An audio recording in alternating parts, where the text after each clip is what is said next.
that your brother mentioned. What is he expecting you to find there?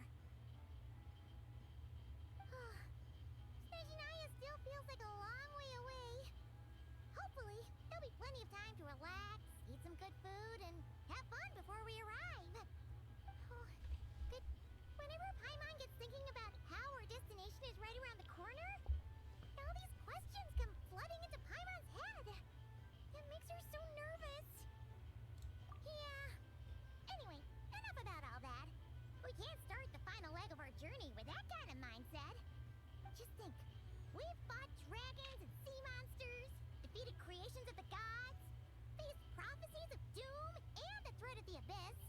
Heck, we've even been to the moon! With all that experience under our belts, how can we be any more prepared? Sure thing!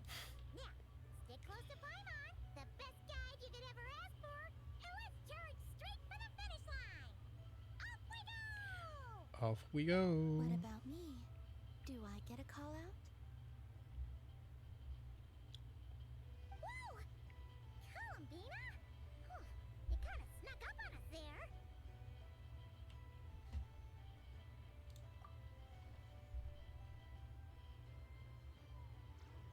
But don't look at Paimon. Paimon didn't sell you out this time. Oh, so it was you. All right, guess there's no hiding it now. All your friends have gathered at the flagship to see you off. I invited Sandrone too, but she said she had to go back to Snezhnaya. She must be busy. She had some nasty things to say about you before leaving. Would you like to hear them? She hasn't changed a bit. All right, let's hear it.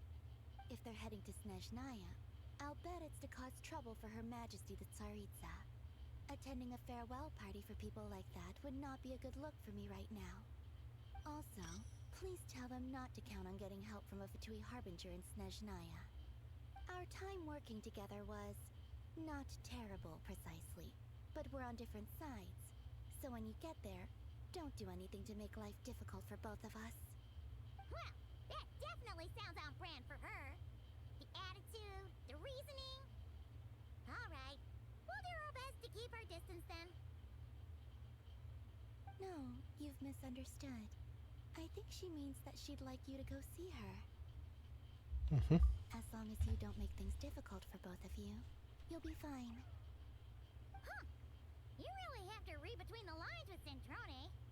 Go on, get to the flagship. Everyone should be there by now. I told Lama that you once treated me to a truly unforgettable meal. Today, I want to return the favor. It's my gift to you. It's definitely nice to be treated, but hopefully by this point, you know that you don't owe us any favors. The moon of Nodcry will always give you a warm welcome.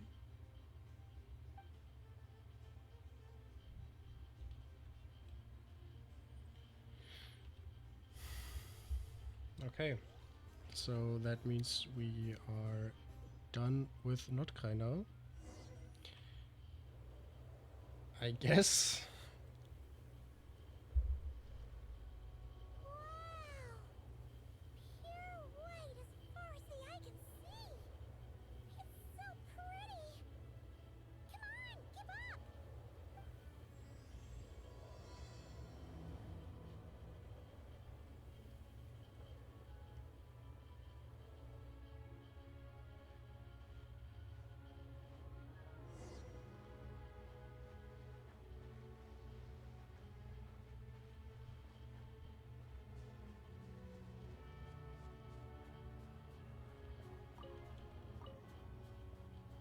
Look! They look similar to the ones in Nodcry. You know, just minus the effects of Kuwaki. That's a sure sign that we're officially in Snezhnaya now.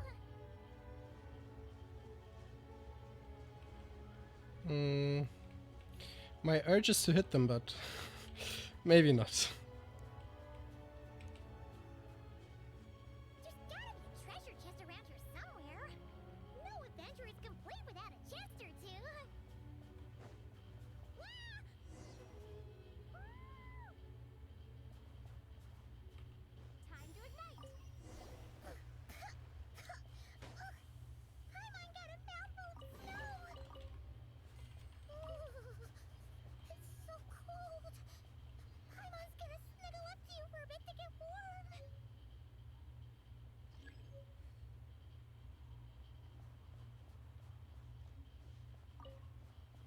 Did I actually get a Yasha constellation now? I don't think so. I don't know why it showed. Okay. Hey, check it out! Those are bears, right? Oh, look how big and fluffy they are! So cute! Quick, take a picture before the moment passes. Right here. If we get any closer, we might scare them away.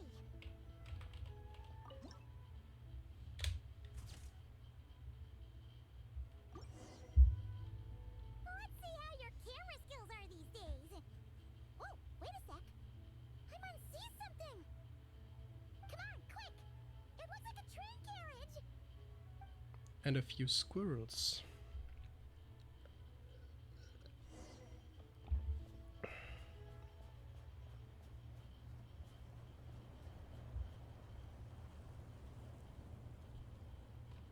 Paimon's heard that Snezhnaya has loads of railways and trains. This must be one of them. But why is it abandoned? Ooh, it's still so cold. Ooh, dunno. Maybe. Ooh. Also, is it just Paimon or is the snow getting heavier? Yeah. So it can't just be because of the cold. It's hard to describe, but Paimon feels so weird. She's never felt like this before. Everything feels heavy. Getting kind of dizzy, too. Oh, no need. Paimon's just feeling a little low on energy. That's all. It's nothing serious. Not worth ruining our travel plans over. Yep, sure thing. Snezhnaya, here we come!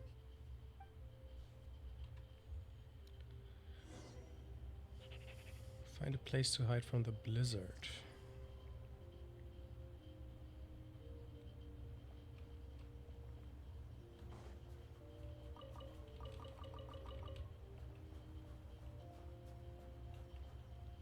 What is this?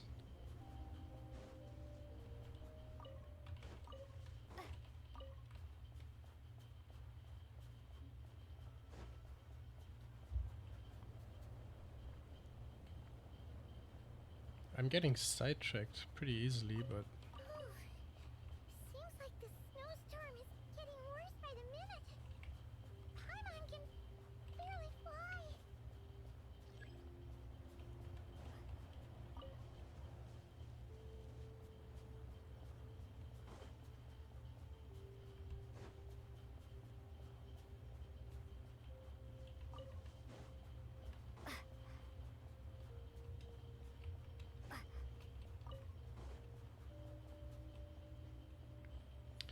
what a weird mechanic.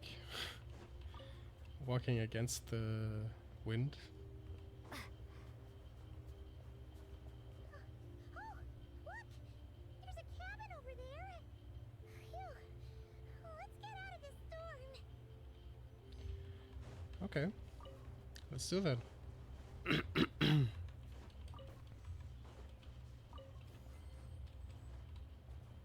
Mhm.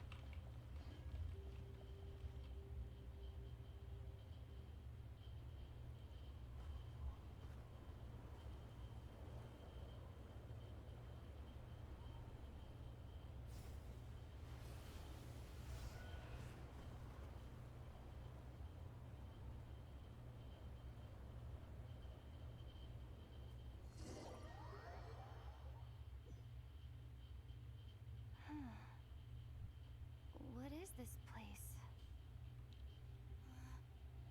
Where's Paimon? I need to find her. Fast!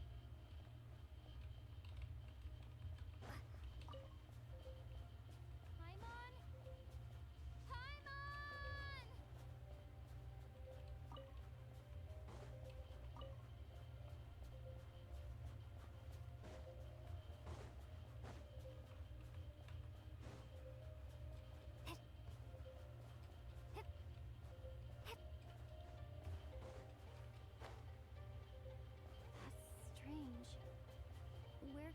see.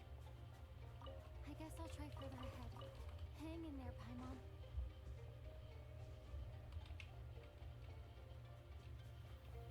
Okay, here's a train. Is that a train carriage? Maybe I can get up from the inside.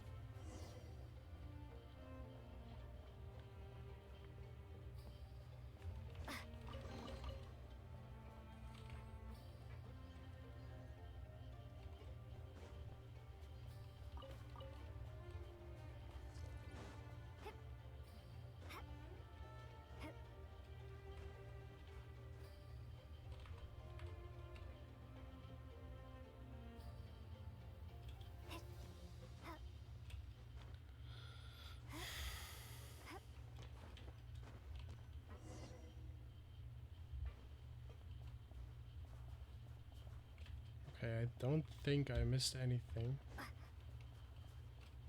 Oh, there's a chest. But how do I get in here? Scorch and burn! Okay, I think.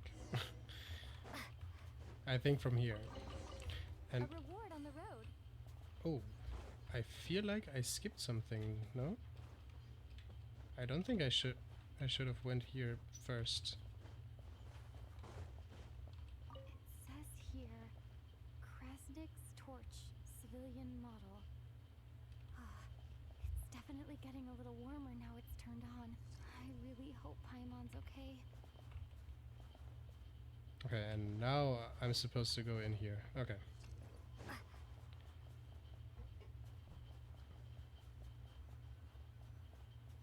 What was that strange sound? I can't tell if... Paimon? Paimon, is that you? No, I'm alright. I'm alright. Thank you, but thanks for asking. I'm just intrigued. I'm just intrigued and listening. Authorization granted. Initiating original. Hello, Descender, who's reached the eve of tomorrow. Eye of Grey at your service. Time since last activation. Time measurement unavailable due to the influence of... Anyway, it must have been a very long time. I'm just intrigued. Yeah, thanks. I'm just intrigued. I'm interested in whatever is going on. I was born to fulfill a mission, to reach tomorrow. To this end, I must... Strange. What was it? Wait, my body? Thanks. Why is my body like this? Apologies. After a long period of inactivity, it appears that a lot of data has been lost. Anyway, I was created so that humanity could reach tomorrow. But I am unable to load further details at this moment. Nevertheless, serving humanity remains my primary objective. I have detected a drop in your surface body temperature. You cannot remain active in this state for much longer. In accordance with my preset programming, upon reactivation, I must ask the one who awakened me the following question. Will you accept me, Transcender? I will assist you, protect you, and fulfill my mission until we reach tomorrow.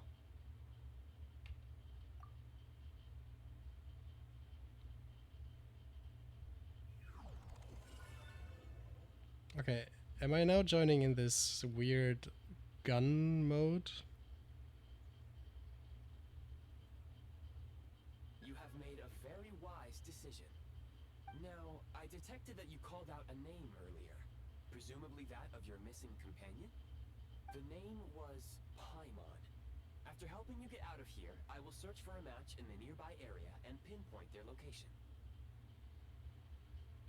Merely the tip of the iceberg. Now that we have reached an accord, you will be my new user. May I ask your name? You can tell me. I want cola. Very well. I will remember this name until the mission is complete. I need to recover my body. Retrieve the power to unlock tomorrow. and help the suffering masses to reach the far shores where the empty Ark floats. I can sense my power scattered across this ice-covered land. I even have a vague sense of where it might be found. But right now, that is not essential. The key right now is you. You must survive and reunite with your companion. Okay. I will.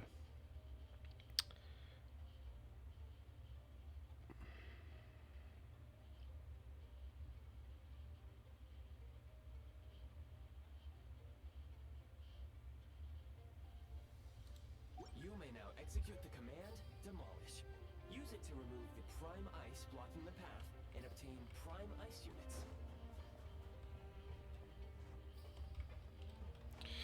Okay.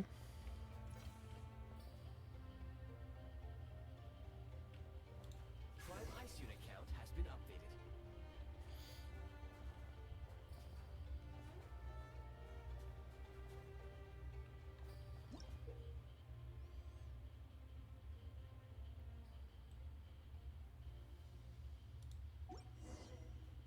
You may now execute the command, Build.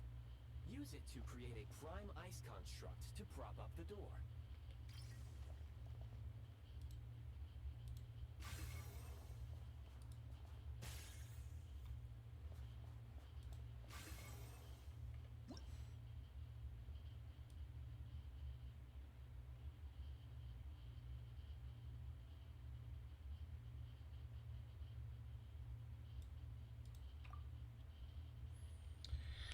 Okay.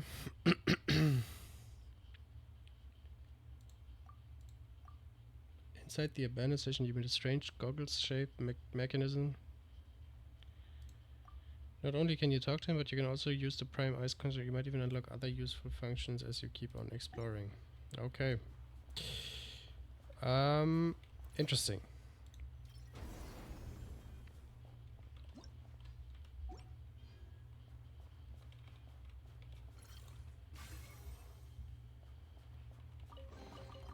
A reward on the road.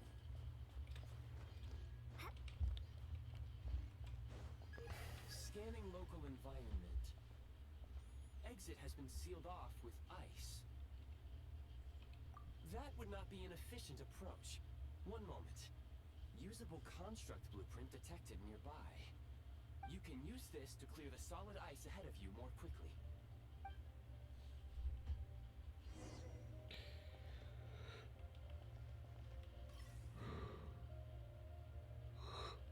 Okay, so... Wait, what? I should remove the prime ice.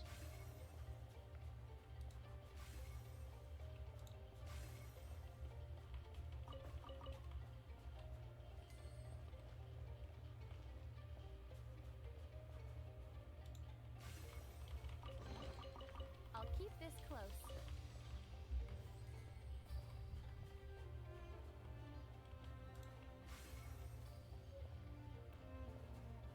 Okay, and what now? Am I supposed to...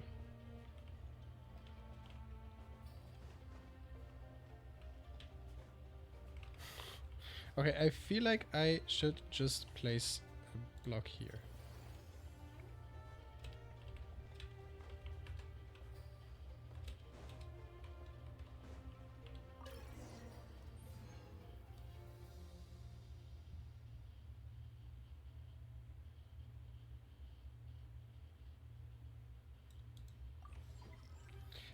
I already pulled for Odette.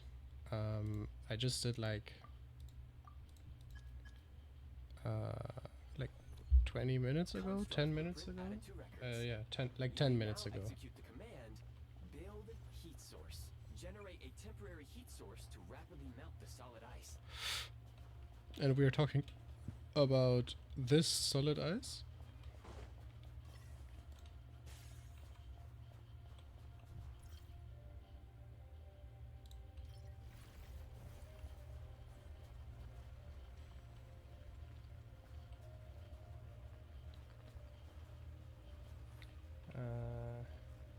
She's stuck at level 70 because I already got all the flower things.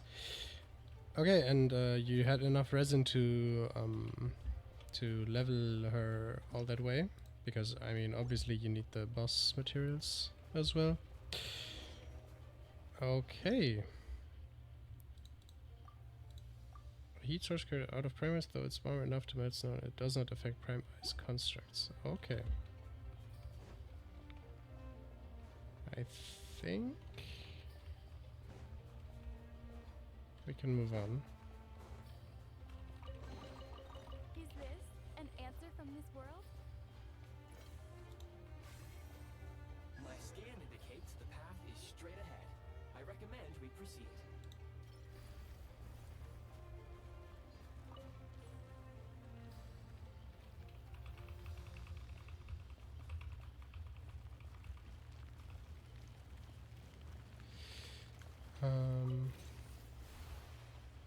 Okay, okay, I understand. So, wait.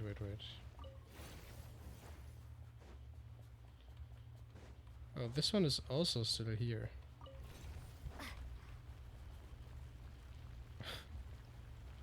Okay, I guess I shouldn't be building more of these. I should be like...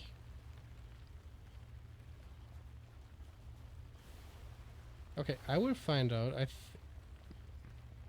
if there's a chest here. I don't care. I will wait.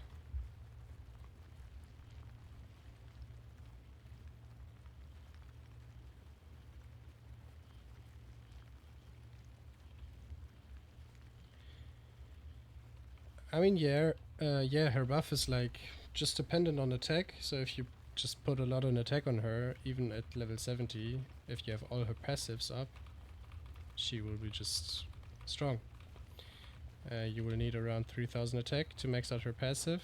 I don't think that's possible. Oh, or maybe actually it is possible with 70. Ah, okay, I understand. The range isn't that big. Okay. Good.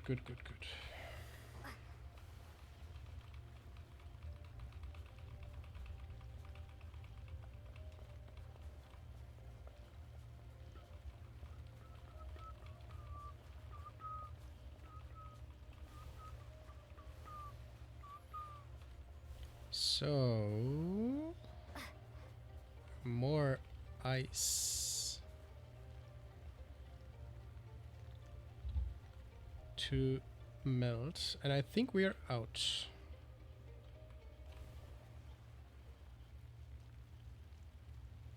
Okay, but no chests whatsoever.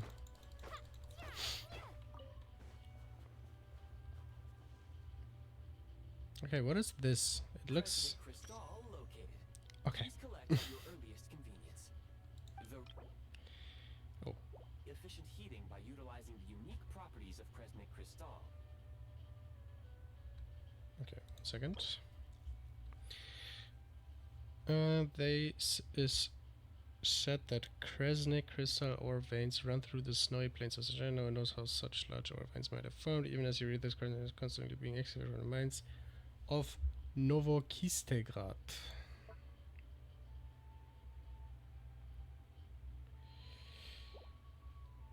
Unfortunately, prime ice constructs have a very short lifespan and cannot be stabilized during the development period. That's a weird team. That's a really weird team. Kresnik Crystal was granted. That said, I have already forgotten what warmth feels like. Yes, perhaps then we can warm ourselves by the fireside together. But for now, all you need to remember is this. If you collect Kresnik Crystal, I can extract the energy within and use it to maintain your body's surface temperature. When moving about in a low temperature location,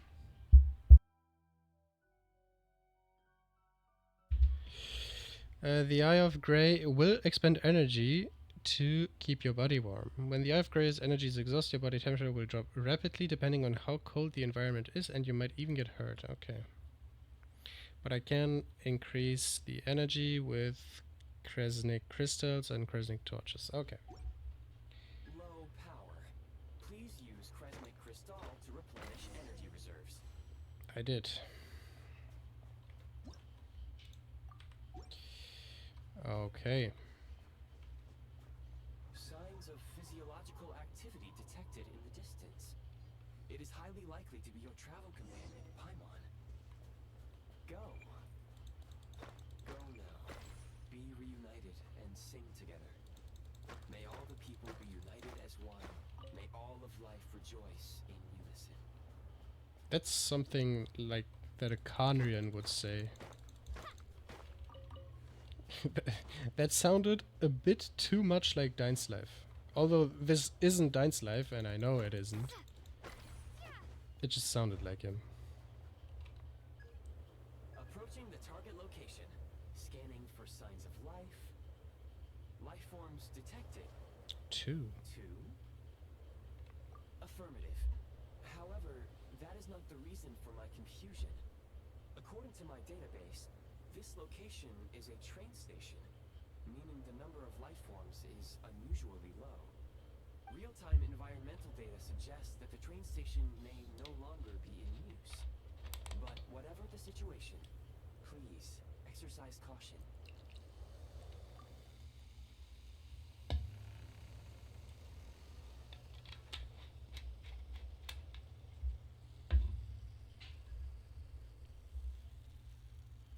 Paimon!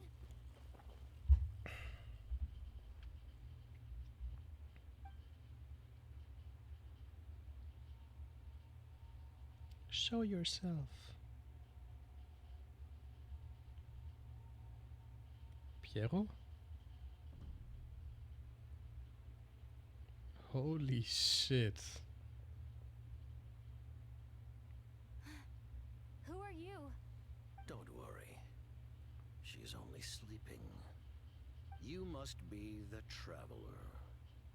She called your name repeatedly while attempting to battle her way through the blizzard. Newcomers to Snezhnaya struggle to adapt to the sheer cold at the best of times. Lately, even the locals are suffering, with a powerful monster having summoned a bitter snowstorm.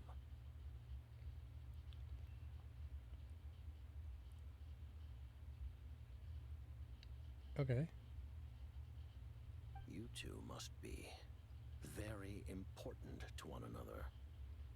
You should take more care not to get separated. Your eyes. Are you Khaenri'ah? There are indeed some Khaenri'ahs left in this world who survived the cataclysm. But I doubt that is news to you. It would be unwise to interrogate my identity here. Focus your attention on your travel companion instead. We will meet again very soon. Holy aura. Aura. Holy aura. The unidentified subject has now left the area. He appears to be an individual of great significance, but my search has yielded no relevant data. I will try searching the database again. Against the odds, your companion is safe and sound. The other person even left a blanket for her. There's a chest.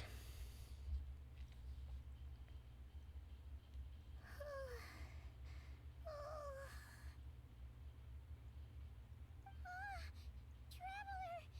Oh, thank goodness you're okay. Paimon was so worried. She looked everywhere for you.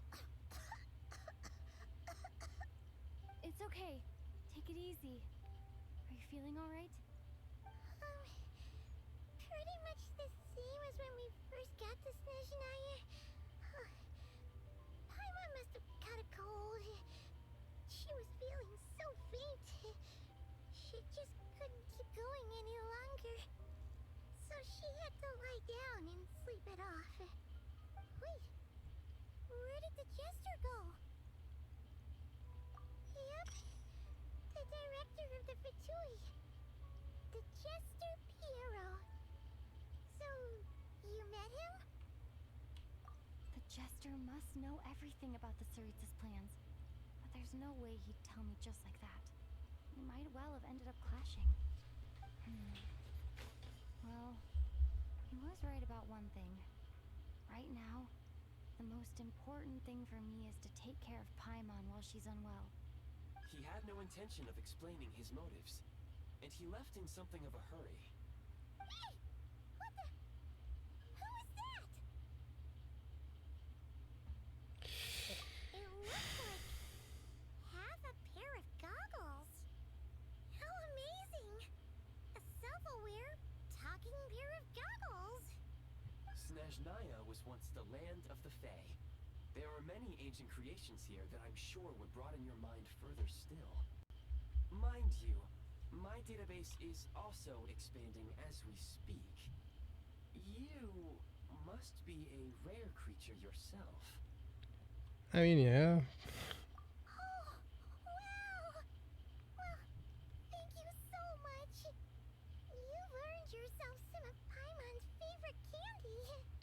Oh, but by the looks of it, you probably can't eat that, can you? Goodwill detected. Instead of candy, perhaps I can suggest my preferred strategy. Please clean me regularly to keep me operating at peak efficiency. Oh, that makes sense. Every pair of goggles needs wiping clean once in a while. Sure thing, mister. Anyway, back to the jester for a second. Paimon's still confused about something. When he first showed up, he already knew Paimon's name. And he acted like he expected Paimon to know who he was, too. Paimon could tell that he was Conrigan from his eyes. And he definitely seemed like someone pretty important. But beyond that, Paimon didn't know anything about him. It was only later, after he rescued Paimon from the snow, that he properly introduced himself. That's the only reason Paimon knows he was the jester. I feel like Paimon is talking way slowlier than in the past. And I don't know if I like that. But maybe she's also only talking that slow because she's like cold or whatever. Oh, seems unlikely.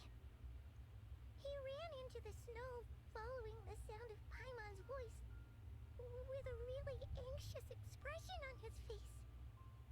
He didn't act like someone who knew she would be here in advance. And after bringing Paimon here, he just stared out at the snow. He didn't do anything to Paimon at all. In fact, he barely said anything. Wouldn't even answer any of Paimon's questions either. Paimon didn't feel unsafe around him, and he didn't seem to have any ulterior motives. For all we know, he might have just ignored Paimon's questions so she'd give up and go to sleep. Please allow me to interrupt. Fatui and director are unfamiliar terms. May I ask for clarification? Wait, you've seriously never heard of the Fatui? Oh, they're like the Tsaritsa's inner circle. Really powerful people. And the director is their boss. Understood. Since they hold elite positions and serve their god directly, it stands to reason that they would conduct themselves with due decorum. I am inclined to agree with your assessment, Miss Paimon. I did not detect any ill will from the gentleman in question.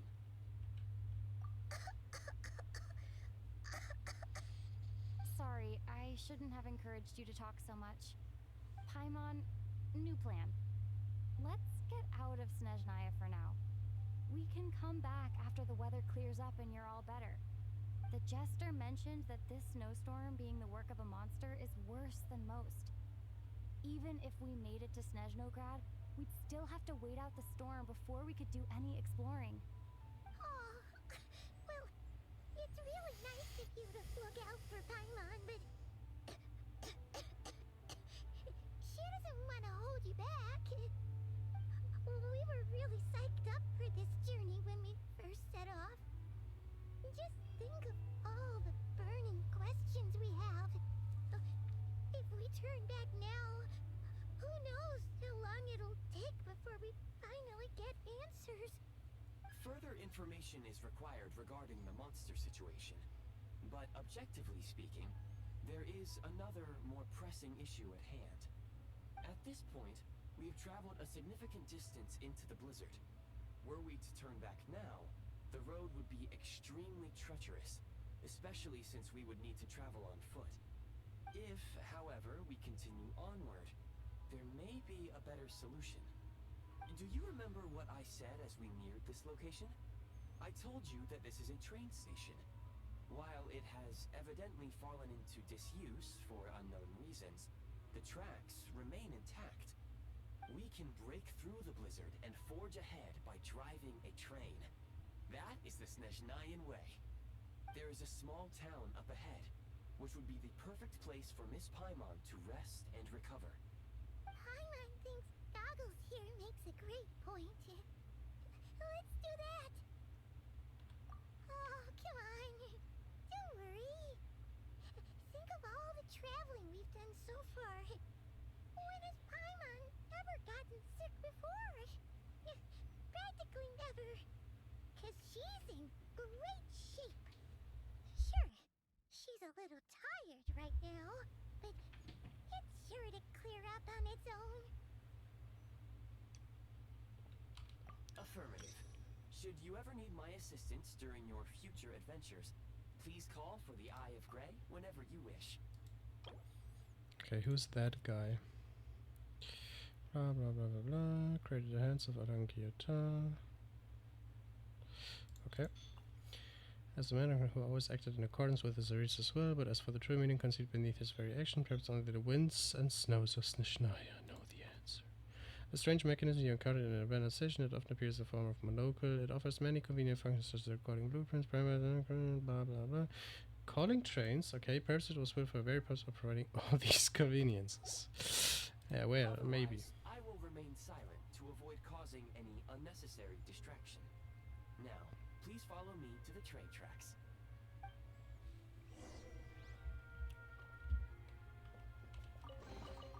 Is this an answer from this world?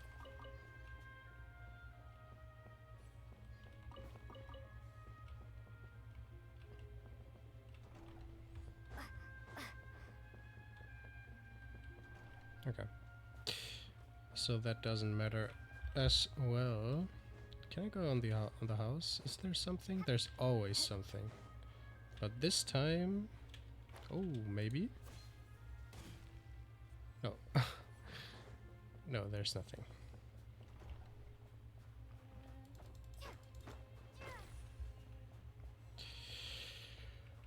Okay.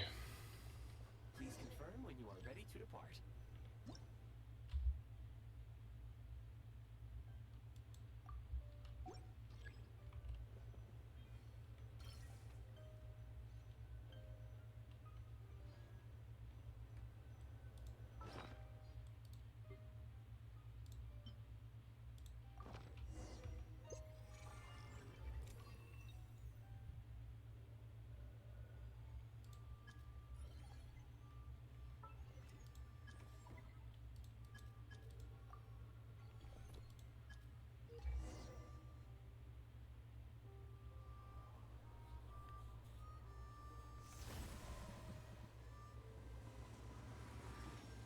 Okay.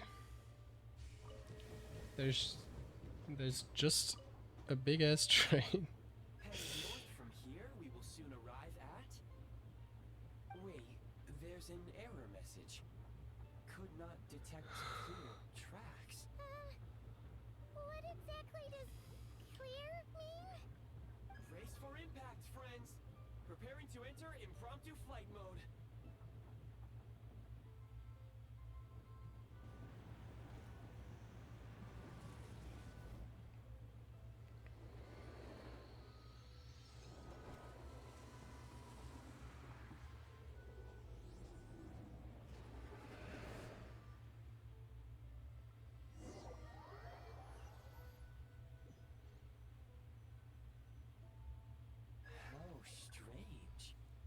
Not only was the station's status different from my records, But even the railroads and the terrain itself have changed substantially. Yeah. Thanks to your quick reflexes. My sincere apologies for putting you in danger. I'm afraid I'm as confused by all this as you are. Agreed. This is likely a consequence of outdated railroad data. The discrepancies between the old data and present reality are far greater than I anticipated. Fortunately, our crash landing has at least brought us much closer to the town. According to the data, anyway. Your data had better be right this time. I can assure you, it certainly is. Please look this way, and you will see a Kresnik's torch. It seems our ill-fated train ride was a blessing in disguise. We have taken the shortest possible route. Rest assured that I will take user preferences into account next time I plan a route. Next time, I will get it right. Okay. That means we are about to go to...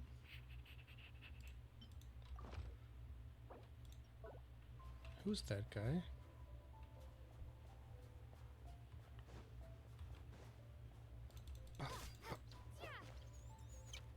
Oh. But he's just playing dead. That's an opossum.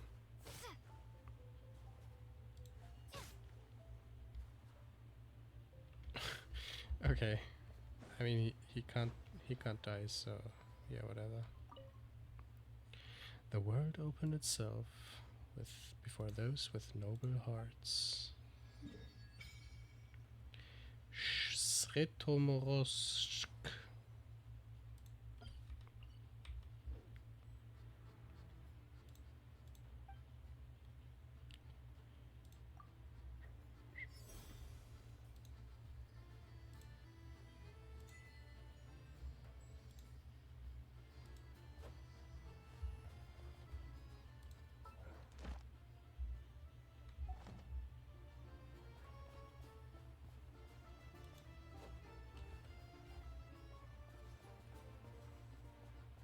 Excuse me? Is there an inn nearby? I'm sorry, but they've all closed.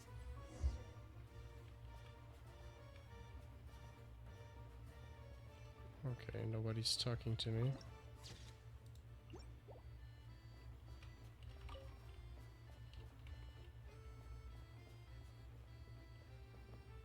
Oh, sorry to interrupt. We're looking for a place to stay.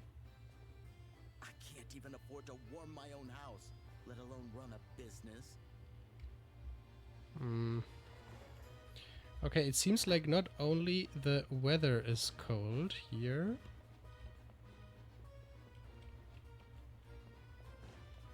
So what's that? Glacier fruit. Excuse us. Is there anywhere we can stay around these parts? I'm afraid not. You'll have to try your luck somewhere else.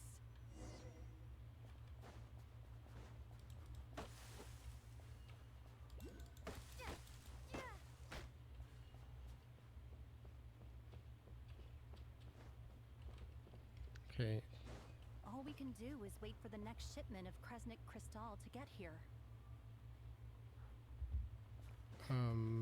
I guess.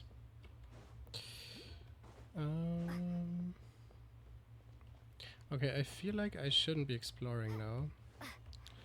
Just follow the route.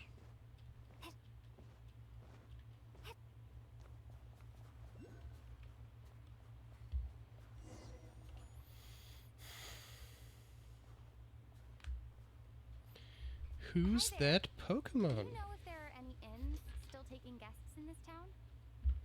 Doubt it. They're probably all closed. No one has enough Kresnik Crystal to heat their own homes, let alone a business. Oh, what a bummer.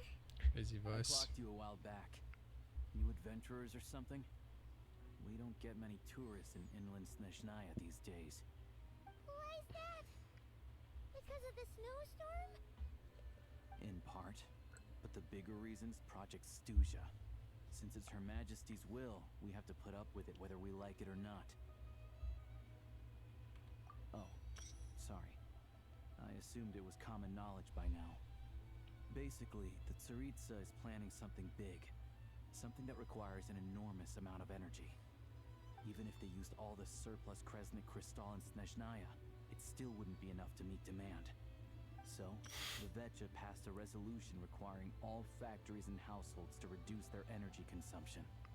The policy has thus been charmingly named Project Stuzha, meaning bitter cold. Bitter cold?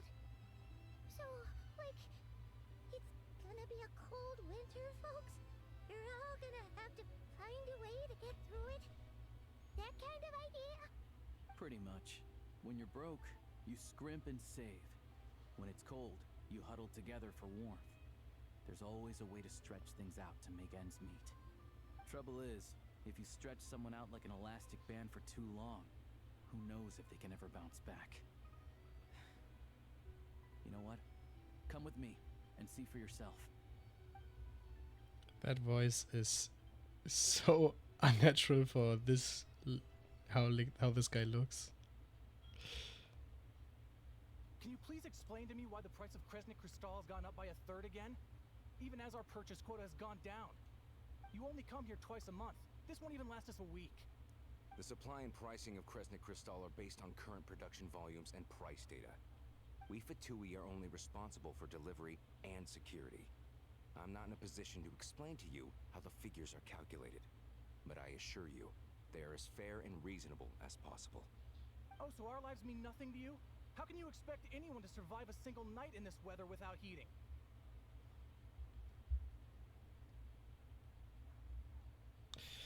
Yeah. Tell us. Since you insist on making me repeat myself every single visit, I will remind you again. There is no monopoly on the trade of Kresnik Crystal. You are free to purchase the shortfall from elsewhere on the market. What market? Nobody else is selling! And when they do, they charge 8 times the normal rate! It's robbery is what it is!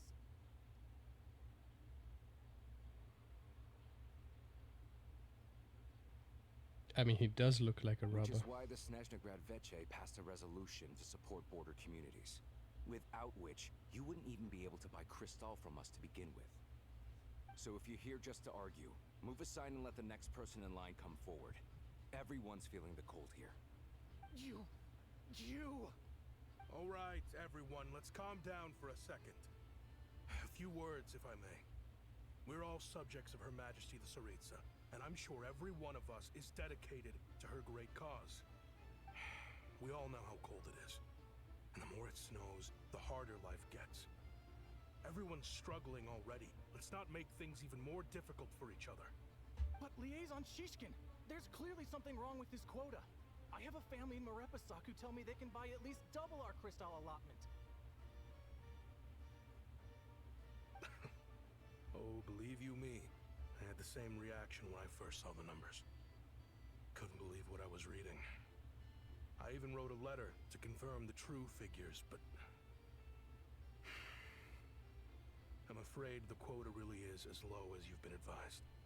Still, you must understand that calculating these energy quotas is a complicated balancing act. They have to factor in population, town size, industrial application. Our top priority must be to keep the largest Kresnik's torch burning continuously.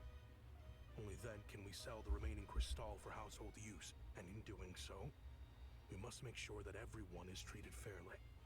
As our VII comrades said, they are only responsible for delivering the goods. They need to keep accurate records, and they do not have any authority to modify the rates or quotas. That's right.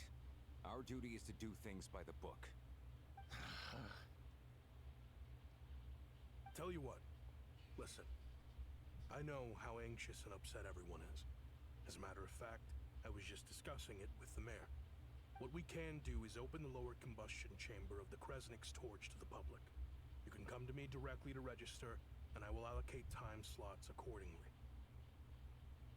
I can't guarantee there'll be ample energy for household use. We can at least make sure you'll be able to boil water and cook food each day. Let's hang in there and make this work together. All right? Fine. I don't see any alternative.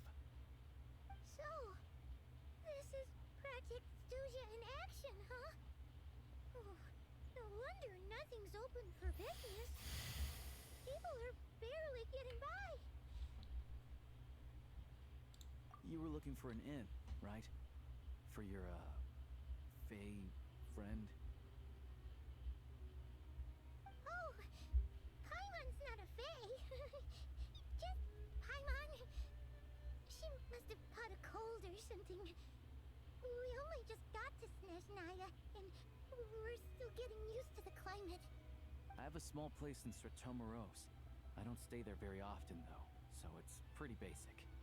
But if you're not picky, you're welcome to rest there for now. It's not much, but I've got blankets and a warm fire. Are you sure?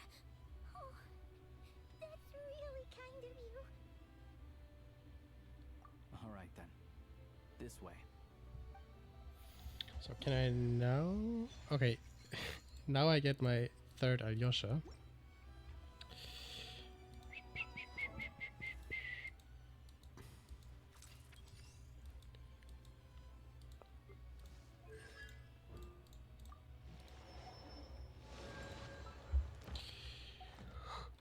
My dailies.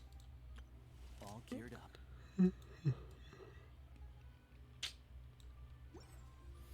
Okay.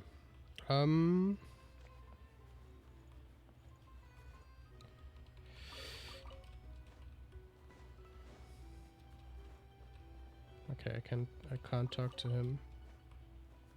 Can I talk to anyone for that matter? How tiresome. No, doesn't seem like it. Come on, keep Oh, up. Pick up the Chekaskaya. pace. Are you alright? May the Tsaritsa protect you, stranger. Times are hard, but not desperate yet. We can hold out a while longer. But these days, it's hard to see any hope on the horizon. The crystal grows scarce, and no one in Snezhnaya seems to spare a thought for Sretomorsk anymore. We have seen hard times before in these past 6 years. There's been enough hunger and cold for all of us, but we had the Tsaritsa, and we were always able to overcome every difficulty that came our way.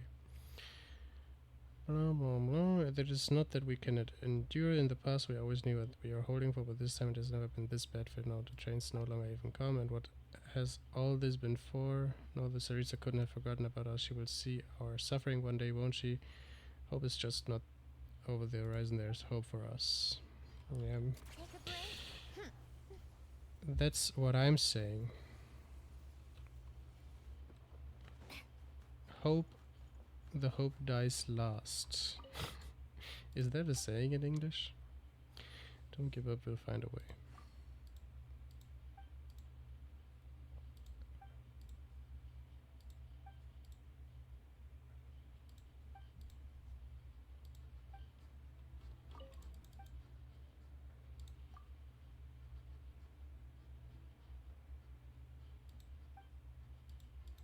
I would buy.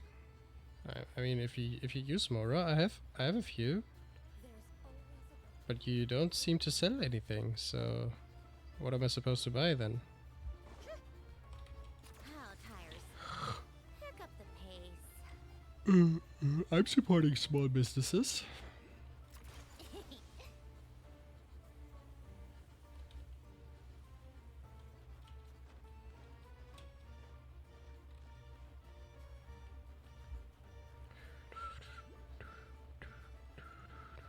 I like the music. Come on, keep up.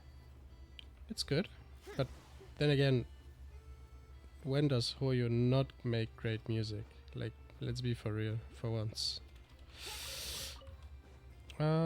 Okay, this seems like the train station.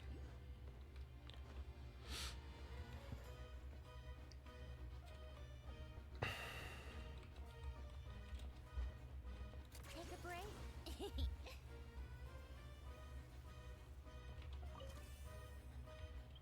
Okay, prime ice resource. So it seems like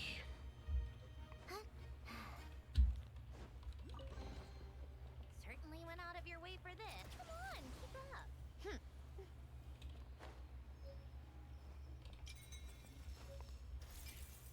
The Cryoculus. We've got our first one right here, right now. And our second one is already in close proximity.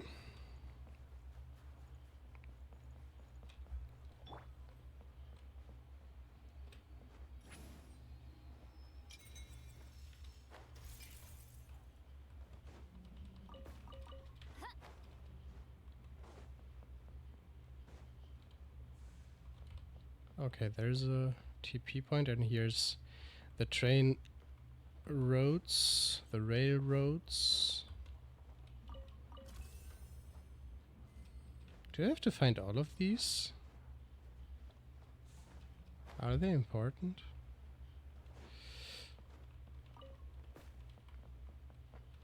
Okay, I will just look at Sretomorosk. Sretomorosk. And How tiresome.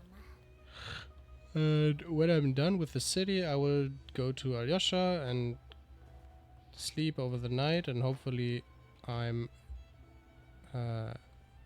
not in a cutscene then, because I would want to stop for now. Where's, by the way, the boss? Okay, I can literally not go to the boss. The other boss? Where is he? Where's the other boss? He's not on the map. Okay. So there is Alyosha's home. I feel like I have to go from here. Correct. I think I've seen everything.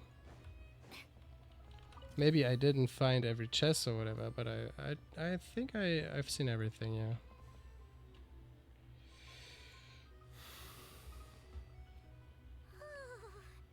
So cozy and warm. Paimon's getting nice and toasty. Oh, wait. Paimon only introduced herself so far, didn't she? This is Paimon's best friend, The Traveler. Good to meet you. I'm Alosha. Alosha. Travelers find the Snezhnayan climate to be a shock to the system at first. But as long as you keep yourself warm, you should be fine. Still, you should keep an eye on your condition. When people are too quick to dismiss a cold, it can easily end up turning into something more serious. Don't say that. Paimon's too young for chronic health issues. They aren't in town right now, and they won't be back anytime soon. The train station has been closed ever since these power shortages began. I do a lot of hunting, so I spend most of my time exposed to the elements. But even the animals wouldn't survive long in a storm like this, let alone a hunter. Nothing to do but sit tight in town until the weather improves. I get that you're in a hurry, but even if the station were open, that doesn't mean there'd be any trains. We could end up stuck here for a long time, I'm afraid. What? Your own train? Wait, hold on. That train? The one that suddenly fell out of the sky and crash landed on the ice? Oh, we got lucky and found it in a cave. Oh, then our luck ran out and we had a little accident. Pretty crazy for a random find in the mountains. Well, as long as your train's good to roll, you might get to Snezhnaya after all. I've been doing some digging recently. Turns out, the real reason for the current energy crisis in Sretomoros is that some of the supply is being seized for a private stockpile. But to expose what's going on, I need to catch them in the act. So, I'm heading off to catch a rabbit. Huh? Wait, a rabbit stole the crystal? It's a figure of speech. Real rabbits couldn't pull this off. They prefer carrots to Kresnik Crystal anyway. Shishkin, Mr. Positive Attitude, let's all get along now, shall we? Him? Really? Paimon never would have guessed. you're coming with? Oh, okay then. Just give Paimon a second to get ready. Alright. Guess there's no point pushing myself. Paimon will stay here and hold the fort then. Be careful, you two. Oh yeah, there's one more introduction to do. Tagarin, get in here. Oh, a doggy. Oh,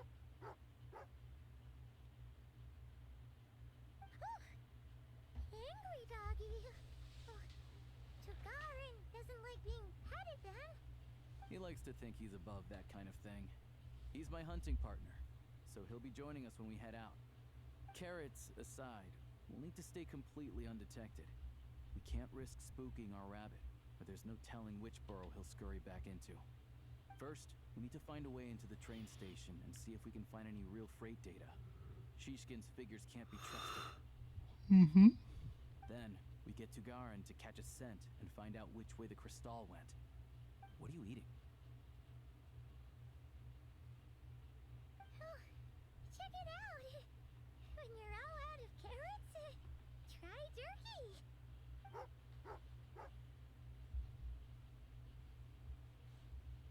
Good doggy. Good doggy.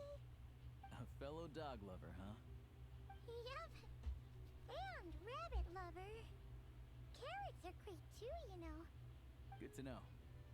Eat up, Tugarin. We got a lot of work to do.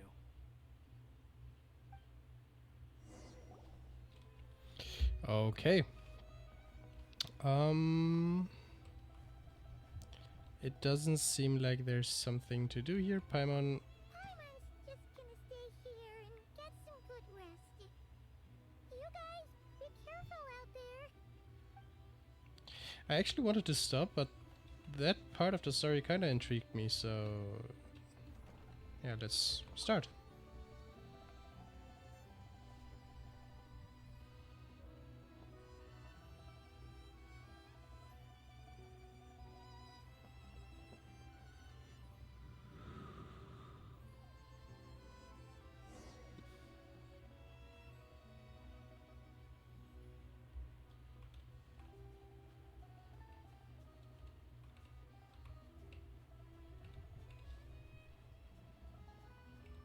Wait.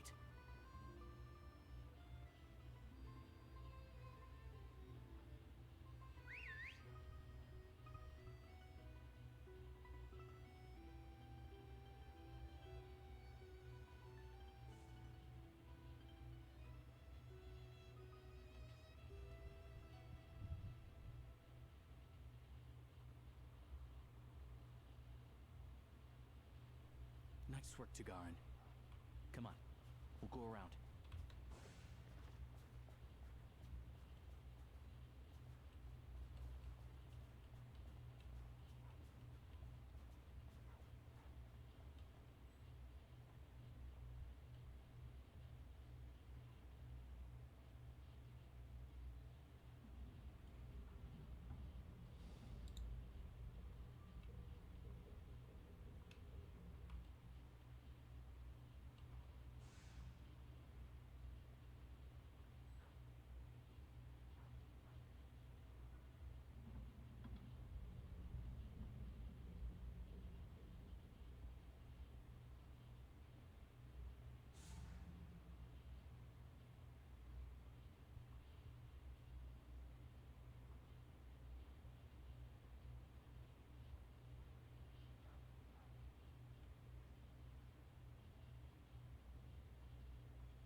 This way. We'll enter from the upper floor.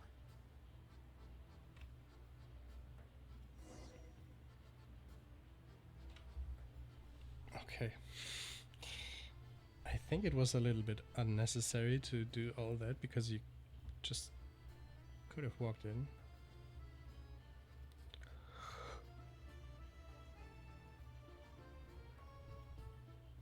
There we go. A freight list. Straight from the Fatui. so Shishkin won't have had the chance to doctor the figures. Looks as new as the day it was printed. I guess no one bothers reading these unless they have ulterior motives. Yeah, this is all we need. Come on, let's get out of here, then go track down the crystal. Tugarin's a keen hunter, and catching rabbits is his specialty.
Okay.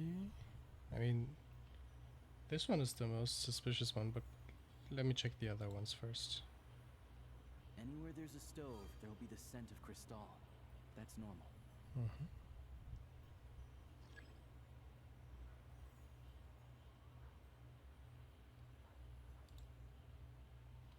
Anywhere there's a stove, there'll be the scent of crystal. That's normal. Yeah, I figured.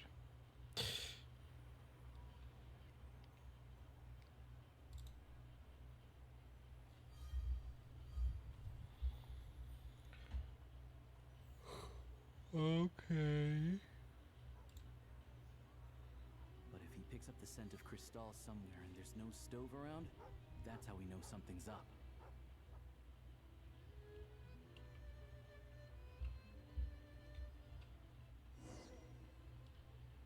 Okay, that was a bit cheap. Not even like melting, just This must be the rabbit disappearing. swarm. Good job, boy. Sure enough, there's a tunnel. You stay here and keep watch. I'm gonna take a look inside.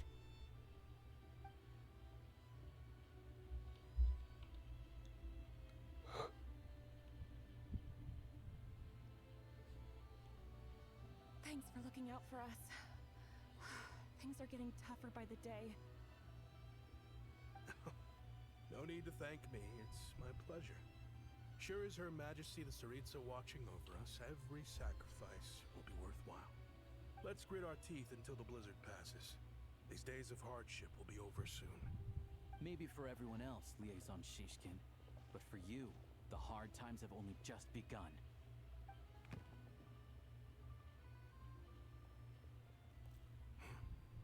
Who are you? What's the matter?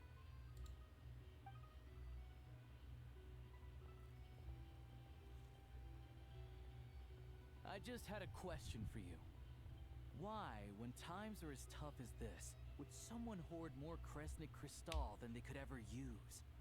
All the crates here are from the most recent shipment, but they weren't brought here for sale. Instead, they were secretly stashed away. Would you be able to shed any light on the situation, Mr. Shishkin? Me? Why, I have no idea. But look at how much there is. It's quite a godsend.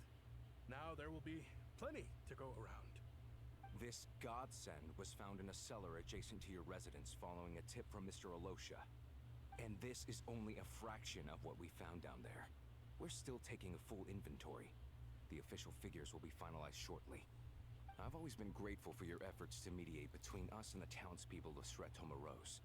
But now, Mr. Shishkin, it appears you were the source of the conflict all along. How could you do this to us? We trusted you to have our backs. You've been lying to us this whole time? Hey, I owe you all an apology. I'm sorry. I'm so very This isn't who I am. Please believe me, this was a one-time mistake that I will never repeat. We all know how difficult life has been since Project Stuzha came into force. Energy is an increasingly scarce resource. People everywhere are getting desperate. But some places have been hit harder than others. I grew up in Alatir, a small village with no train station. Deliveries of Kresnik Crystal have ceased there entirely. If nothing is done, they're all going to freeze to death. You know as well as I do how downright impossible it is to buy Crystal these days. The thought of my poor mother and father, with no one to help them, oh, I felt so afraid. I watched as energy grew scarcer by the week, all the while knowing that their lives were at risk. Then one day, I looked at the Crystal shipment in front of me, and a terrible, selfish thought entered my mind. Looks like I'm just not cut out to be a criminal. I'm so sorry. Once the Fatui have finished their count, you'll see that the numbers match their waybill.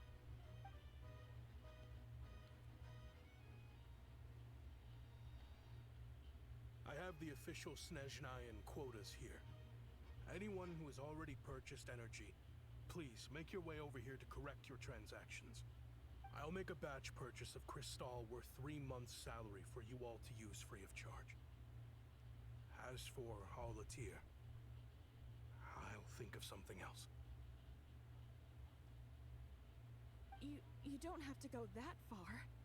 Yeah, owning up to your mistake is enough for me.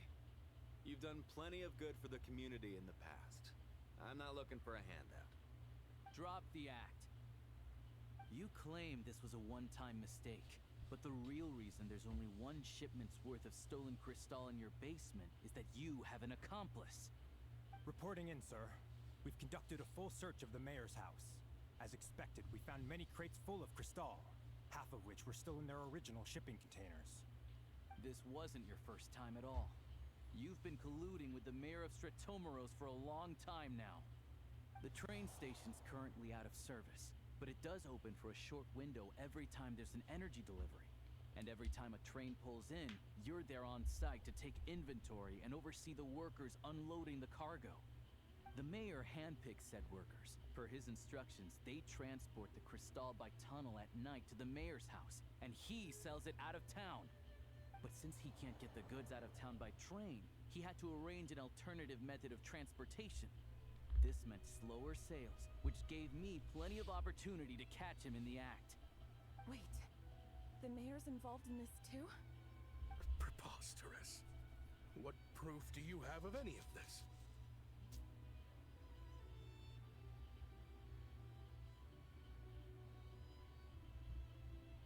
Basic math. I've spent a lot of time lately counting carriages as the snowstorm rages. Counting carriages? What? The energy consumed by a train depends on its total weight. And since energy is a limited resource right now, it's fair to assume that every carriage is packed full. So, if we take the energy required for the Kresnik's torch, add the sales figures you provided, then compare that figure to the train's theoretical cargo capacity, guess what? The numbers never match. It's always off by 1 or 2 carriages worth. This time, you set a new record. 3 carriages missing. You mean to tell me that you sat around outside, counting carriages, in this weather?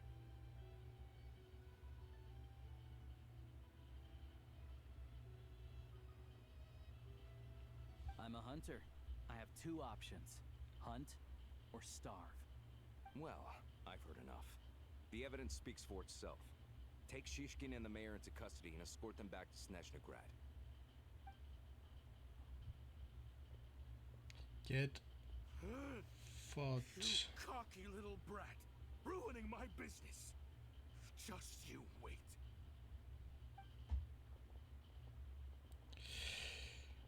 Okay, interesting.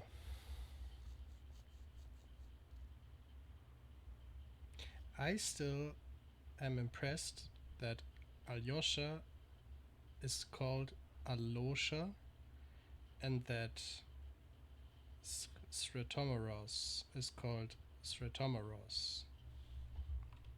Yeah, something felt off, so I just followed my gut. Math isn't my strong suit, though. I'm lucky my dad made me learn enough to get by, but all this number crunching was a million times harder than the aim and fire work I'm used to. Thank you for your assistance. You're a brave lad. Shishkin was quite the cunning criminal, as I'm sure you can tell. He did all of this right under our noses, and we never suspected a thing. A wolf in sheep's clothing. He had everyone fooled. Even with that sob story he fed us. He was probably trying to keep the mayor out of it, not just mask his own motives. Without the compelling case he put together, even I might have fallen for it. Alosha, was it? Tell me, are you really a hunter?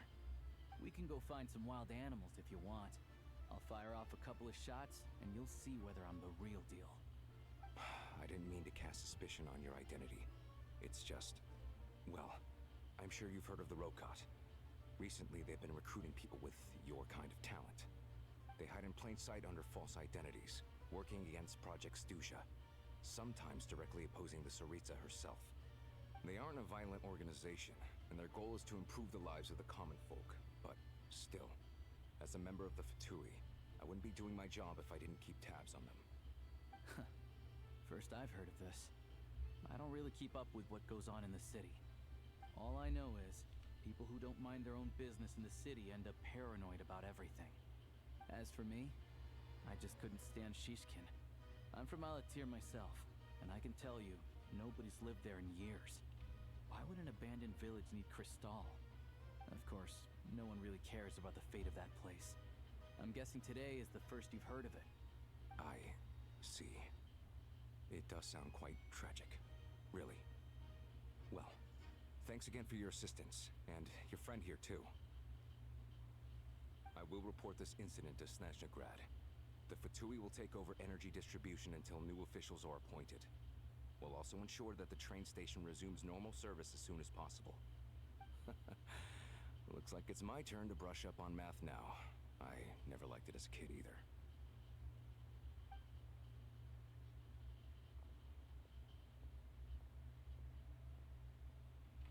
Don't mention it.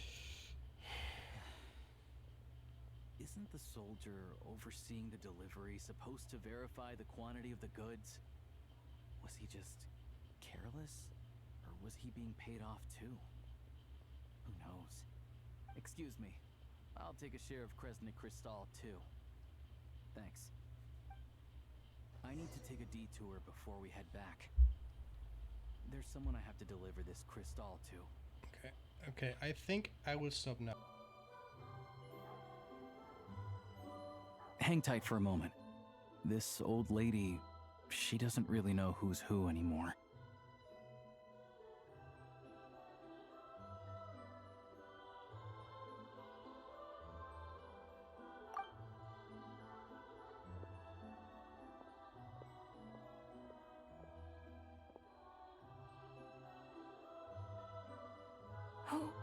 Oh, grandson.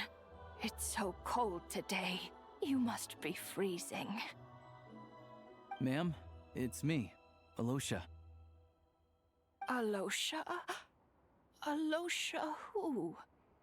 You know me. I came by earlier today. Cleaned the ashes out of your stove. Gave you some warmer bedding. Back.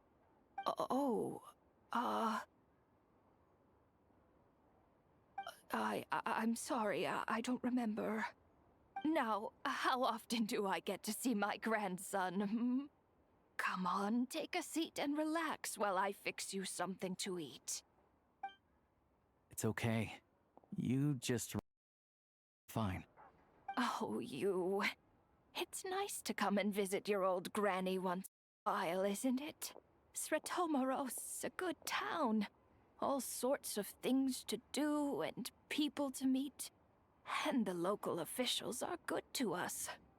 Sit down, come on, take a seat. I still have some fruit left. Let me get it for you. Please, don't get up on my account. You need to rest. Where's the fruit? Right under the basket by the door.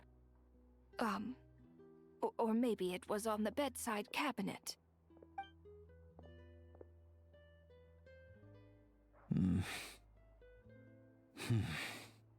Well, grandson dear, do you like it?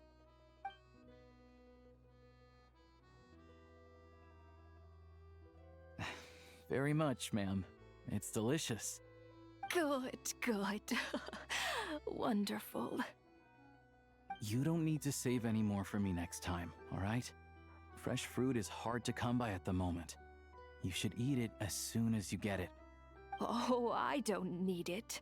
I'm fine. But if you like it, come back for some more soon.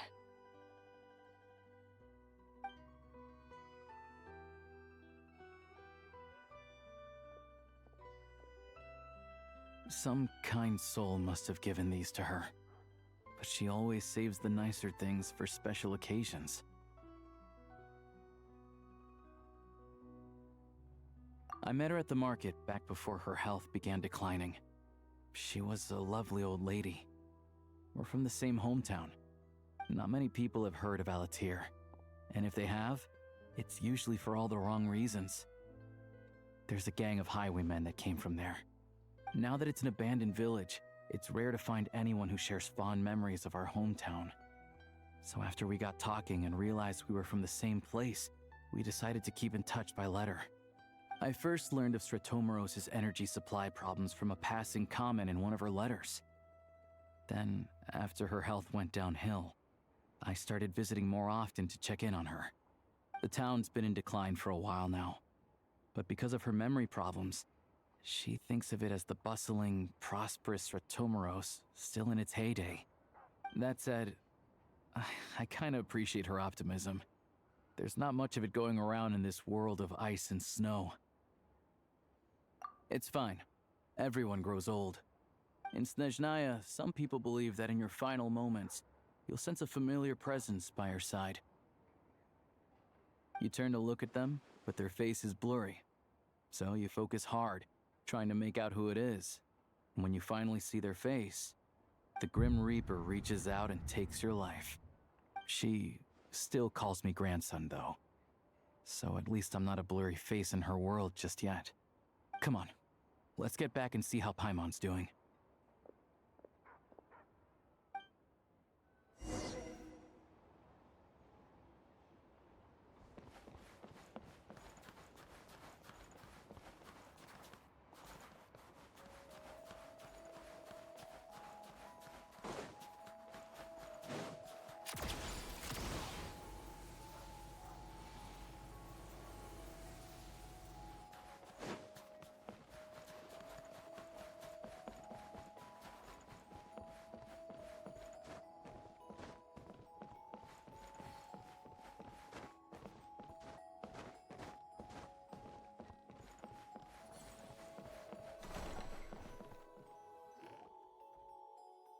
Paimon, we're back. Are you feeling any better? Yep. Paimon's not cold anymore. But she's still a little dizzy. Flying probably isn't a good idea right now. Paimon might lose her balance. But Paimon's sure she'll be fine. It's probably just from getting hit on the head by that pile of snow when we first arrived in Snezhnaya. Her complexion's looking much better. Let's keep an eye on her. Sure. But enough about that. How did everything go on your end? Are you all set? Did you have any trouble? I'll explain. It's a bit of a long story.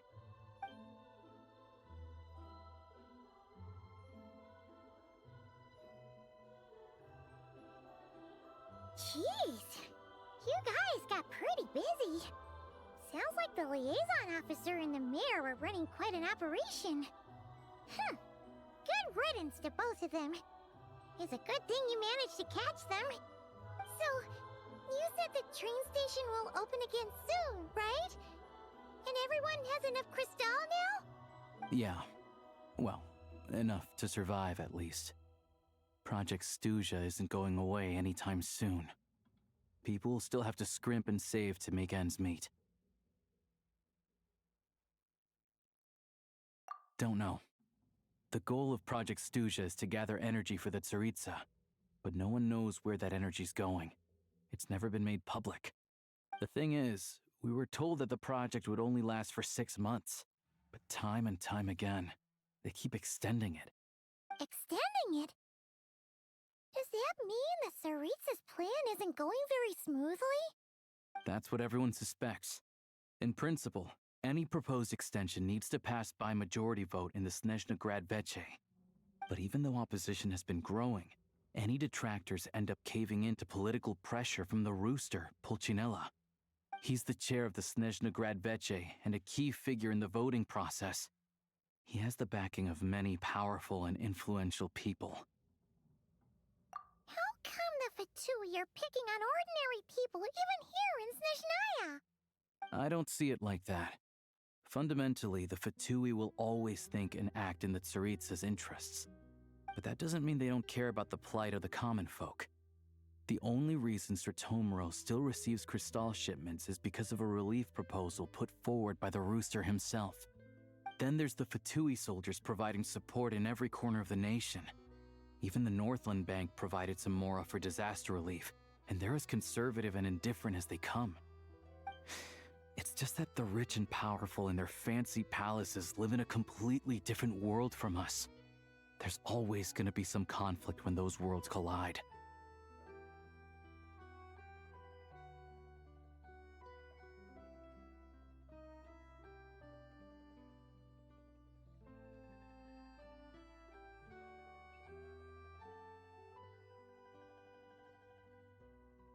Yeah, well, even though we all believe in Her Majesty the Tsaritsa, there are still many differences of opinion on how best to tackle the big issues of the day. Regular folk don't have an easy way of getting their voices heard in Snezhnaya, while the rich and powerful are either unwilling or afraid to speak out for all sorts of complicated reasons. The Rokad provides the disaffected with false identities and an outlet to vent their frustrations. Of course, an organization like that exists in a gray area.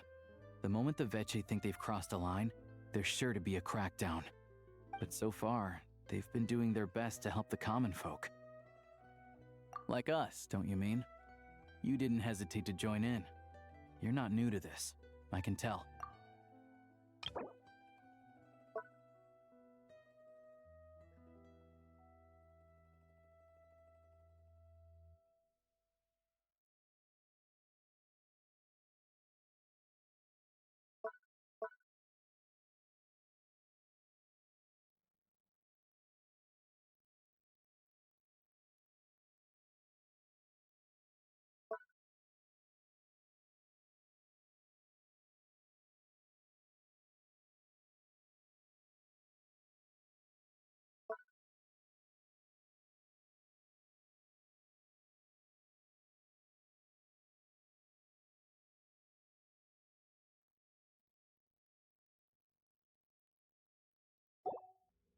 That's because we're adventurers. It's our job to help people out with commissions and get to the bottom of things. Sounds like we're going to get along. So, what's your business in Snezhnaya? Aside from taking your friend to see a doctor, of course. I want to meet the Tsaritsa. It's complicated. I've had run-ins with many of the Harbingers along the way, and I really need to know what the Tsaritsa is up to. Her ultimate goal, what the no-sees mean in all of this. Since I've made it this far in my journey, I have to find the truth, whatever it takes. Wait, so... no way. Are you who I think you are? Sounds like you've heard of us then. We're getting more famous by the day. I didn't realize I was in the company of giants. Honestly, we're all as curious as you are about what the Tsaritsa's planning, and why it has to involve us freezing to death in the snow. But getting in the same room as her won't be easy. The common folk aren't permitted to meet her at the best of times, and right now, she's probably not even in Snezhnaya. Word is, she's heading east on a campaign to slay a monster. Yeah, so you've heard of it. A wild, unpredictable monster with the power to summon snowstorms. It also absorbs everything around it into its body, so it's growing constantly. Now, it's so big that the Tsaritsa has deemed it the #1 threat. Luckily, as it grew, it became increasingly less mobile, so it doesn't pose an immediate threat to this town or to Snezhnagrad. I'm sure that Tsaritsa and her personal guard, the Druzhna, won't have any trouble defeating the creature between them. It's just a question of how long it'll take.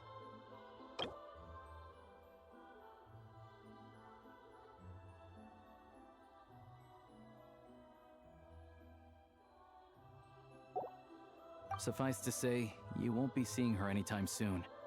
You'll have to wait until she gets back. Fair. Well, the Fatui will be taking over management of the train station for the time being. Things should be up and running by tomorrow. Once it's open, we can see about getting your train towed to the station. Whoa! That's gotta take a lot of manpower. Are you sure we can talk them into it? The Fatui aren't exactly spotless in this whole mess. Plus, we helped them out. Should be easy enough to negotiate. As far as I know, all the paperwork is dealt with upon manufacture. I've never seen anyone check it, so I wouldn't worry. Having a train makes everything much easier. We'll reach Snezhnagrad in no time. I need to head there myself anyway. Got some game to trade for Mora. I know a good doctor in the city. I'll introduce you when we get there. Oh, thanks so much. Let's get a good night's sleep ahead of our big trip tomorrow.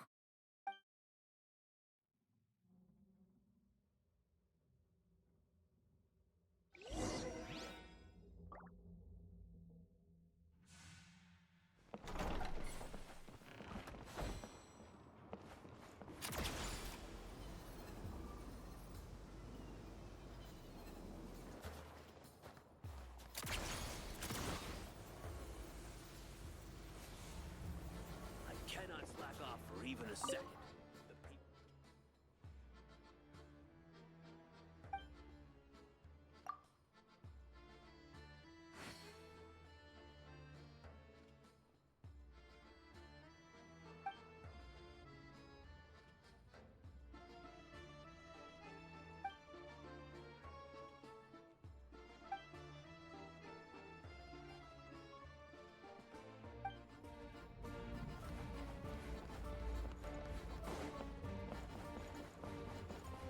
Come on, keep up. Pick up the pace.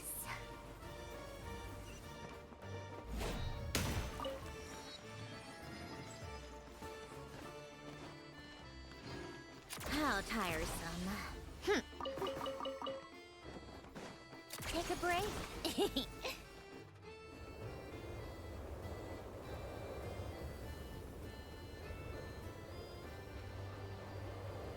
Drive carefully, all right? You don't want to end up in this situation again. Also, I don't think I've seen a train like this before. Is it a new model or something? Not a fan of small talk, are you? Anyway, take this. It's an up-to-date map of the Snezhnayan rail network. All the track switching is automated. So, as long as the train's moving, you don't need to worry about collisions or anything. We'll leave you to examine the train's conditions yourselves.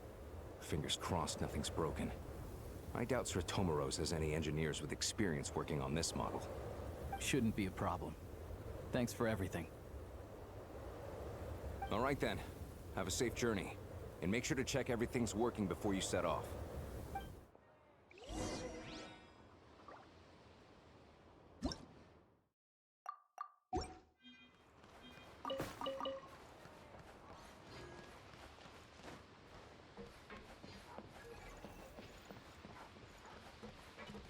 How tiresome.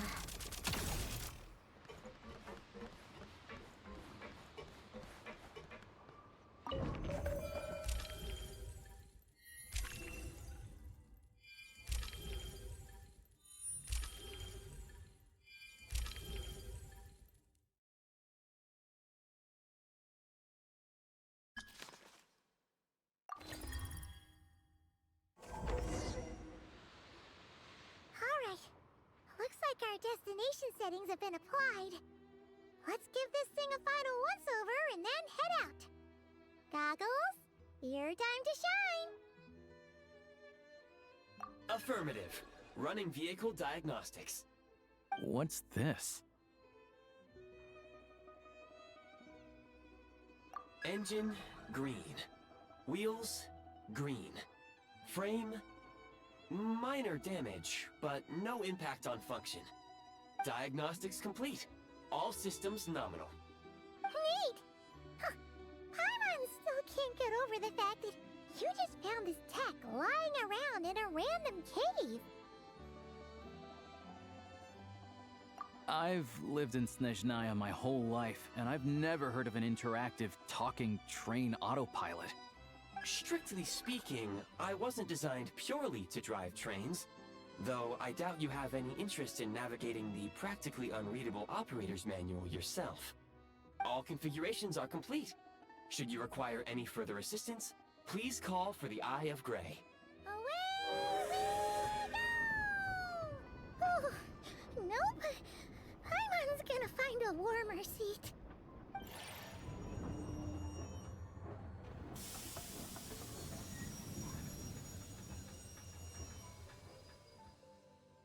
Huh? What's going on?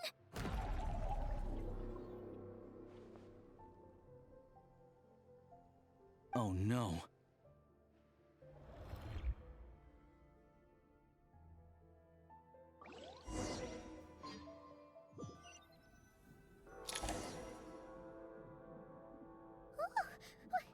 What is this place? Traveler, are you okay? Paimon's still airborne, but it feels like swimming through thick, gloopy water. It's horrible! Just our luck. Of all the things that could have gone wrong.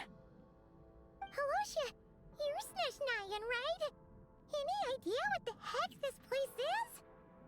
It's called the Shadow Realm. A place where no wind blows, no light shines, and no elemental energy flows. Even time itself doesn't exist here. It's a world where everything seems to come to a standstill. I've only seen it a few times before, and this is my first time inside. It's a dangerous place. Most people who get sucked into the Shadow Realm are never seen again.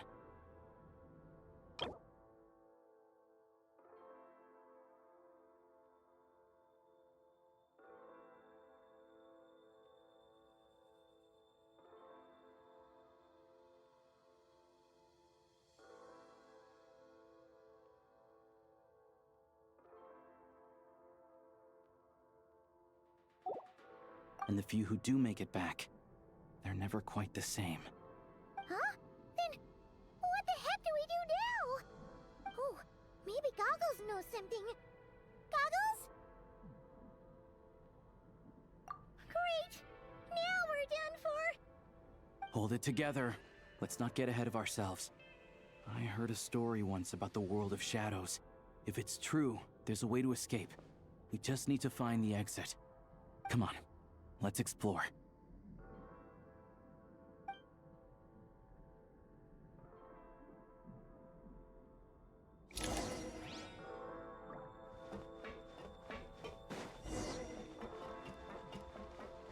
Look at these Fatui! It's like they've lost their minds! Their shadows have been devoured. They're no longer amongst the living.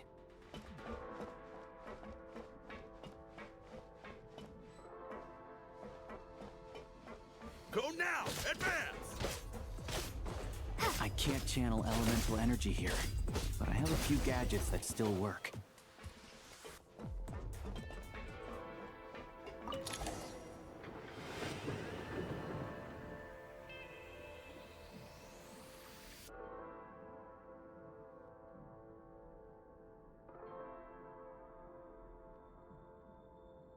Wait!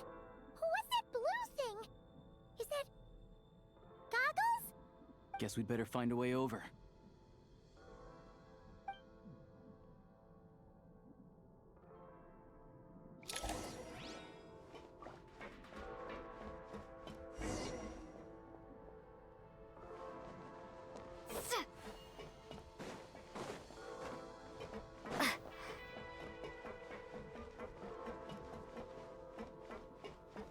to drop blood. This is the last one. What do we do next? Play it by ear.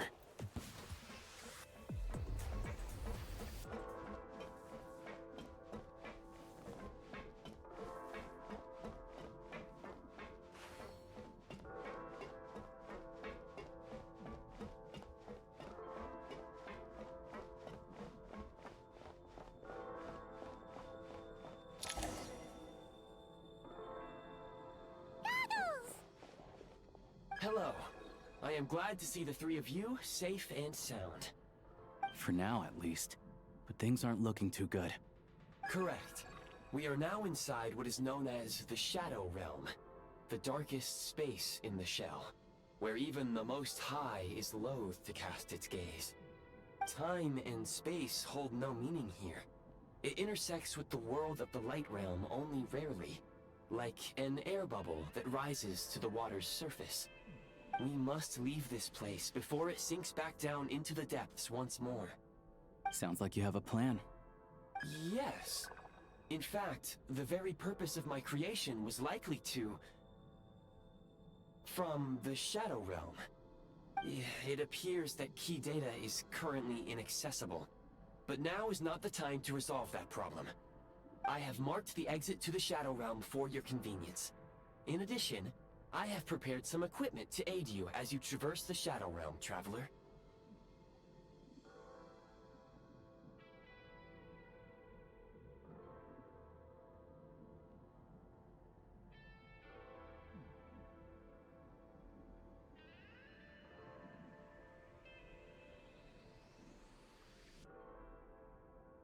It may well be one of my core functions.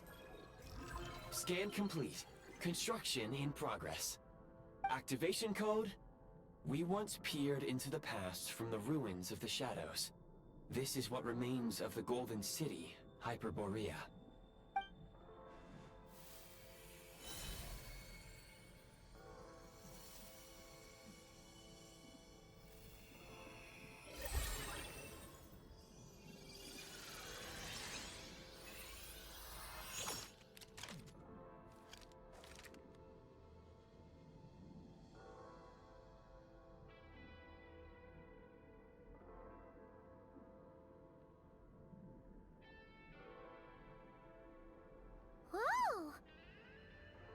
Now go. Arm yourselves with weapons of the spirit. Bring down the walls of the stronghold, and extinguish the flaming arrows of the wicked. Is this a gun? In the Shadow Realm, where humans cannot channel the elements, there once was one who, after much research and many attempts, found this to be the most effective means of attack. Let's go. We don't have much time.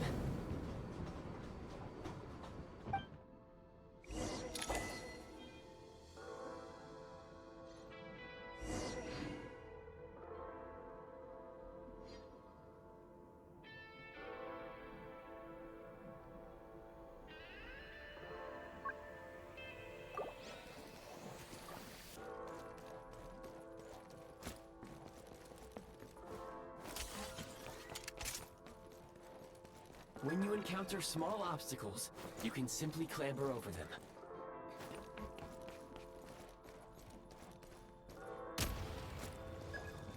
You can slide to navigate through low, narrow tunnels. Obstruction ahead.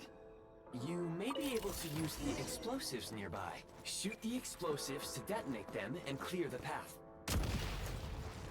For long-range targets, try using the scope to line up your shot. Many hostile units approaching. I suggest a new strategy. Take cover, and pick them off one by one.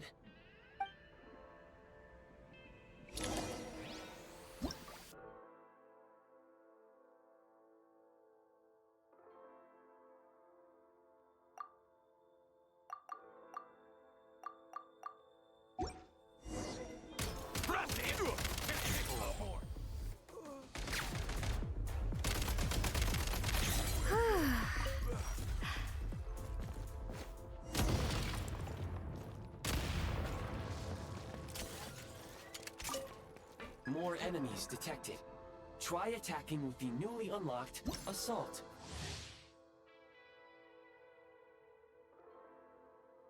Function.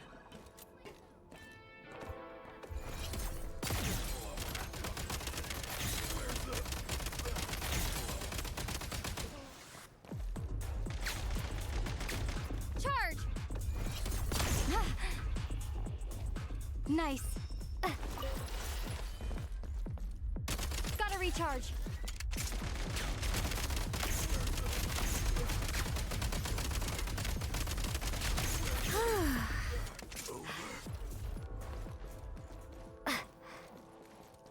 Time to catch my breath.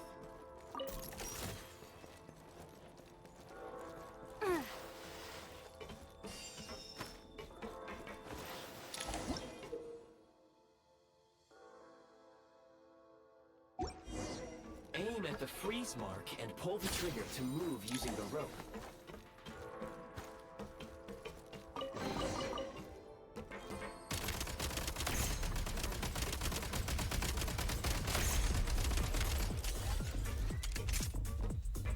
Some supply points can restore a small amount of stamina. Press on.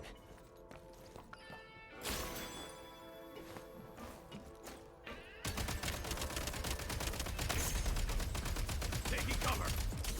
You don't scare me.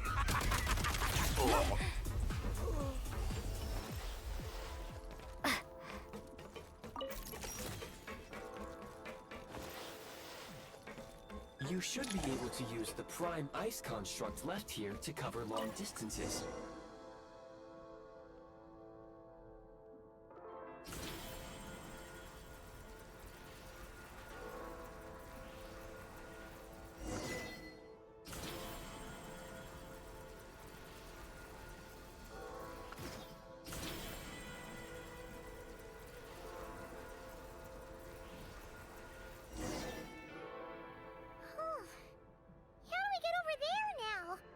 I recommend using this grappling gun.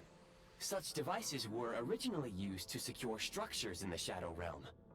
If you detach the connected hook, the grappling gun will automatically fire a rope to another nearby hook. Okay. So, we just removed this hook, right?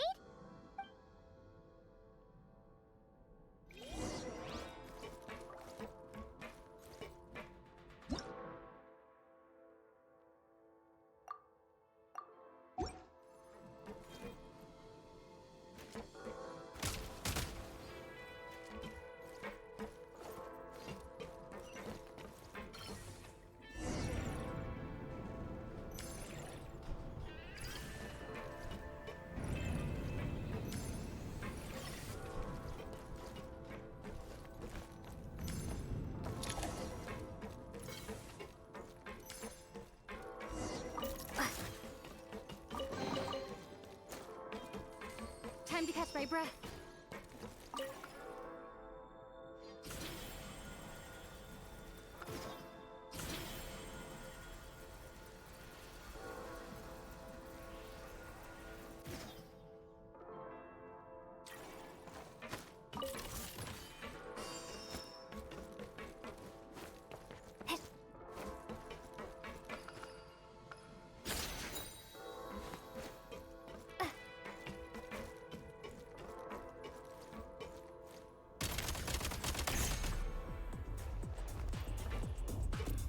Charge!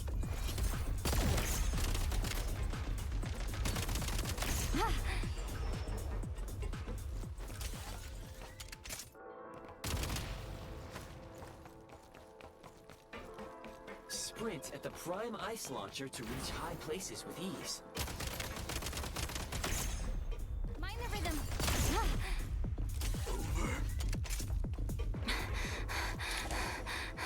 Usable munitions detected. Frag crystal.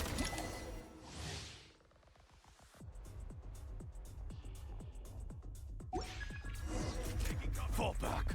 Fall back. One shot is all I need. Demolition time!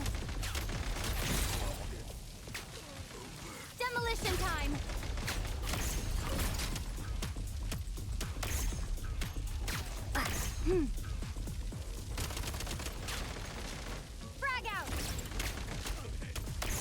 Reload!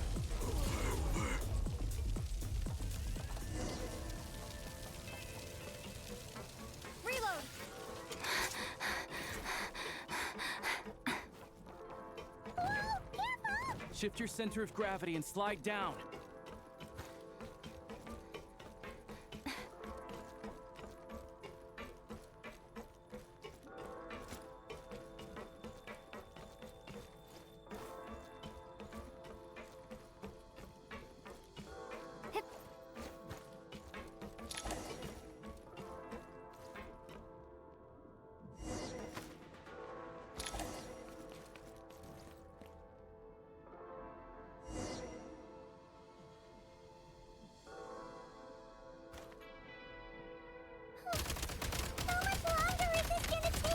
The exit is right ahead.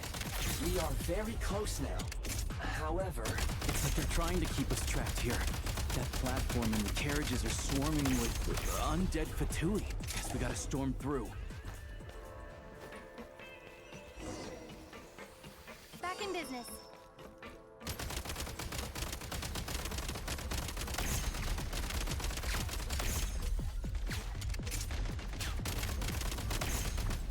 Mind the rhythm.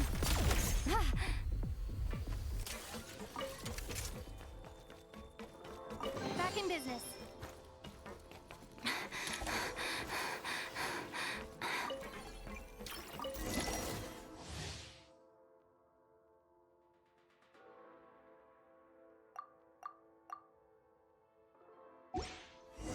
you may find switching to assault mode makes your attacks more effective.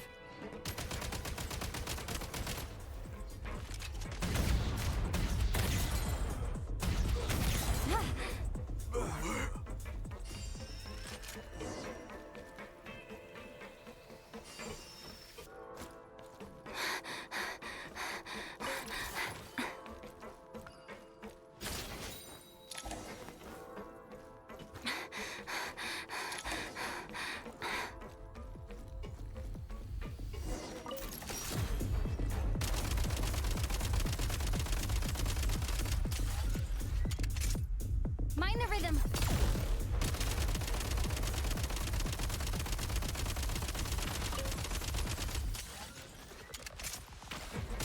Come on! We're almost there!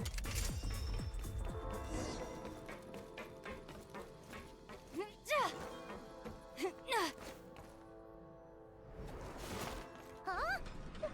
Why is everything shaking so much? Looks like the Shadow Realm is about to sink back down into the depths. The exit is right here. You mean this weird bubble thing? Wait, how exactly do we... No time to think. We just gotta go for it.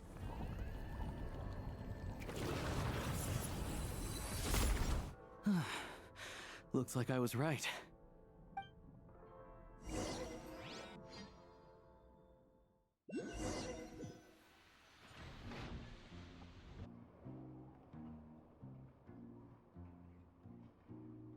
I can't believe the Shadow Realm manifested right on the railroad tracks. It's almost unheard of. Lucky we made it out. All thanks to you and that awesome gun.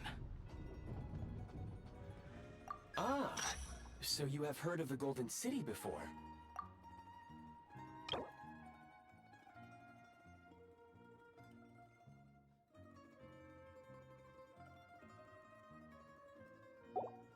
Yeah, it came up a whole bunch in Nokrai.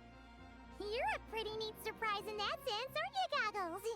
We had no idea they left cool gadgets like you behind. Make no mistake, it was a team effort. For a first-time firearm user, your performance was quite outstanding, far beyond my expectations.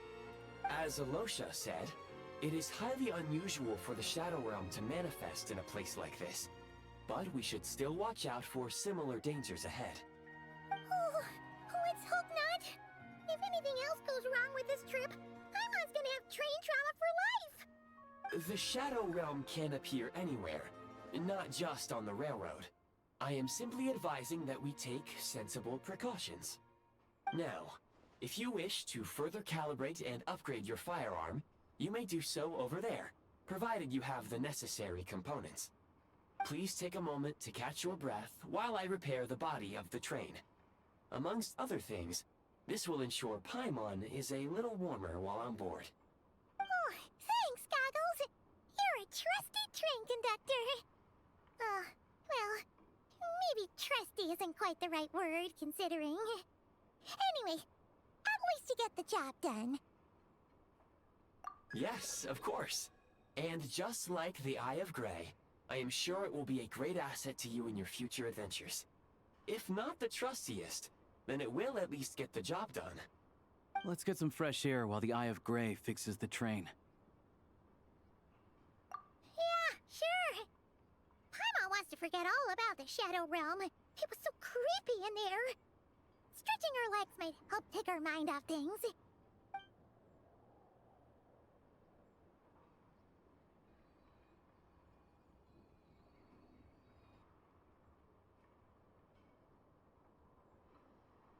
It's so quiet here for a train station. Not a person in sight. Just abandoned houses.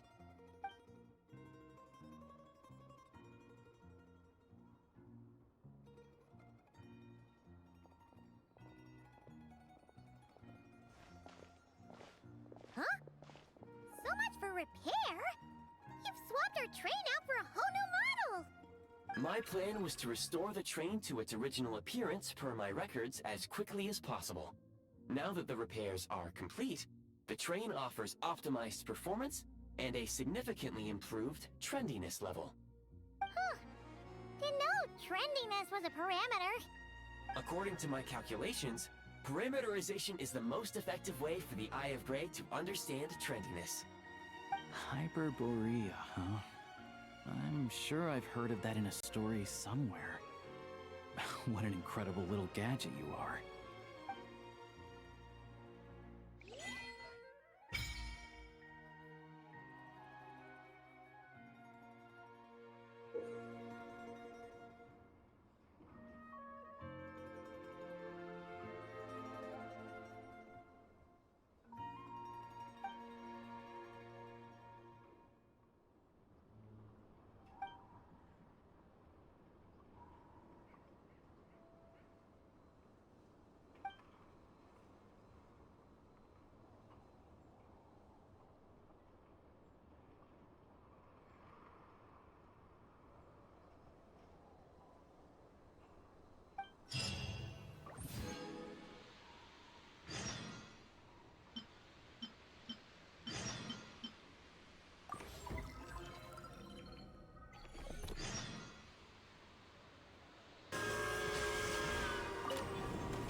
You might want to avoid looking down if you're afraid of heights. No, it's not that. Paimon's just praying that we don't have yet another accident.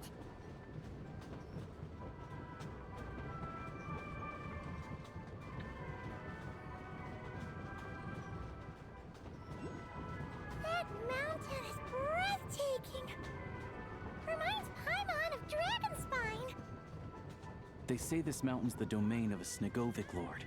A lot of the Snegovic retreated there to live in seclusion, so it's a pretty mysterious place. You hear all kinds of stories. Even the residents of the nearby town of Svietlo-Lidovka steer clear of the summit, and they make a living off of harvesting prime ice.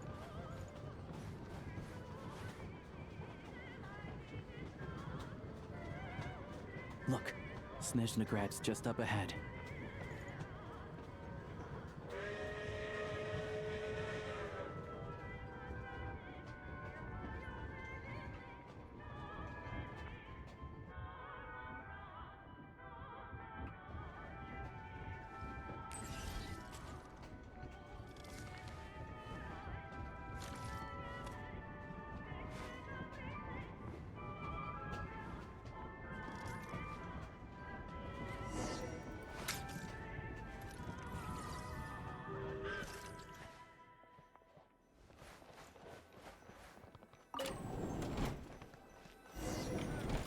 Please step back. Let others.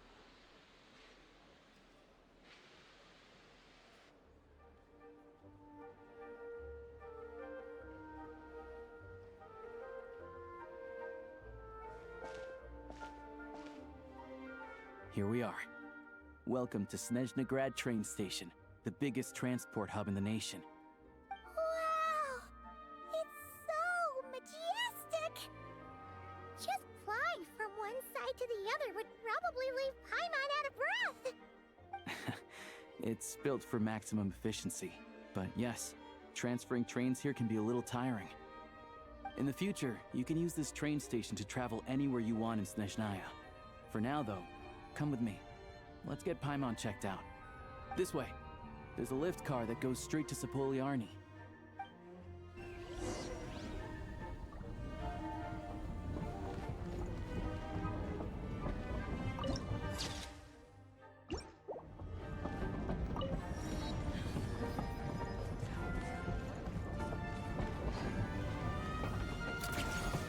Look!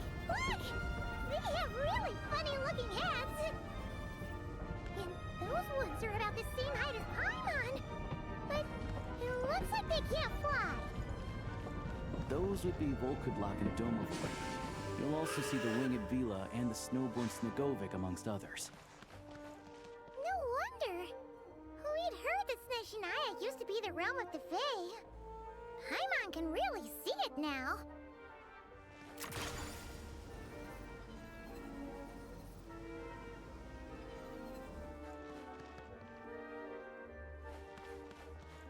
Come on, keep up.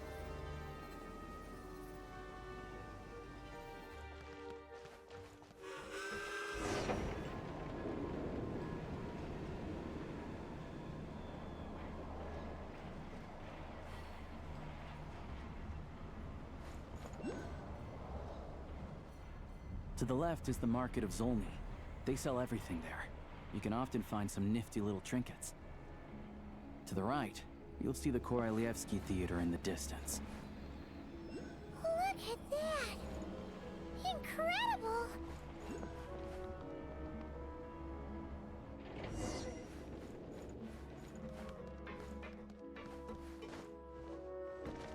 Huh?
Snezhnagrad is stunning! Seeing it with her own eyes makes all the trouble we went through to get here worth it. I found it pretty stunning when I first came here too. But I soon found out that stunningly beautiful means stunningly expensive. The prices here are crazy. I'm just a small-time hunter, so Zolny is where I spend most of my time. This way will take us to Podvorier restaurant. They offer food and lodging there, so you can get settled in while I fetch the doctor. Is that gonna be stunningly expensive too?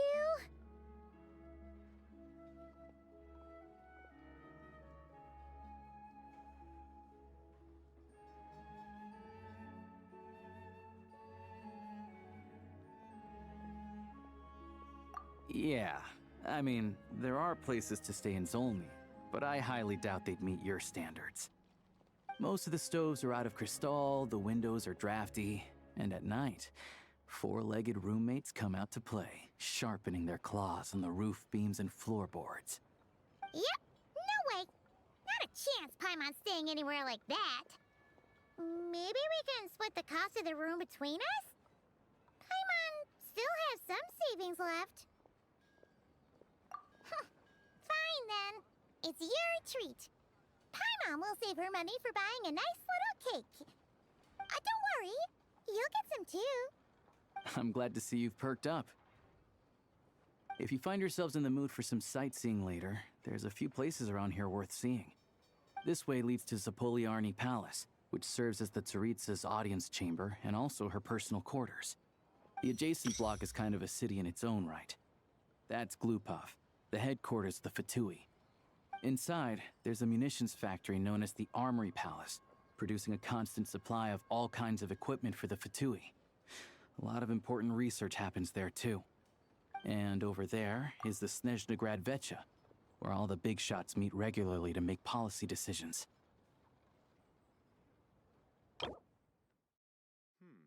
That kid.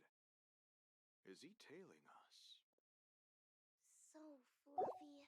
These places are best admired from a distance. I'm sure I don't need to explain why.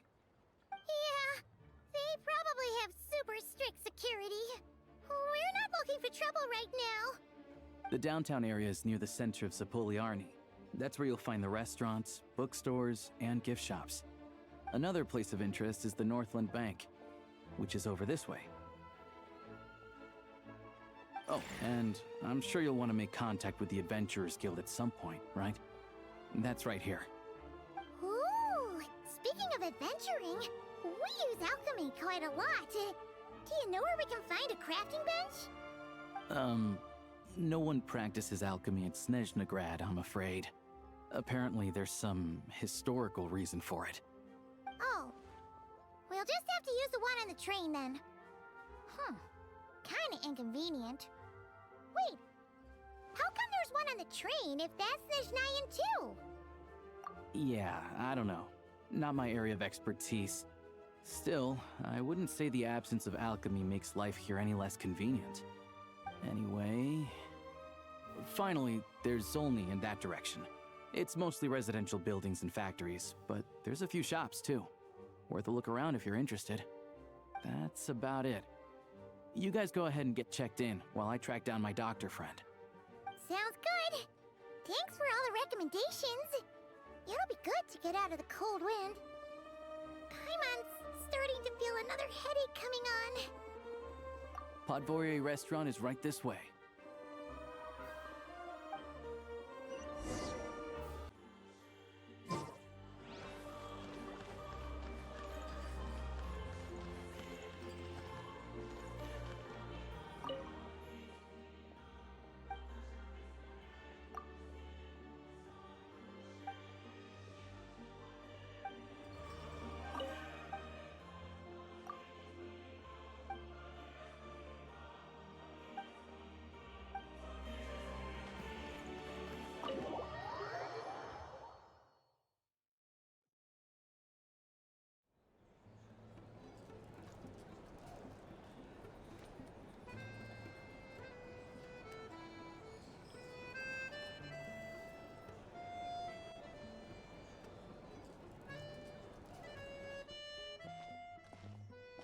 Looks like you get what you pay for, huh?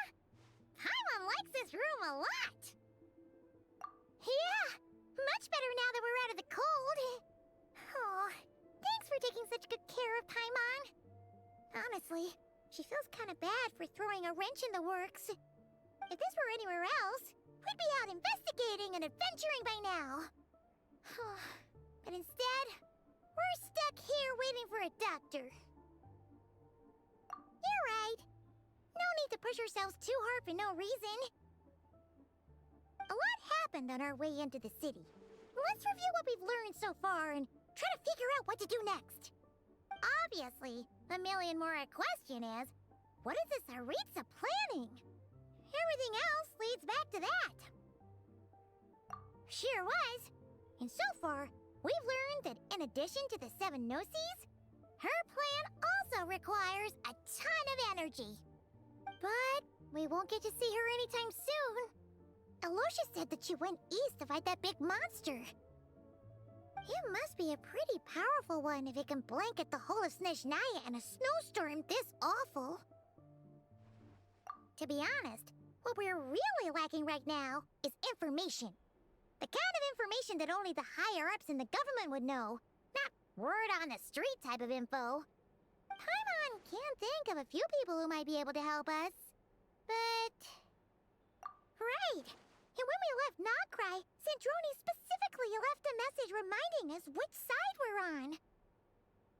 So, it's unlikely they'd tell us anything confidential about the Tsaritsa's grand plan. Yeah, fair point. Besides, that Gloop-Off place is right nearby. We've got nothing to lose, so it'd be a waste not to go. There's gotta be someone there willing to talk to us, right? Maybe Arlecchino or Sandrone? Or possibly Tartaglia. But it's unlikely we could sweet-talk Arlecchino, let alone Sandrone. She basically told us to stay in her lane already. Yeah, the last time was all the way back in Fontaine, right? Too bad we missed him in Nokrai. Apparently, he came to help out. Hello. Is there a traveler in Paimon in there? That's Alosha! Come in!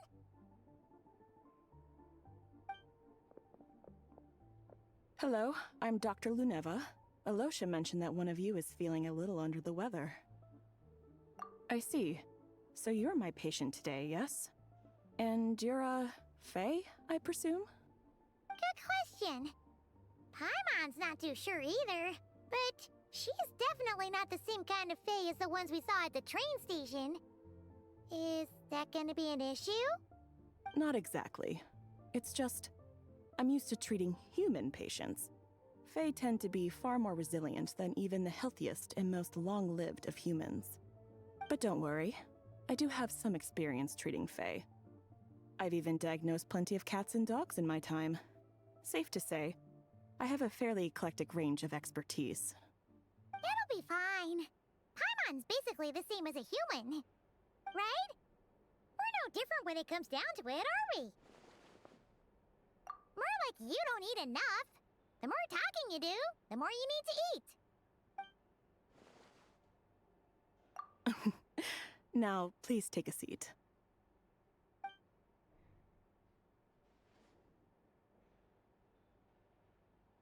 Okay, vital signs are good.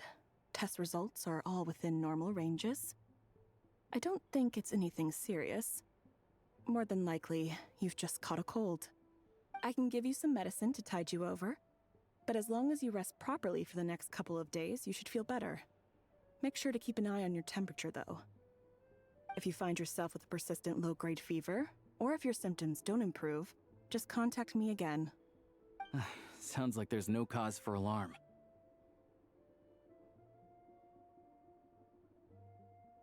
Thank you, Doctor. You're very welcome. Just doing my job. I'll leave you in peace now. Time to visit my next patients. Take care. You heard the doctor. Best you rest up here for a couple days. No sightseeing for the time being. Alright then. Guess we've got no choice. Let's just treat it as a short vacation. I have to get back to it. If you need anything else from the doctor or me, go to the Hunter Trade Station in Zolny. The boss there knows how to reach me. Hey, no big deal. You saved my life in the Shadow Realm. This is the least I could do. See you around.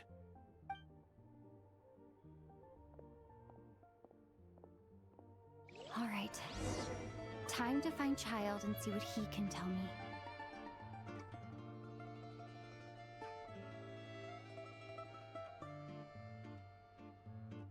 Yeah. I'd better not disturb her while she's asleep. With any luck, I'll be back before she knows I was gone.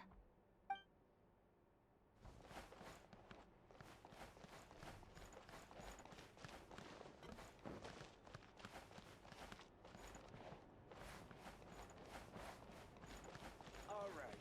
Enough of it. The drinks.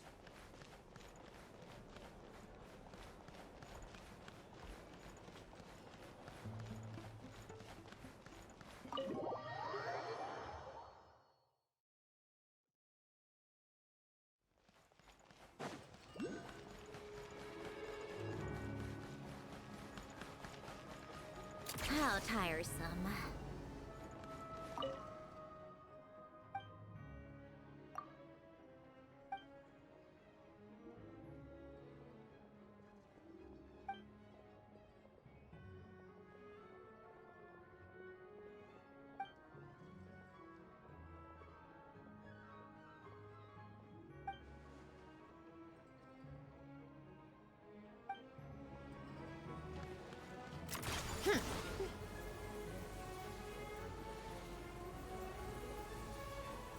Take a break?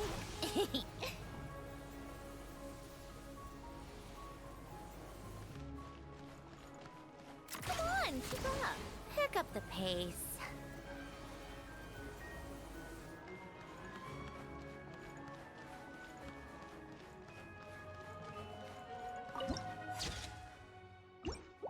How tiresome.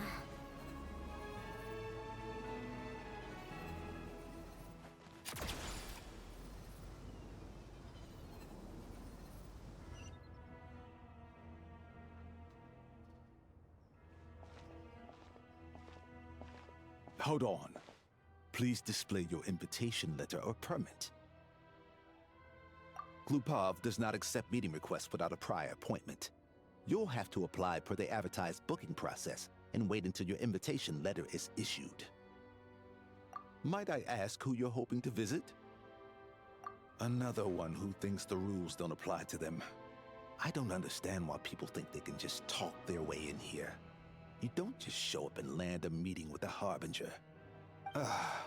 But I have to go through the motions for protocol's sake. Honestly, it's such a waste of time asking when I already know what the answer's gonna be. Wait a moment. I'll pass on your message. If Child is unavailable, you'll have to go through the proper procedure.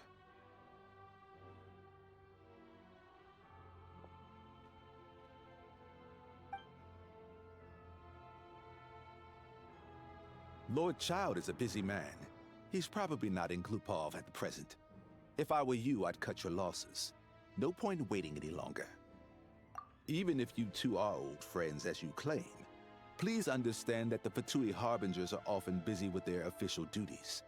They tend not to stay in Glupov for extended periods. Next time, stick to the rules. You'll make life easier for both of us, Greetings, Lady Marionette. I'll take care of our guest here. It's her first time in Snezhnaya, so it's no surprise that she doesn't know the rules yet. I trust no choice words have been exchanged. No misunderstandings I should be aware of. No, Lady Marionette. No incidents to report. Whew, that was a close call. Good thing I played it cool. Is that right? Good to know.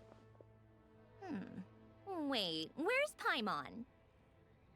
Under the weather? That's hard to imagine.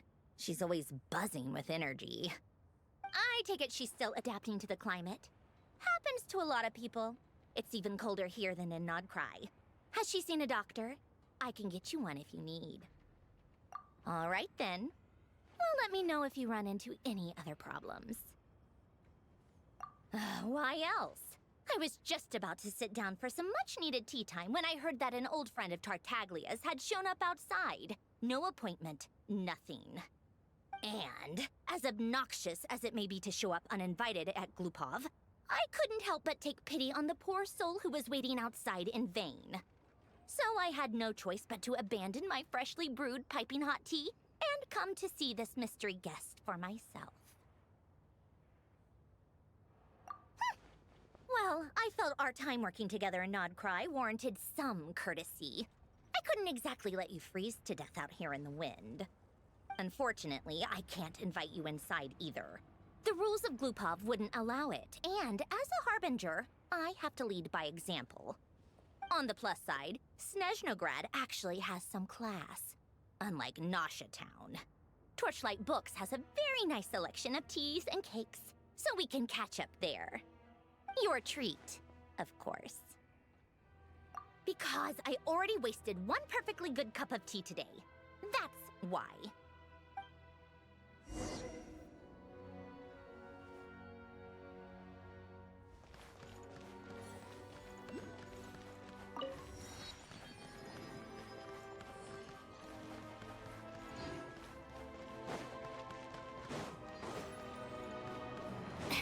Take a break.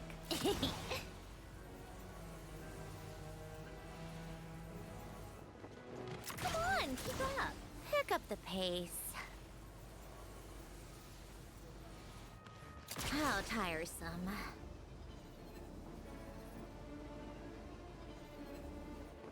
Come on, keep up.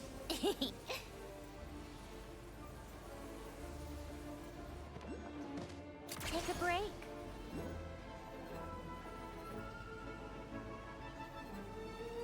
Come on, keep up.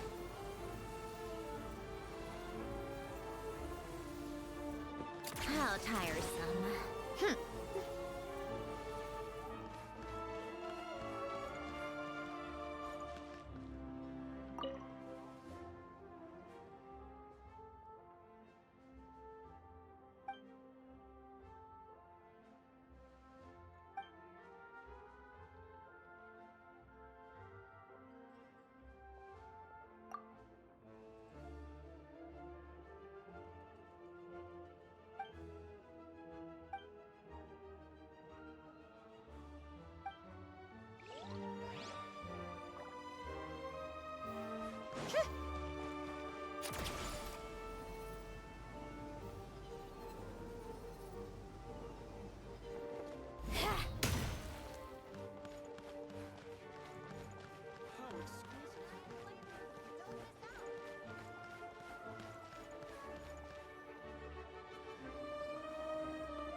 I've ordered for the both of us. No objections, I assume. I'm sure you trust my taste.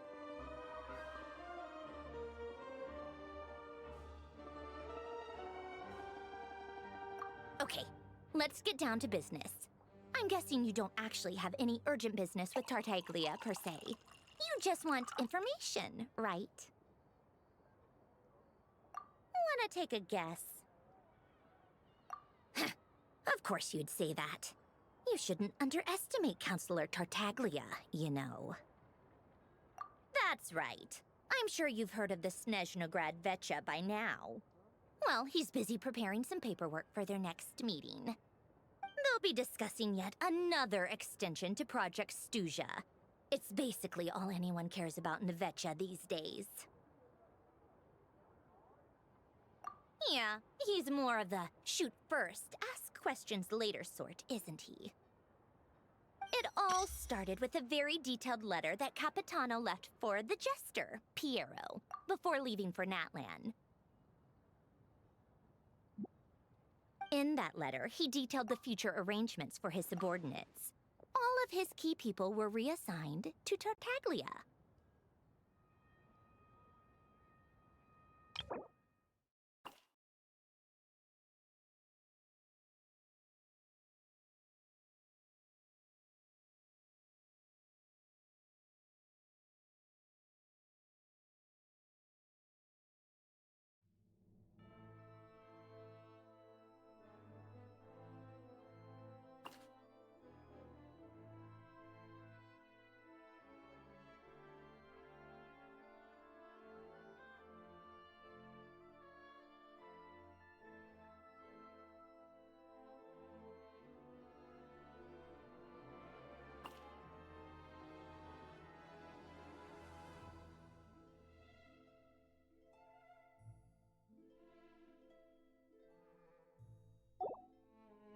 I guess he'd already prepared to leave us for good all the way back then. But Piero didn't reveal the contents of the letter until the events in Natlan had concluded. That was his reaction, too. Why me? With a bewildered look on his face. He'd always assumed Capitano looked down on him. He was a man who kept his thoughts to himself and barely spoke to him the whole time they'd known each other. But he occasionally brought Tartaglia along to my tea parties back in the day. So to the rest of us, it was clear that Capitano had quite a lot of respect for his young comrade. By the rest of us, I mean my tea party regulars. Arlecchino, Rosaline, and... actually, not Columbina. She was probably oblivious to it. Anyway, then the Liu-S situation happened. Normally, it took a lot to get under Capitano's skin, but that time he was furious. It's not really my place to talk about it, though. You can ask Tartaglia about it sometime. Basically, Tartaglia probably had the wrong idea about Capitano all along. Right up until Piero revealed the letter he'd left behind. Capitano believed that despite Tartaglia's immaturity, he showed great potential. Plus, he possessed a kind of purity rarely seen among members of the Fatui. Yeah, it's one of the few things that I'd agree those two have in common. But there's one other reason why Capitano chose Tartaglia to assume command of his troops. He knew that after he was gone, several of the others would swoop in on his army like vultures. With the ones who stood to benefit the most being the rooster Pulcinella and Regrator Pantalone.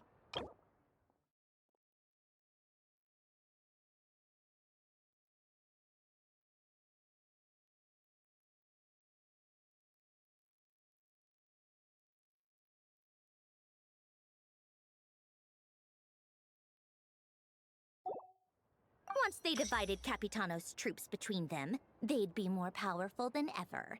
No one would be able to stop them.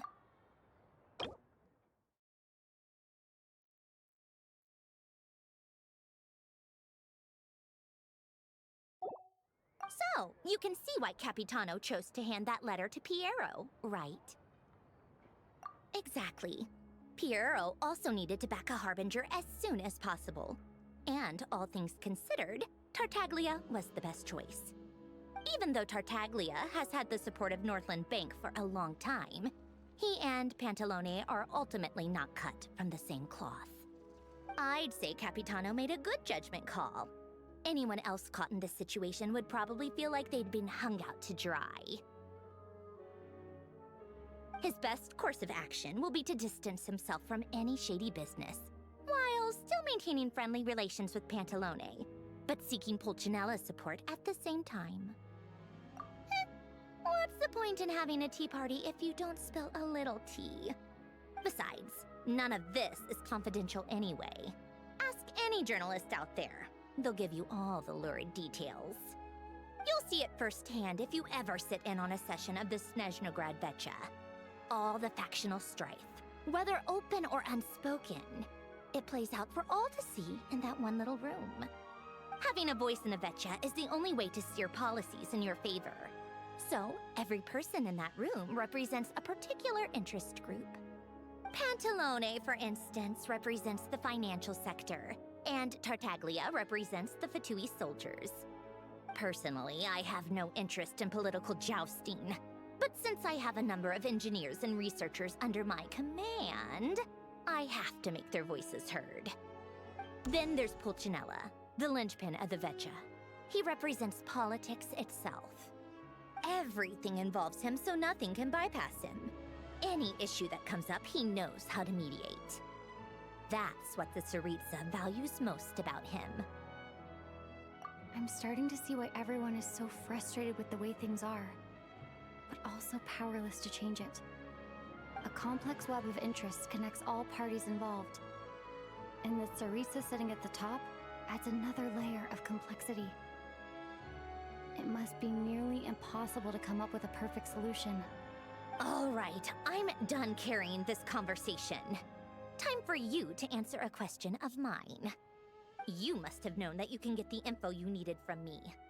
So why was Tartaglia the first person you asked to see and not me?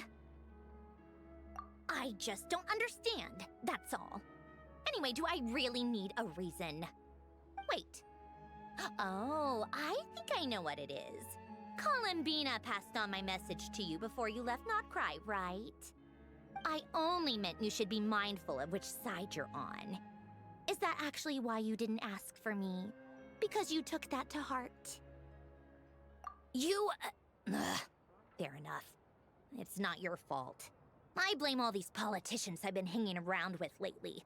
Always beating about the bush when they talk. I guess it must have rubbed off on me. Anyway, just ask for my help next time, okay? Little things like this are no problem. Lady Marionette. What now? Can't you see I'm on my break? Whatever it is, just leave it on my desk. I'll look at it later. Sorry to disturb you during your break, ma'am, but I'm afraid it's an emergency. Isn't it always? I've told you before, fixing the tracks and transporting ice blocks does not constitute an emergency. The equipment in Svietlo-Laidovka is in urgent need of maintenance. With how the weather's been recently, we suspect that the cause is a buildup of snow, exceeding the maximum weight limit. The supports on one of the machines broke and fell, awakening a dormant beast and leaving many of the ice miners trapped in a nearby ice cave. Luckily, Odette's team was nearby and launched a rescue operation, but we're still facing a severe manpower shortage for both the rescue and engineering teams.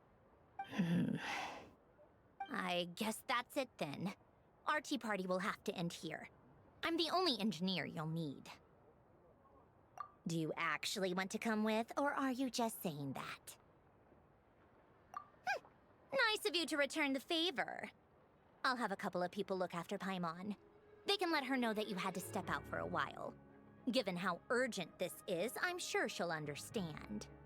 And honestly, I'd rather have your help than anyone else's. Between your skills and experience, you'd be reliable help. Then let's go.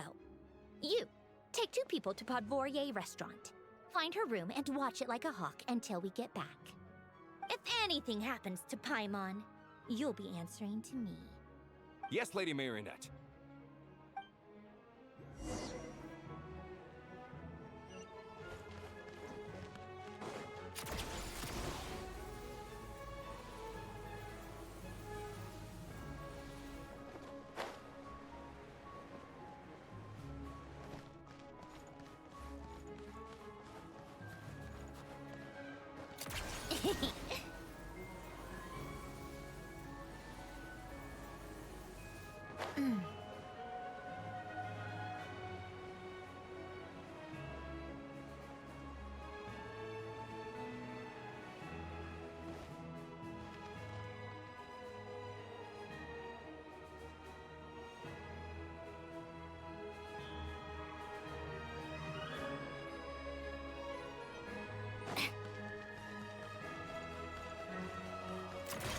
Pick up the pace.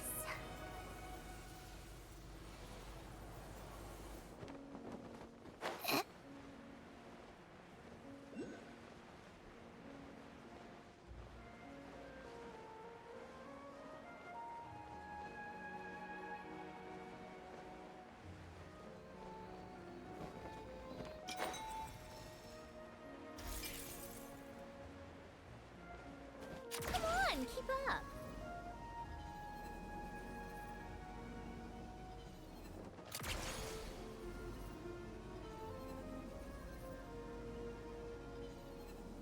Take a break.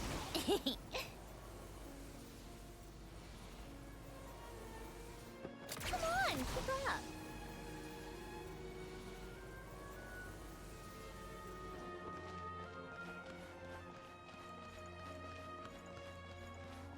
How tiresome. Pick up the pace.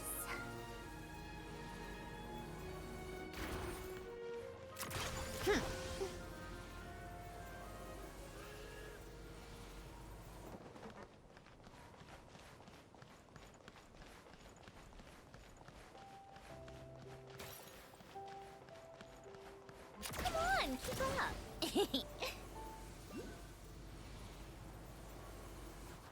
Yeah.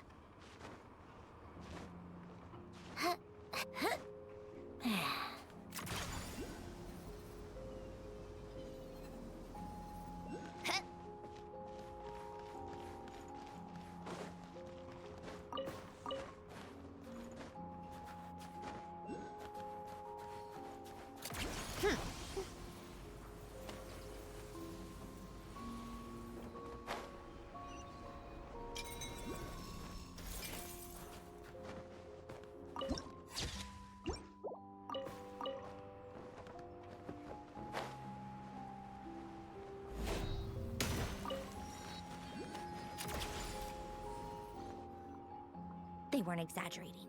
This is really dangerous. It's a good thing only one of them broke. From what I've been told, most of the trapped miners are over in that direction. Yeah, you do that while I check the rest of the equipment.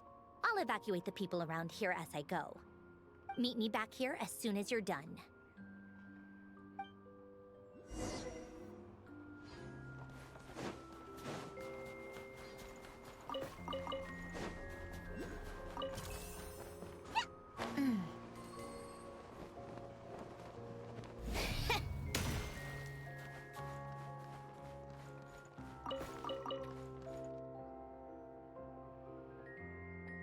I have to be getting close. Don't go any further.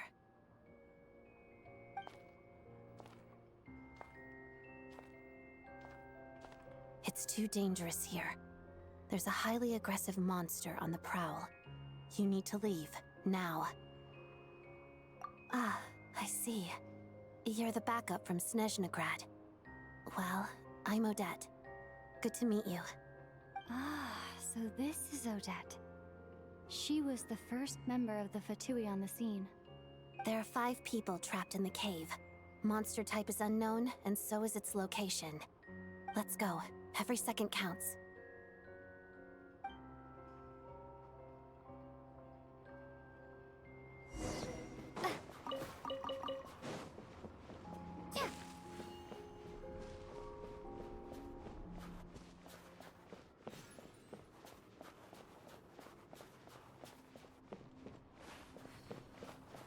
Careful.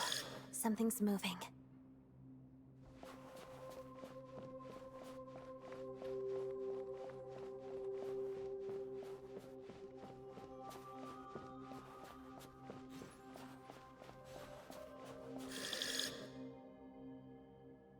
This must be the monster's shadow. Looks like a tough opponent.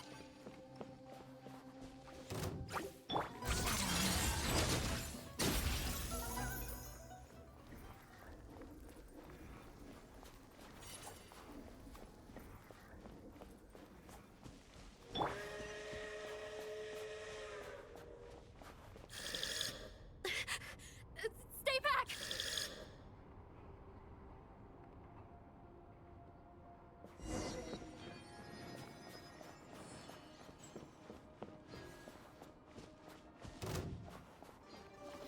Let's begin. Pirouette.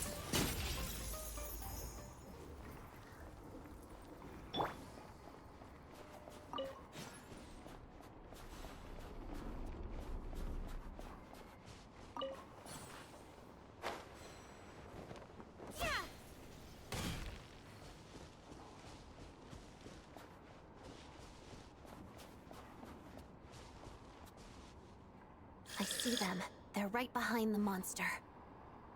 The monster seems very agitated. It could attack at any moment. Let's make the first move.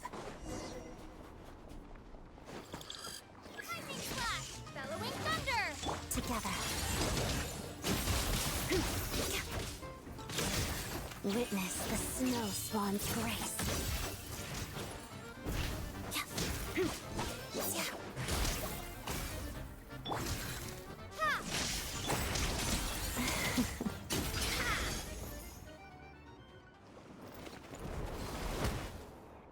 Thank you for saving us. We'd have been monster fodder otherwise. Thank you. Thank you. You're welcome. You should be safe now. Follow this route out. She and I will stay behind to watch the rear. Thank you. Come on, let's go. This way.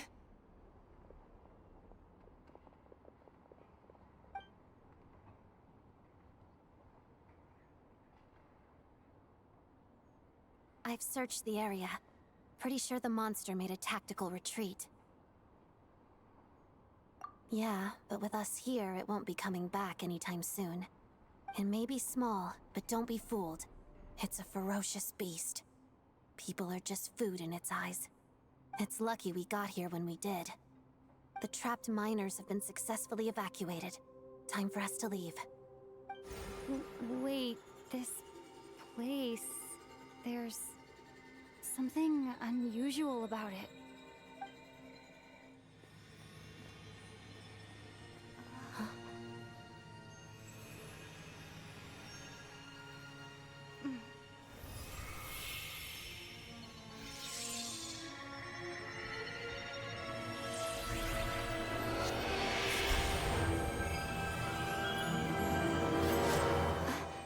is that? I don't know. It's back? Guess it has family.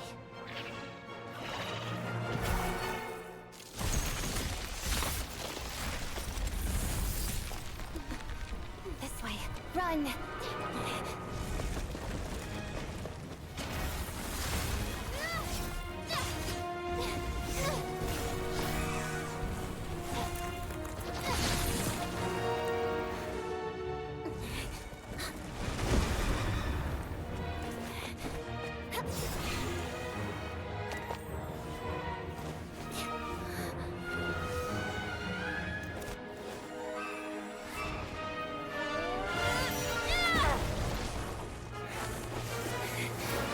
Thanks.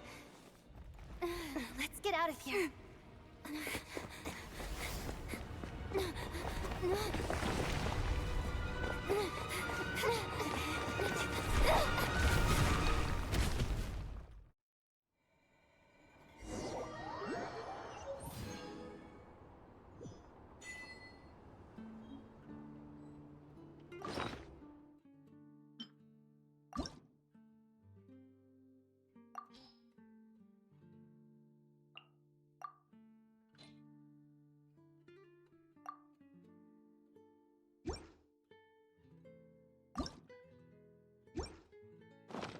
Called back to the Zeppeljärni Palace again? Ugh, seriously. What's the point in all these endless meetings?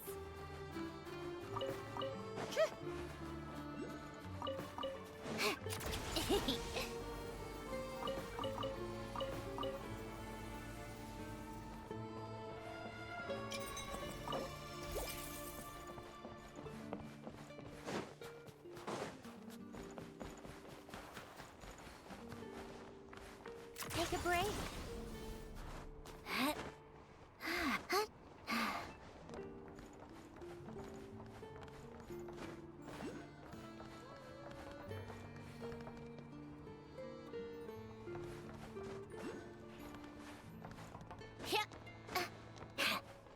How tiresome.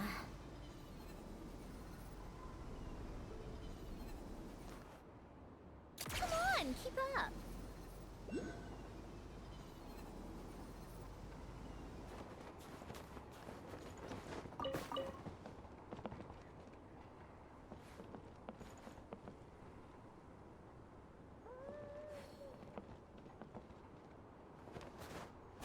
How tiresome.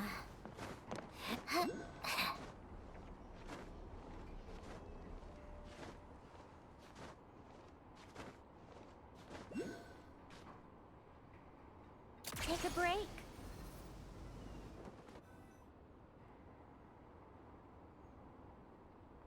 Everyone's accounted for. We managed to rescue them all. We also placed a sign at the entrance to the cave, warning people to stay away. You really held your own today. I still don't know your name.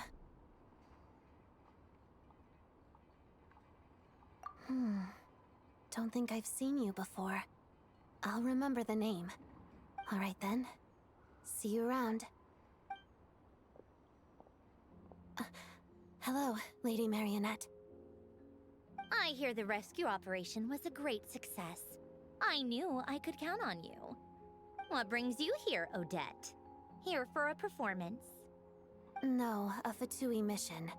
I happened to be nearby and heard the crash. She hasn't introduced herself then. Odette is the prima ballerina of Snezhnograd. She's quite the celebrity. If you ever hear people mention the two crowning jewels of the Korailievsky troupe, they're talking about Odette and the prima donna, Vodianitsa.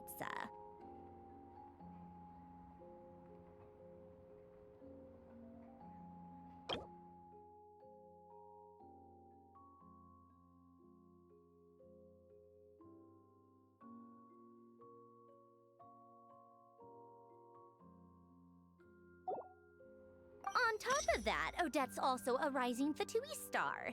It's looking likely she'll inherit the title of the Fair Lady.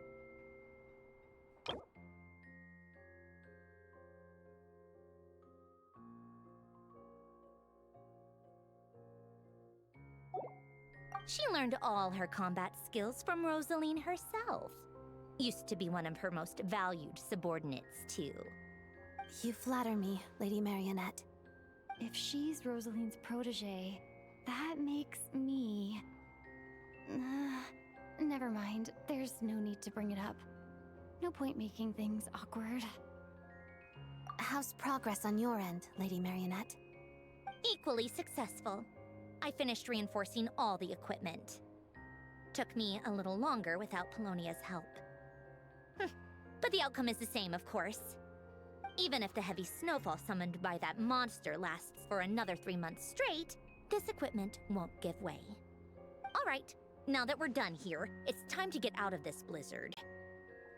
Sure, but Snezhnograd will send someone to investigate and draw up a relief plan.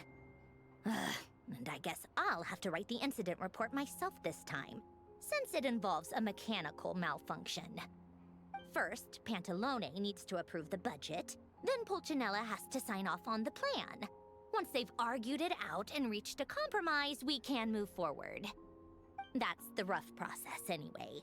Could take anywhere from a couple of weeks to a couple of months, depending on how smoothly it goes. Yup, nothing we can do about it.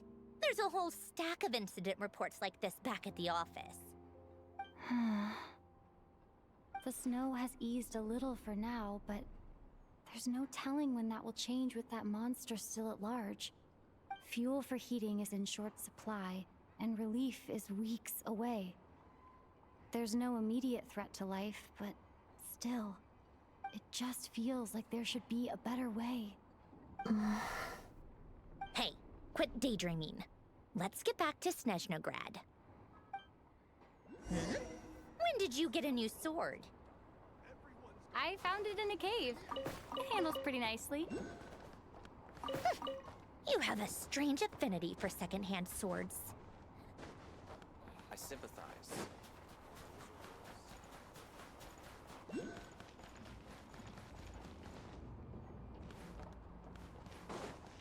How tiresome. Pick up the pace.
place.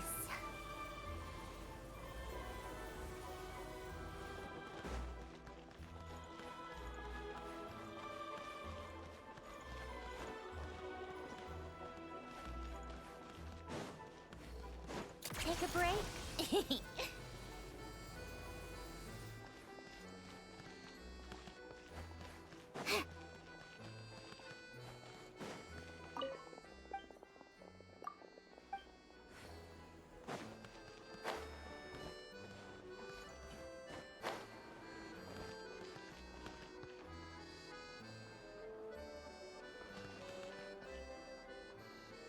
Please enter in an orderly manner and cooperate with security checks.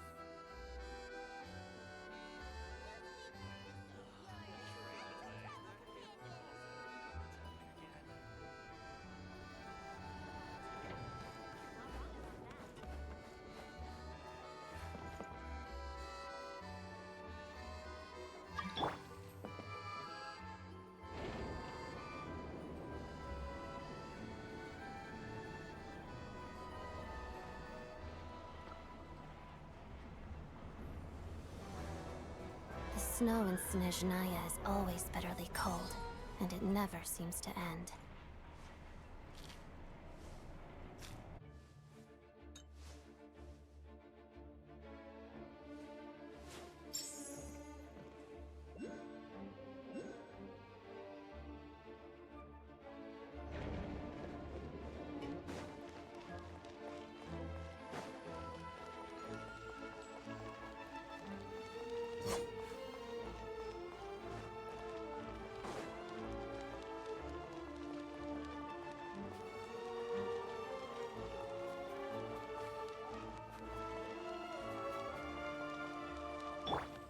How tiresome.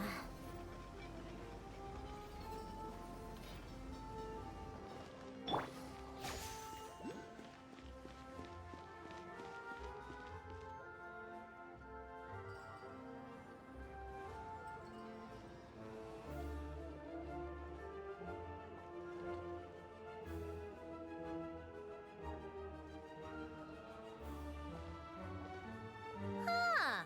Well, if it isn't Counselor Tartaglia, Mr. Big Shot himself. Go easy on me, all right? I'm still recovering from the interrogation the real big shots put me through. Hey, comrade, it's been too long. I heard you came looking for me earlier. Nicest surprise I've had in a while. Good to see you too, Odette. I'm guessing you guys just got back from Sviatlo-Laidovka. How'd it go? Crisis averted? It went fine. How about you? Any new developments? Not really. Same as ever. Growing opposition to Project Stuzha, and the usual rebuttals are starting to ring hollow. The results of the mock vote were pretty dire. Pulcinella was fuming. I've never seen the old man so angry. That's not good news. It takes a lot to rattle him. Yeah, obviously if push comes to shove, there are ways to crack down on dissent. But... Sorry, I have to ask something. This is going to sound blunt, but may I? Huh? Of course, fire away. It sounds to me like everyone's tearing their hair out trying to figure out how to deal with opposition to Project Stuzha. But what exactly is this project's purpose? And how can it be so important that even people like you two refuse to stand up for the ordinary people of Snezhnaya? Interesting. I gotta hand it to you, comrade. You sure don't mince your words. Excuse her? What does she mean, refuse to stand up for ordinary people? Oh my gosh. How does she dare speak to the Harbingers like that? Are you interrogating us now? It's okay, Sandrone. Let me explain. I think I understand where she's coming from. If I could, I'd take your side right now. In fact, my position's very similar to yours. I've only held back on casting a dissenting vote in the Vecha because the Tsaritsa would never let me get away with it. Still, I have a responsibility to the Fatui armed forces, so I do what I can to make their voices heard.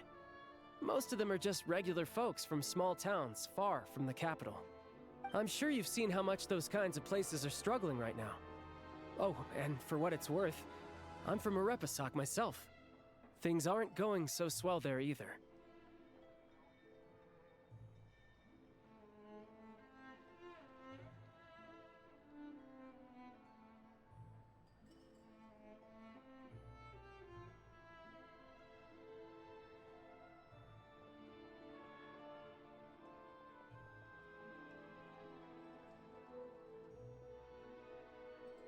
The Tsaritsa wants to create a better, safer future for the people of Snezhnaya, but she's thinking long-term.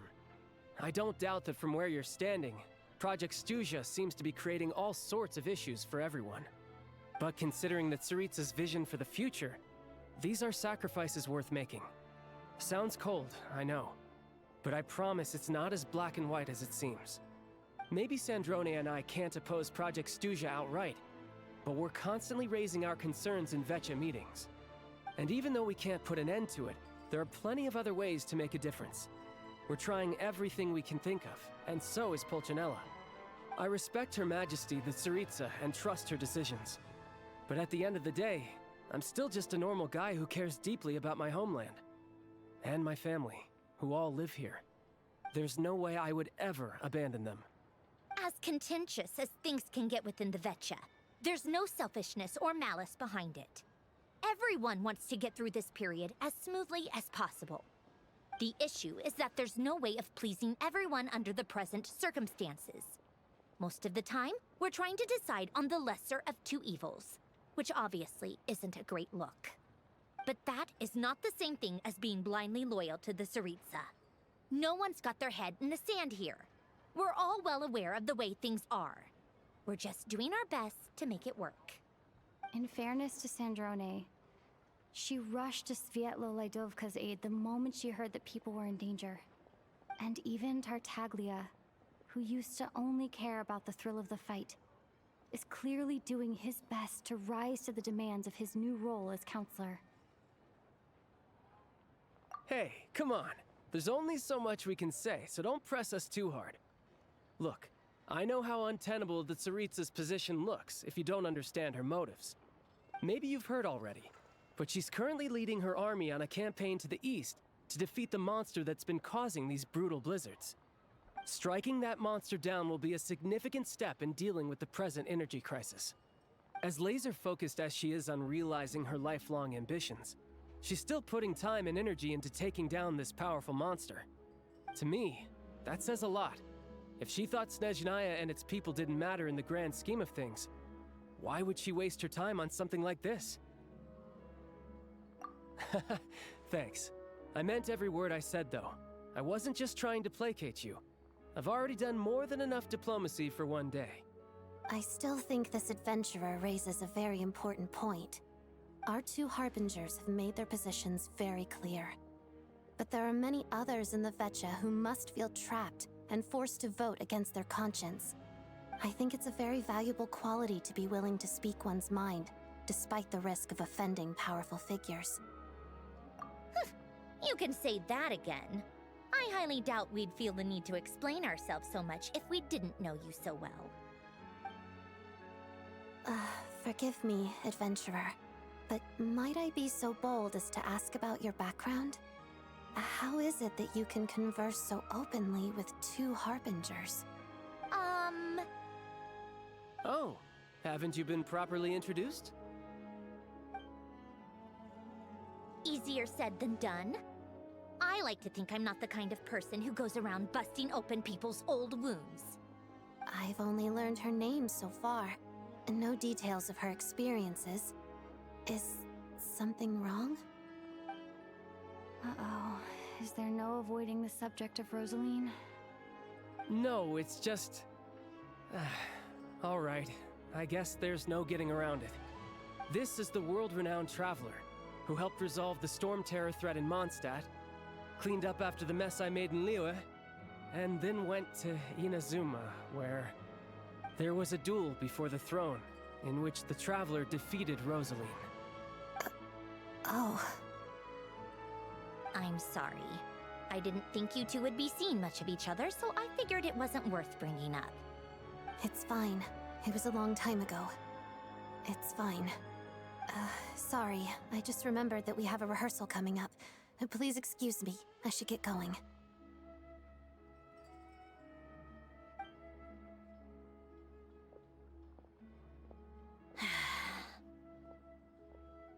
I've mentioned this to you before, remember?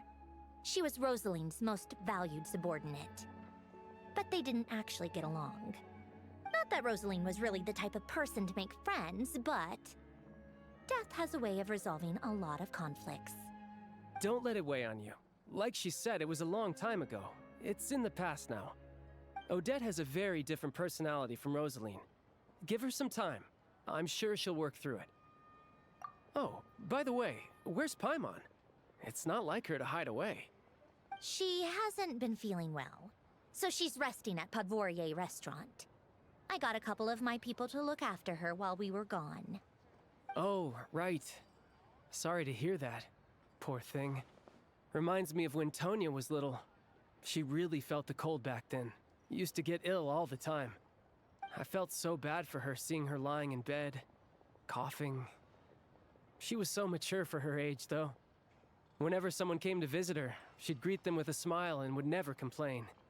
I'm sure Paimon's a good kid, too. You're a little short on manpower, right? Let me have a couple of my people take over for yours. I'll send my most capable and reliable. They'll make sure Paimon can recover in peace. Well, that would be great. Your people are more qualified. Hey, don't mention it. I'm sure you have things to do. Hopefully this takes a load off your mind. So no more accusing me of not being on your side, all right? Already? That was quick. I'm afraid I can't help you there. Our director's recent movements are confidential. Even we're not in the loop. If you hadn't told me, I never would have known he'd gone south. I assumed he'd been in Glupov this whole time. Well, I guess I'd better go sort out Paimon's security situation. I have some other work to catch up on at Glupov anyway. Me too. I have an incident report to write up. Let's leave it there for now. I guess everyone's in a difficult position. But Tartaglia's right. I have things to do. Things I want to do, and things I ought to do. To start with, I should go ask Alosha if he knows of any way to help Sviatla Ledovka.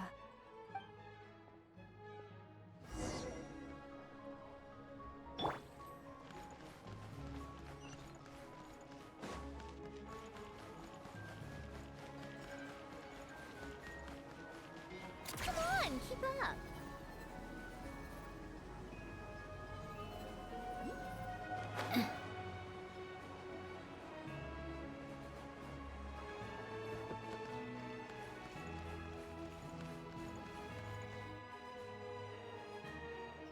How strange. This sword seems to be vibrating of its own accord. It's a very faint vibration, but it's getting stronger as I get closer to the statue of the Seven. Does this sword have some connection to the statue? But all it does is vibrate, even when I touch it. That place I got this sword from was definitely out of the ordinary. Maybe I should try channeling the power of cryo?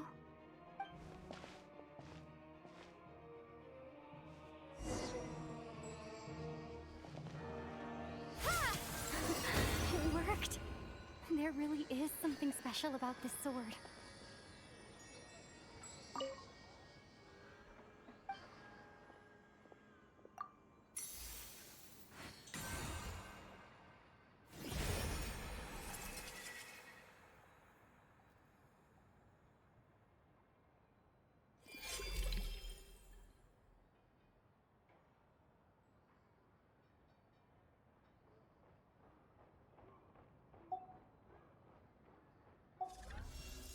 I don't really understand what just happened, but I'm pretty sure this sword just got a little more powerful. I'll have to try the same thing again when I come across another statue of the Seven.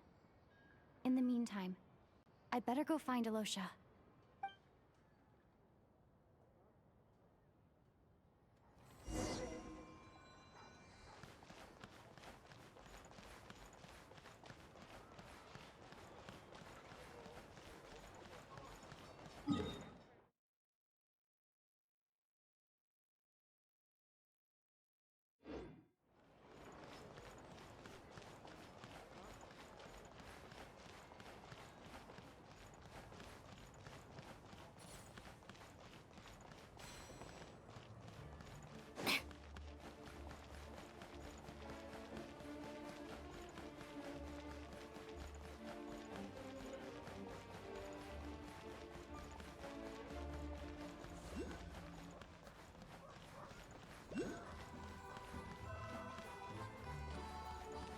a break.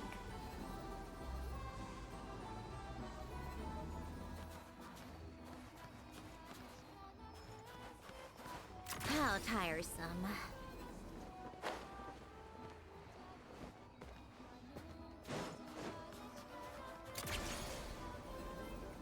Yep. Yep.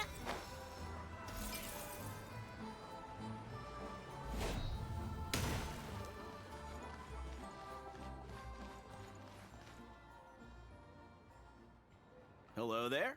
How can I help? Ah, sure thing. Give me a second. I'll go fetch him for you.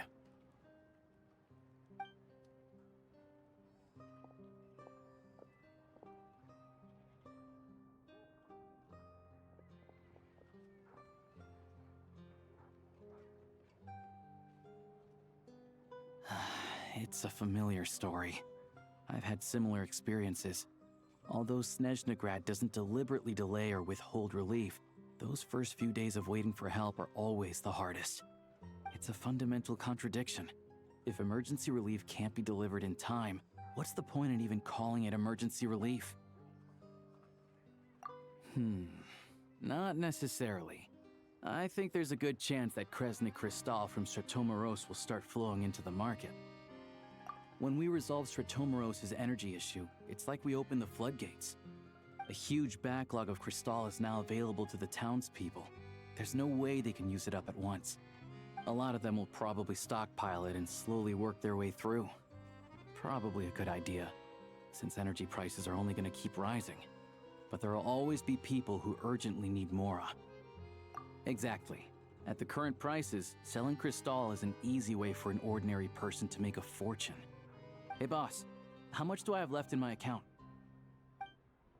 1 second, let me check. So, you're planning on buying the Crystal out of your own pocket? Yeah. I don't know if I have enough, so I'll chip in a little extra and buy as much as I can afford. No, it's fine. You're new to Snezhnaya, and you have your own living expenses to worry about. Besides, you're already providing the train. Here's your Mora. See what you can find at the market. But I doubt there'll be much Crystal left. Yeah, well, can't hurt to take a look. Let's see. Huh?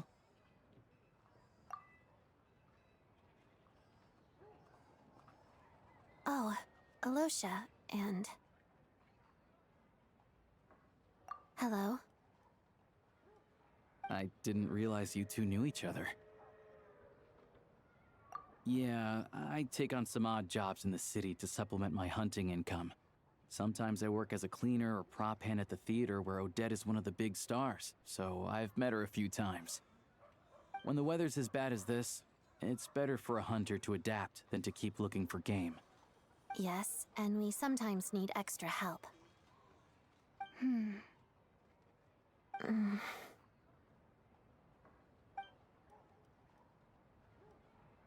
Wait, why is the atmosphere so awkward?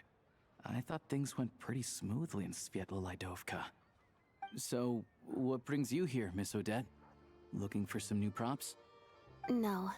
After I got back to the theater, I couldn't stop thinking about the situation in Svietlolaidovka. It bothered me so much I couldn't focus on my dancing. So I decided I'd come here and see if there's anything I can do. You too, I presume. I suppose that's why you're here. I didn't feel comfortable expressing my true opinions in front of the Harbingers. Not least because ordinary Fatui like me don't even know what Project Stuzha is all about. Without knowing the full picture, I can't make sense of it. And at some point, if things aren't making sense to me, I can't just keep going along with it. So many people feel the same way. They wish they could do something, but all kinds of reservations hold them back. Explains why groups like the Rokot are springing up to fill the gap. Yes. Well, that's one option. But there are risks to consider with organizations like that. The Fatui does not encourage their activities. Right, because things can get out of hand, and it's hard to hold the right people accountable when they do. I've heard about a few cases like that. Sandrone said Odette was on track to inherit the title of the Fair Lady. If so, she'll be able to find out what Project Stuja is really about. Still, it's probably a little soon to ask her about that. There may be more to the story. What's on your mind? I think we can both agree that no matter which side you're on, it can't stop you from doing the right thing. Where there's a will, there's a way. I know what Rosaline did while she was abroad. You made the right decision, so no hard feelings. So, what's your plan? Oh, we were gonna buy some Crystal. I heard there's some on the market right now. Funny, I had the same idea. In that case, let me pay. I can claim it back as mission expenses. The real issue here is that government relief is behind schedule. Surely it makes more sense for the state to cover these costs than for us to pay out of our own pockets. True. It's a huge expense after all.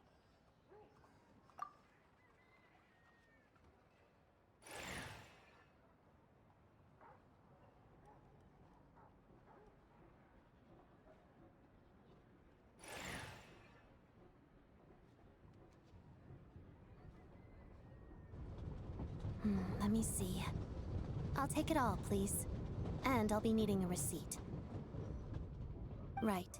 Choose mission budget under the expense category, but be sure to specify emergency rescue operation in the description.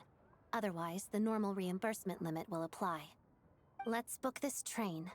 Regulations say that if we need to transport Kresnik Crystal during Project Stuja, extra carriages can be added 1 hour before departure.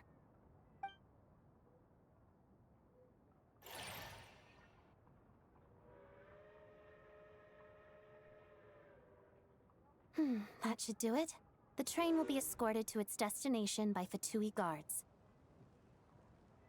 This is my first time seeing you handle Fatui affairs, Miss Odette. It seems you're as skilled an officer as you are a dancer. You flatter me. It's only because I've been doing both my whole life.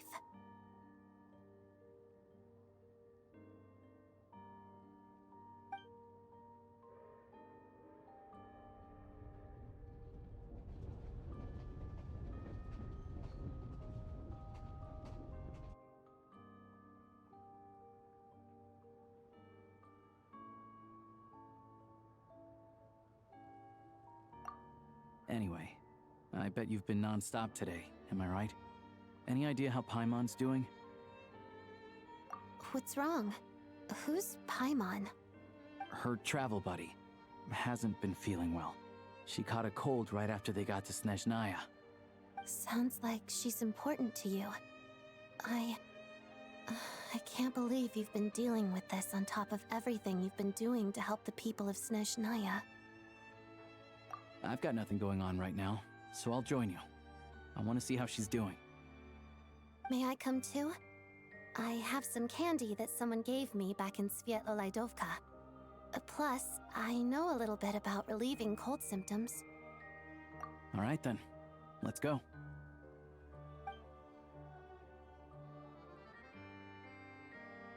I still don't know what the deal is between these two, but at least the tension seems to have vanished.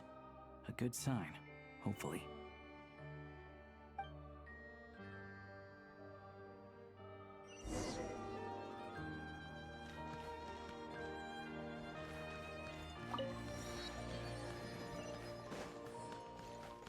Come on, come up.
How tiresome.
up the pace.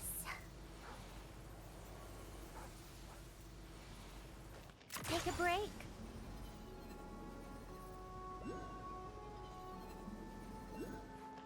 How tiresome.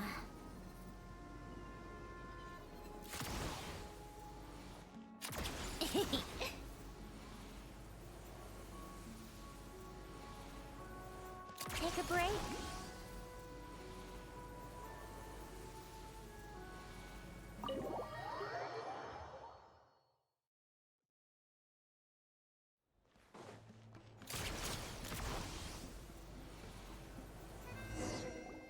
Hello. Sorry, but there's a sick person recovering in this room. Can I help you? What happened? Oh. Please, excuse me. Are you the Traveler? Could I take a quick look at your Adventurer Handbook? Master Child said I should verify your identity.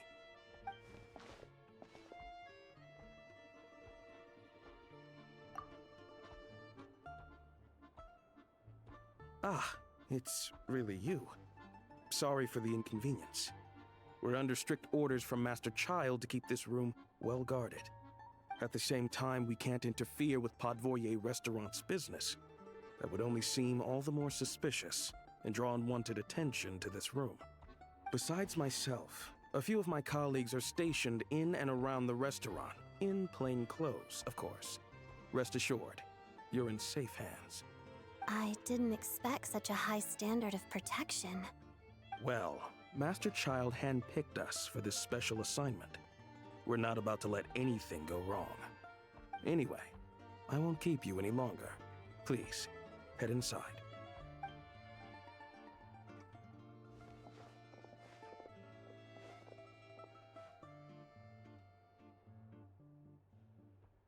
Traveler! Aloysia, you're back!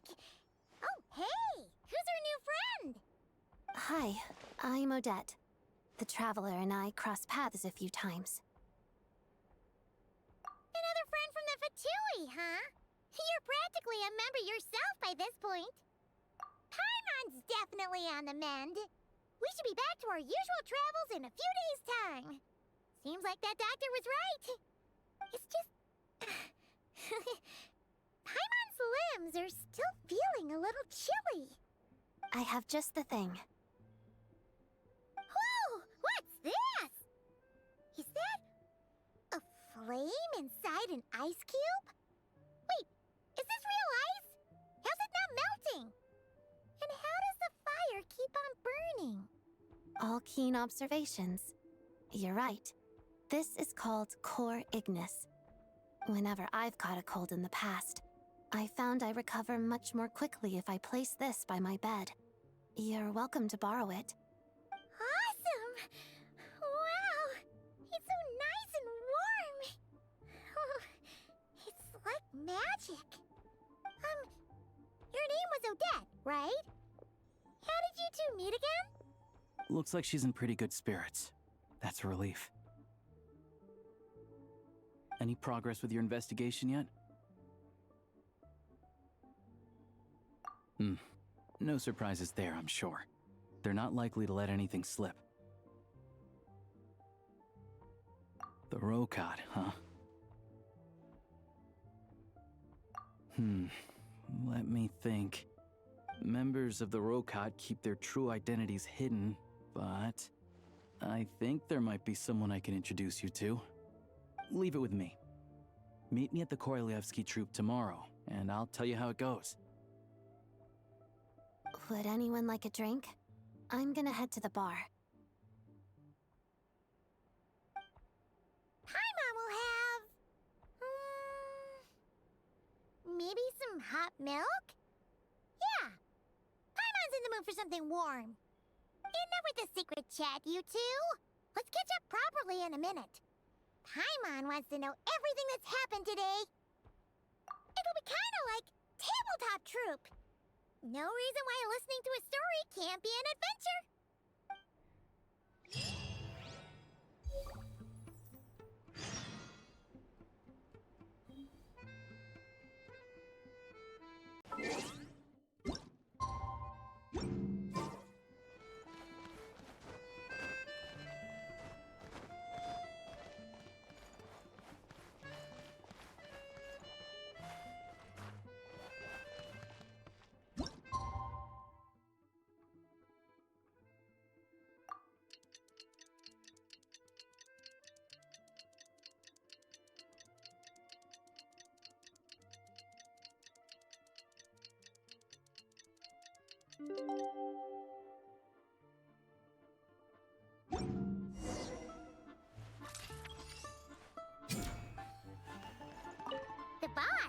give Paimon a copy of the latest newspaper to read.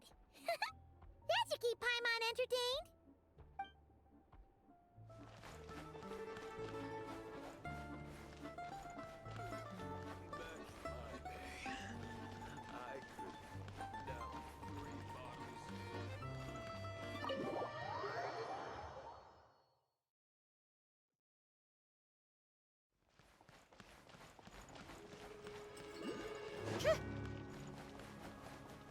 Take a break, pick up the pace.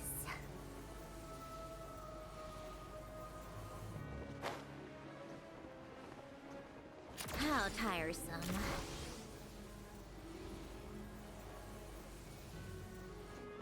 Come on, keep up.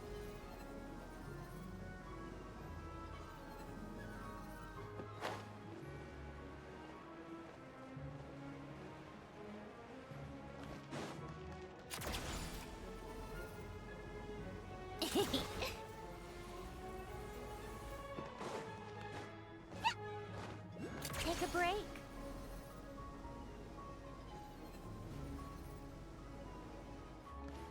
Come on, keep up.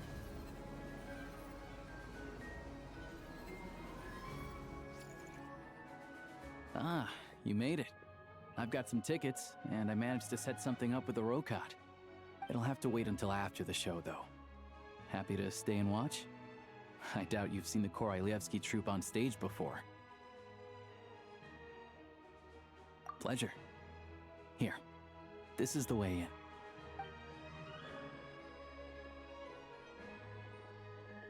Please present yourself for a routine inspection in accordance with theater regulations. Thank you.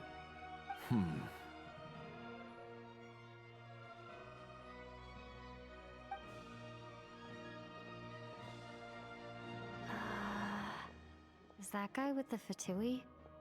Looks like he's waiting for something. Okay, all done. Thank you for your cooperation. Please proceed through to the theater.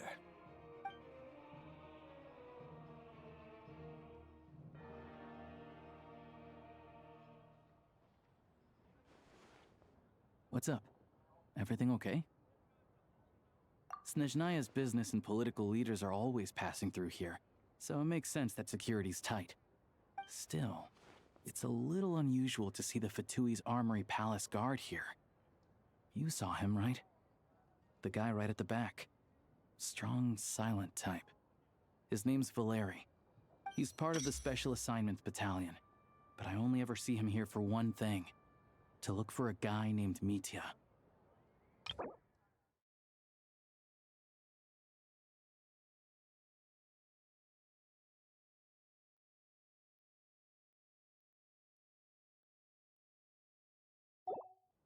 Supposedly a researcher, though he never seems to put much time in at the office.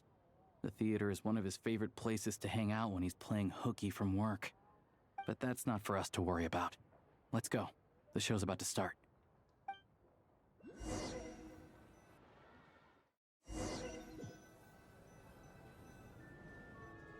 What do you think? Pretty impressive, huh?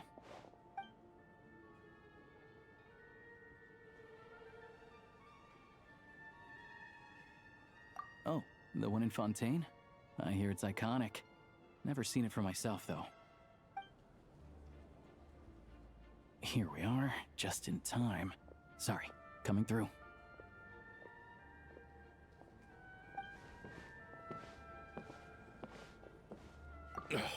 If you're gonna show up late, keep your mouth shut.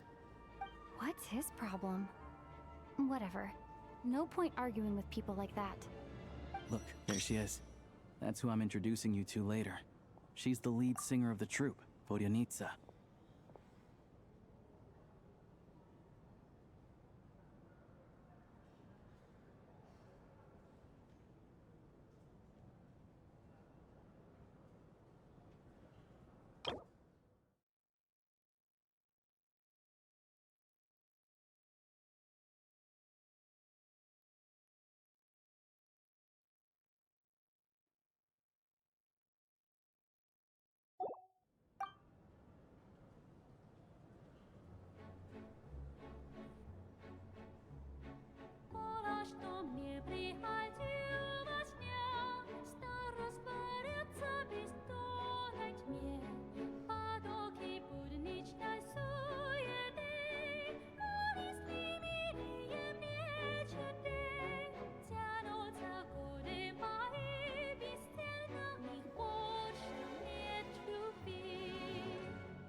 This leads directly to the green room. They're expecting us. Vodyanitsa will be waiting for us there.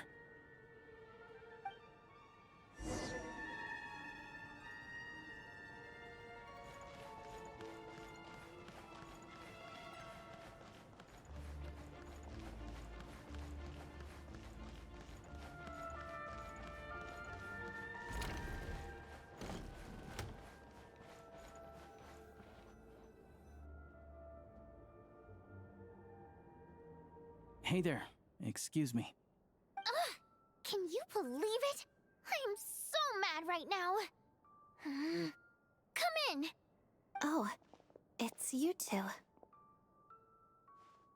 Huh? You know each other? Oh, wait.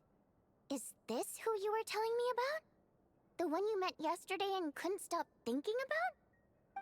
I never said that. Yes, you did. Why are you denying it? It was right before I went on that rant about the moody factory owner. Oh, I remember it so clearly. Might I ask what brings you two here? Oh, I just brought her here to see the show. And when it finished, she was full of praise for Vodyanitsa's performance. So I thought I'd try my luck, see if we could get the chance to chat for a bit.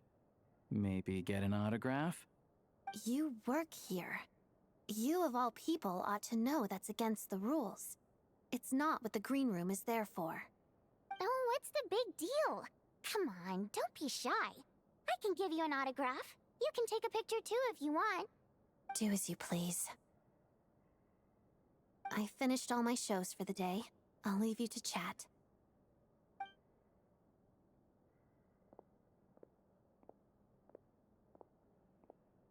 I wasn't making that stuff up, you know. Odette's just too proud to admit it. She thinks very highly of you, and so do I. You did the right thing in Svietloladovka. We're good. Odette's out of earshot. I'll lock the door. Confidentiality, of course. The Rokot is very strict on that. Whoa, Alosha! Not out loud! Not with an outsider here. Relax, I've taken care of it. Look at this. The President's reply sent this morning. Wait, so she's been approved to join? You told me last night that you wanted to get intel from the Rokot. Unfortunately, Rokot intel is only available to members. But ever since you set foot in Snezhnaya, we've been working together. I've seen the way you work, your character, and your motives. Everything about you is perfectly in alignment with what we're trying to achieve in the Rokot. So I figured I might as well cut to the chase. I wrote a letter to the President explaining your situation, including just the right amount of detail. His approval came very quickly. Of course, it's still your decision whether you want to join or not. We'll respect your choice.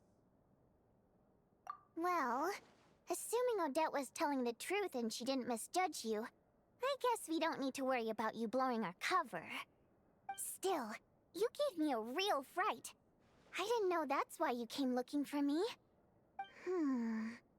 So, that stuff you said about admiring my performance, was that just because Odette was here?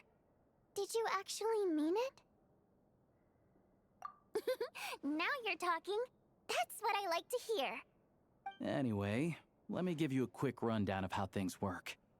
Like I said, the Rokot is a covert organization, and we hide our identities. Members typically don't meet in person or even know each other's identities. This helps us maintain a high level of independence and secrecy. Because of this, members are basically free to decide their methods without constraints, so long as the outcome of any activity doesn't violate the organization's principles. After all, we don't have any ostensible contact with each other. This way, if anything goes wrong, no one else will be implicated. Beyond the freedom to choose how you operate, it's also your choice whether to act at all. We have plenty of members who have yet to take any action. In short, joining the Rokot in and of itself won't place any restrictions on your activity in Snezhnaya. There's a code of conduct you can read if it interests you. But basically, as long as you don't plan on using your anonymity to go around doing evil, you'll be fine. I tried reading it 5 or 6 times. Never made it all the way through. Even the most lackluster script makes for more interesting reading.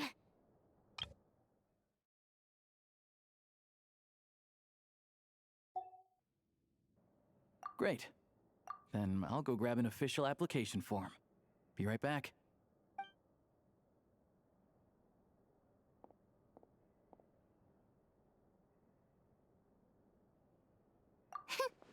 Well, Alosha has this pet dog, you see.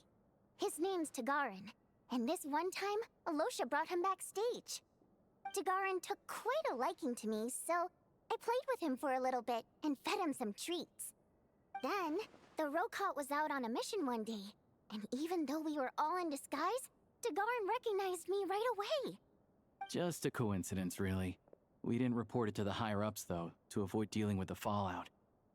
Like... my job at the theater, for instance. I really needed to make ends meet. By the way, what were you complaining about just before we came in? Did everything go okay with Chuganov?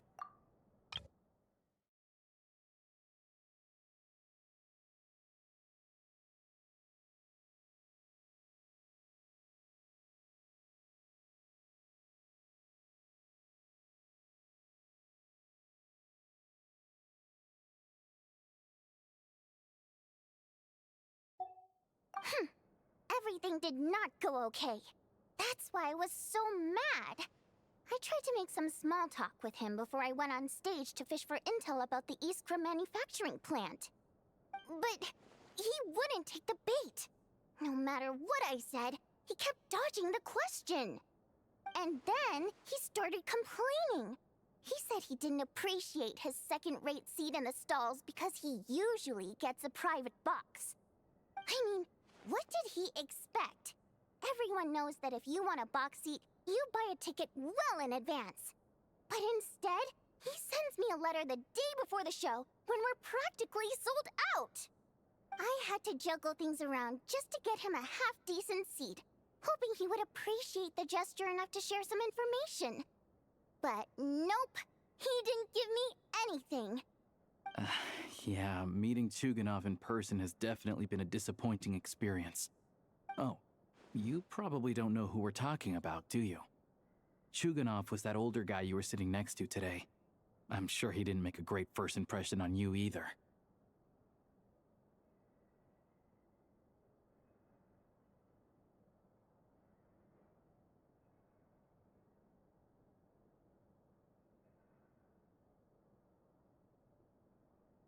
To the citizenry, he's a family man and a kind boss.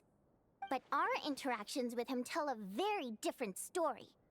It's one thing to ask for a favor, but he acts like it's his right. He always expects special treatment. Take the ticket situation, for instance. I've actually gotten him a private box in the past. But not only was he not even grateful, now he's acting like I've sold him short this time. Not to mention that he's never paid for a single one of his tickets. And another thing, if he's such a big family man, why doesn't he bring his wife and daughter to see the show once in a while? I've never seen them here, not even once. Calm down, Vodyanitsa. If you won't do it the easy way, we'll have to try the hard way. But first things first. Here's your application form. Go ahead and fill it out.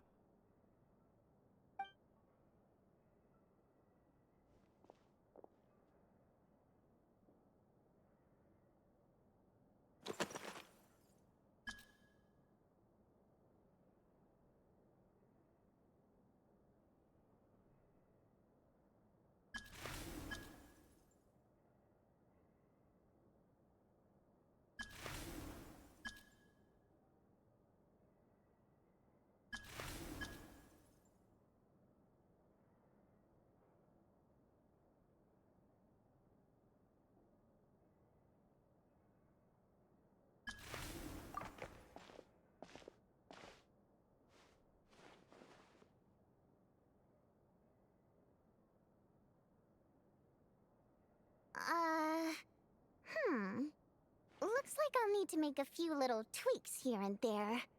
But other than that, you're good to go. We'll hold on to this for you. All right. Now that we're officially Rokot comrades, I can tell you. Chuganov is the target of our current operation. Recently, we've done some recon work at the Iskra manufacturing plant, which pretty much confirmed that their energy consumption is way beyond the legal limit. All we need now is some direct evidence to present to the Vetcha, so we can demand that they shut the plant down. That way, the Kresnik Crystal can be allocated to where it's needed most. I was hoping he might let slip during one of our chats, but he's too tight-lipped. We'll have to find another way. I'm meeting another regular theater goer tonight, Mitya. But Valeria's here too, and he's probably looking for Mitya, so he may end up being a no-show. Don't you worry. He must know how to dodge Valeri, or he wouldn't be showing up on time for every performance. Mitya is a renowned energy expert. Although we can't get any direct evidence of the excessive energy consumption at the plant, we can accidentally let the information slip to him. The authorities should take someone like him seriously. So if he starts raising questions about energy use at the Iskra manufacturing plant, there will be a proper investigation. Also, we're not allowed on site, but he has clearance. So all we need is his cooperation. Yeah, so that's the other thing we're trying to figure out. Though I think we're far less likely to make any progress on that front. Still, I hear that Mitya is a bit of a chatterbox. So, who knows? Maybe if we catch him in the right mood, he'll let something slip. What do you think? Sound like something worth your time? Okay, in that case, you guys find a seat somewhere nearby. Pretend you're a couple of buddies there to eat, and keep your ears peeled for useful information. He's a huge fan, so I doubt he'll have his guard up around me. But you two need to be convincing. If he suspects anything at all, he might stop talking. Sure. Don't worry. We'll make a believable pair of buddies. Perfect! You've sold me already. Now, help me tidy this room up a bit before we head out. Okay.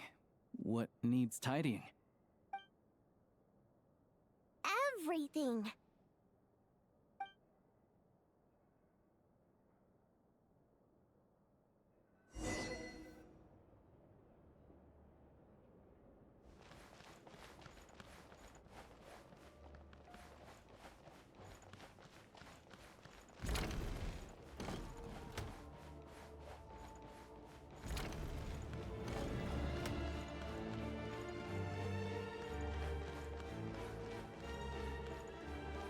Take a break.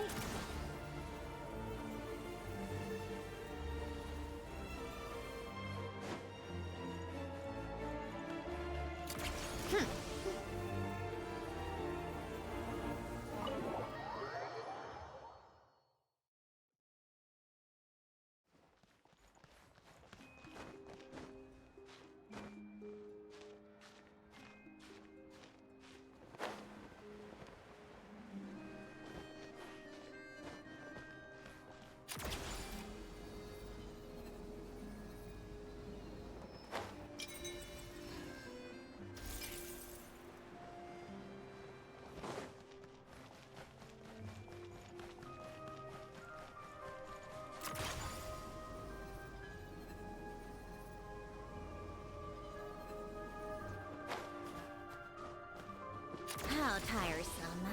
Pick up the pace.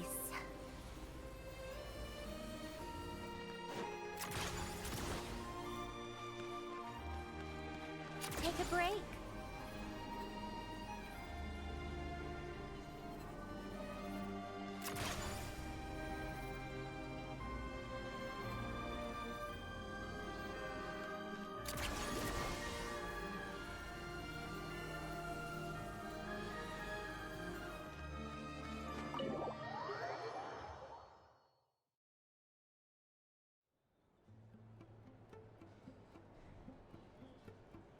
We come here often, so we shouldn't stand out.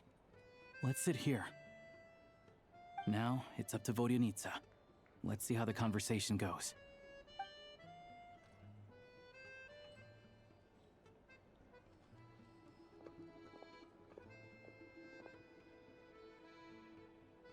Mr. Mitya! Over here! Over here! Oh, sorry. I got a little held up on my way here. Now we have even less time than we planned.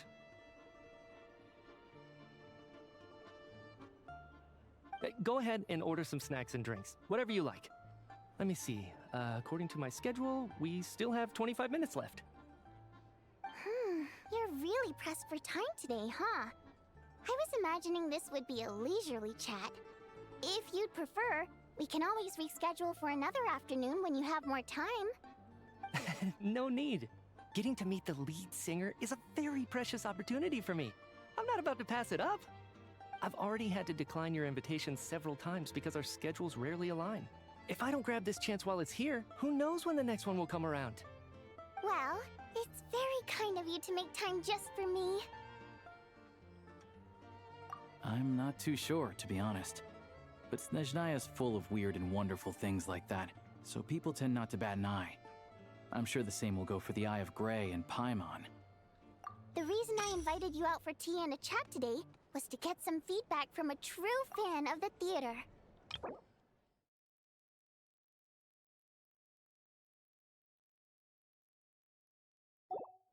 Well, I genuinely have nothing bad to say. No matter how many times I hear you sing, it never gets old. It always seems fresh and new somehow. Maybe it's because the more times I listen, the more details I notice. Or maybe you simply improve with every performance, delivering it better each time. Thank you! I'm delighted to hear that! Could you give me any specific examples? Oh, yeah. The piece you sang today, for example. Beneath the Frozen River? Hey, what's with you? I'm just praising a good performance. I always used to find that such a bleak and lonely song. But the more you listen, the more you realize that it's not as cold and nihilistic as it appears.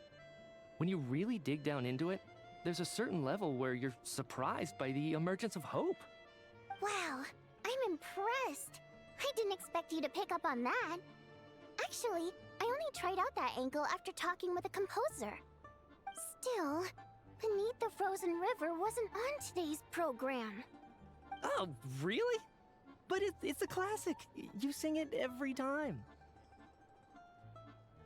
Almost every time. Oh, well then.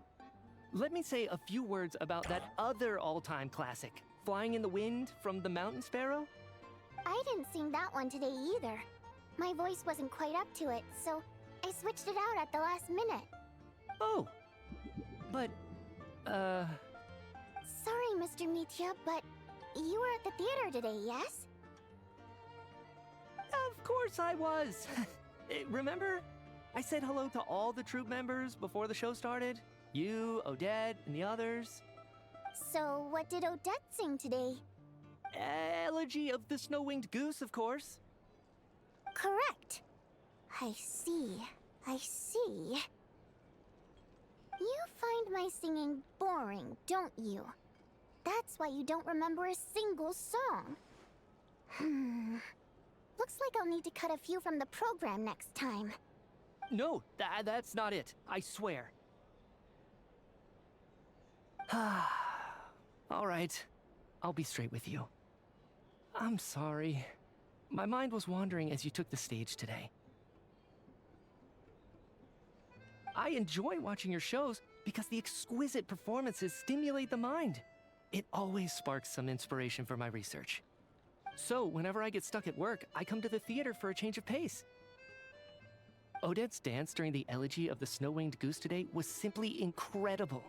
It got me wondering what she's been going through recently. That look of sheer defiance in the face of utter tragedy? It was so inspiring. I started scribbling in my notebook right away. Not that I made a ton of progress in the grand scheme of things, but I still think it was productive. By the time I snapped out of it, the entire show had finished. So what you're saying is, you didn't listen to my singing at all? Unfortunately not. I'm sorry, I don't know which is more disrespectful. The fact that I don't always come for the show itself, or the fact that I missed your performance. Seems like things are getting a little awkward. Mitya just stepped into a conversational minefield. If there's one thing Vodyanitsa doesn't like, it's people who show disrespect for her performance. This meeting was so hard to set up. Don't tell me it's already falling apart. It's fine. I suppose this is affirming in its own way. At least, it shows that our performance really touches people's hearts, right? Don't let it bother you. It certainly doesn't bother me. She's showing a lot of restraint. Well, I'll be sure to let Odette know how much you adored her performance. Please don't say that. I always love your performances too. It's just that inspiration struck at the wrong time today. I'm usually all ears. I know, I can tell. That's why I value your opinion. I'm sure some people can't stand it when others praise their coworkers right to their face, but not me. No, sir. Fair enough. I still feel kind of bad, though. But you know what I really can't stand? People who only show up to the theater to pretend that they're cultured. Makes me sick to my stomach. Oh, yeah, 100%. There are too many of those people around. By the time they're walking out the door, they've forgotten all about the show. What's wrong? You look furious. I don't know if you've heard about the boss of the Iskra manufacturing plant. He isn't even a theater investor, but he always demands the same privileges as actual investors. Box tickets only, premium drinks, even the right to request specific songs. Well played, Vodyanitsa. Seems like she's harnessing her rage to steer the conversation back on track. Now that you mention it, I've interacted with that guy before. I gotta say, everyone holds him up as an example of a benevolent businessman, but I don't know. I don't see it. Yeah, he couldn't care less about what's happening on stage. He's just there to flaunt his social status. I hate that I have to prepare programs for guys like that. What's the big deal with that factory he runs anyway? I asked around a bit and heard some pretty shocking stories. Sounds like he's just another greedy capitalist. Oh, really? Yep, the things people are saying are pretty damning. Low wages, insanely long working hours, equipment running around the clock. And as if that's not bad enough, he also strictly forbids his employees from giving any kind of interview. Project Stuja has now been extended so many times, we're at the point where crystal rations for the common folk are barely enough to survive on. Yet he even wants to get his greedy hands on them just to boost his own profits. If the rumors are true, he's in serious violation of the law. Interesting. So you've heard about it too. What? So it's really true? Who knows? I've only heard the same rumors you have. But there's no smoke without fire. The Rooster's been coming down on us hard lately, demanding that we track and trace every single batch of Crystal. My coworkers in the Department of Energy have been tearing their hair out over it. The Rooster? I didn't realize he cared that much. Yeah. Even though there are no restrictions on Crystal trading, the poor will wind up freezing to death if we let the rich buy as much as they want. That's clearly unfair. Looks like we'll need to arrange an investigation into the Iskra manufacturing plant as soon as possible. I never knew you kept up with current affairs beyond the theater, Miss Vodyanitsa. You really have a heart for the common person. Most Fae in your position have long been indifferent to the plight of humans. Well, those of us who choose to live in human cities are naturally going to pay attention to any significant upheaval. Isn't the Rooster a Fae himself? I'm just surprised to learn that even someone with as much experience as him is getting so stressed out over Project Stuja. What is the end goal of this project anyway? This is it. We're finally going there. I'm sure Mitya can sense on some level that she's fishing for information. But since their conversation is so relaxed, he might just let something slip. It's stressing me out too. If I'd only made better progress with my research, things wouldn't have dragged on this long. Oh, so your work is related to Project Stuja? That's right. The Armory Palace needs a brand new energy source. Not the power of the Light Realm, and not elemental energy. Right now, the only thing that meets the requirements is the power contained within stellar linchpins. But harnessing that power is costly. Each step of the process requires enormous amounts of Kresnik crystal, from extraction to quantification to attempts at conversion. Progress has been painfully slow, and the team is getting burned out as time goes by. Sometimes, I see people staring into space as if in a trance. Could it be that this new energy source has side effects? No, it doesn't affect us, because the energy is used for...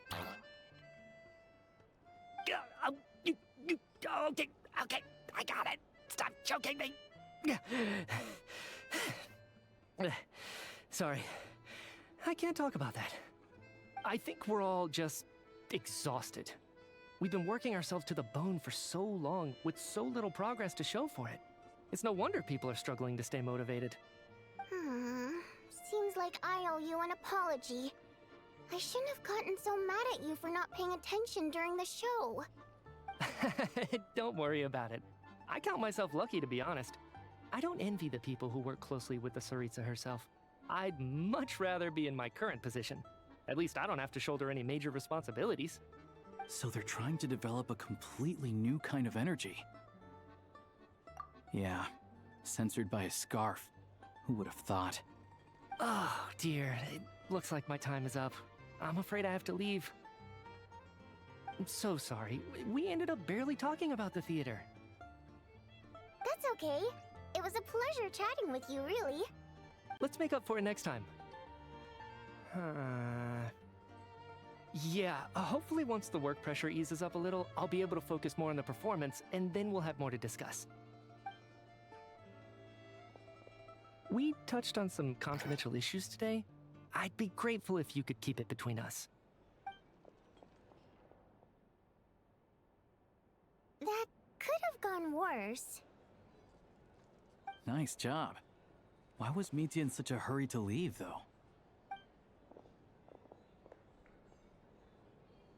Sorry, routine inspection.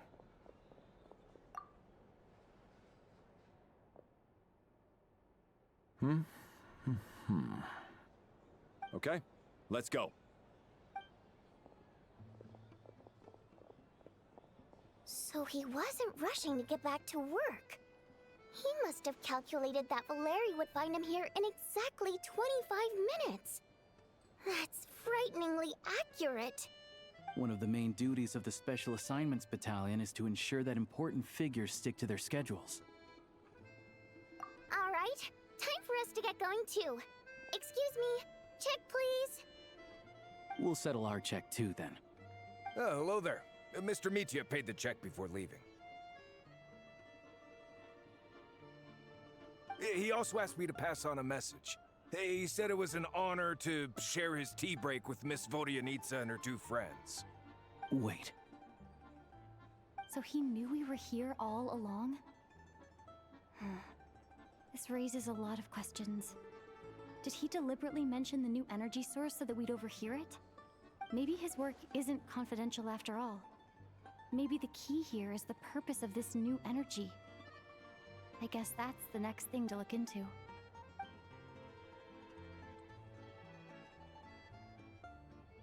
Vodyanitsa and Alosha have both left. Time to head back and call it a day.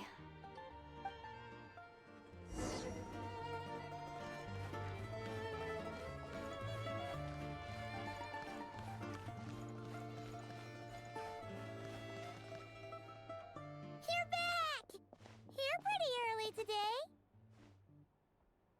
Paimon was just gonna mention that. After she woke up today, Paimon felt like her temperature was completely back to normal. But her strength still hasn't returned. Still, there's some good news.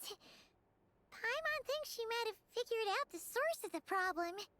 It's like there's some kind of mysterious power affecting Paimon. Paimon's never felt this way before during any of her travels. She only started feeling this way since we arrived in Snezhnaya. That's right. The Armory Palace needs a brand new energy source. Could that have something to do with this? What is it? You're making that face again. You know, the one you get whenever you have a light bulb moment?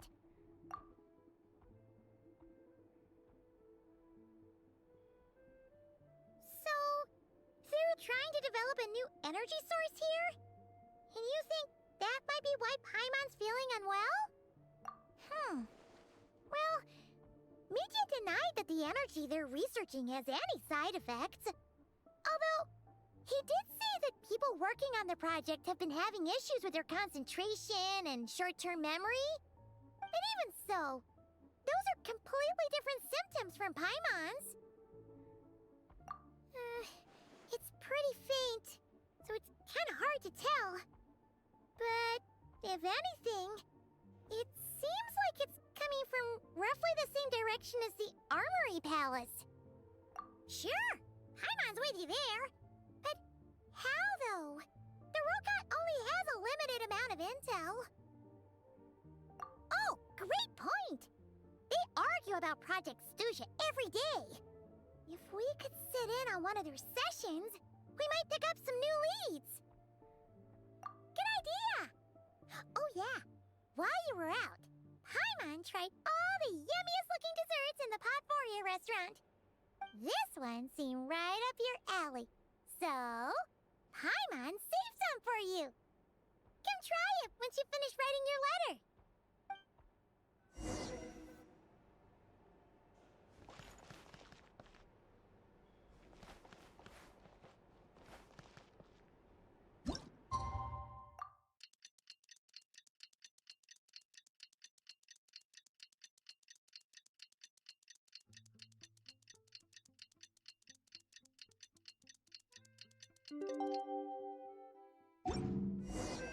Alosha replied. He says that we won't be able to speak at the Vetcha, but he can arrange for us to attend as visitors. Time to get ready. Then head to the Snezhnaya Vetcha. You're back! Paimon's been working on the crossword puzzle in the newspaper. It's actually pretty fun. Oh, shoot! Paimon forgot the next word. Oh, she had it a moment ago. Think, Paimon, think.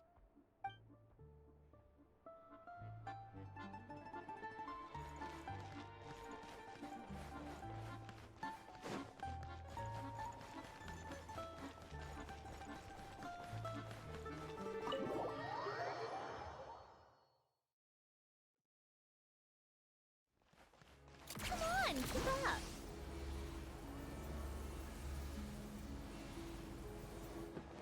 How tiresome.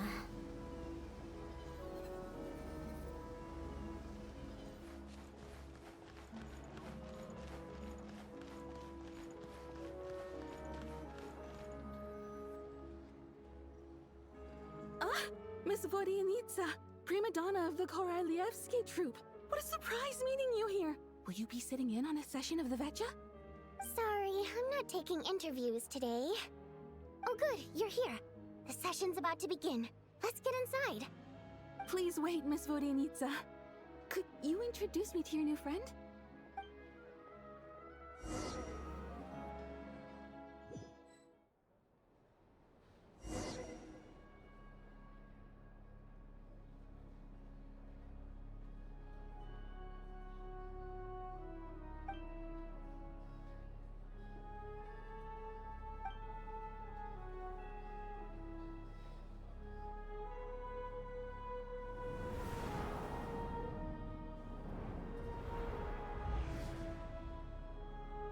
In summary, the energy management commitments made for the outgoing period have been delivered upon.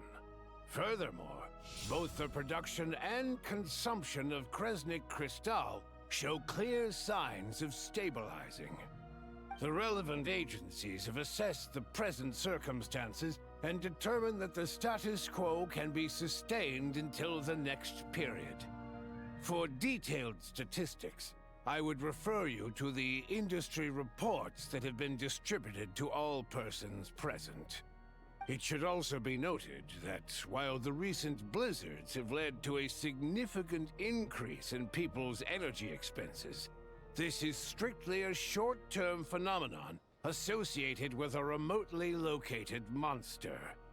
Her Majesty the Tsaritsa is giving her full attention to this matter. We should have every confidence that it will be dealt with swiftly and conclusively. A financial report on disaster relief is also present in this report, courtesy of Pantalone. They cover the same old ground every single time. The rooster never seems to mind, but everyone else is getting tired of it. There's a general lack of trust. People aren't seeing any tangible benefits that affect them directly. Of course, none of that will be reflected in any of the reports on the table.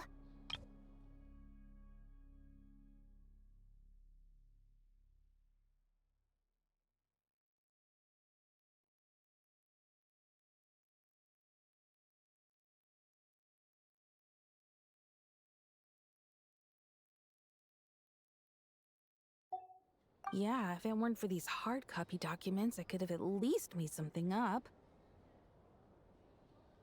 Oh, don't mind me. I'm just out here trying to hit my interview quotas. Bring out the kvass. Ever read it? Best-selling newspaper in town. If I remember correctly, you guys don't even have a sales permit. You have to sell from stalls on the street. Okay then, best-selling street stall newspaper in town. Still counts.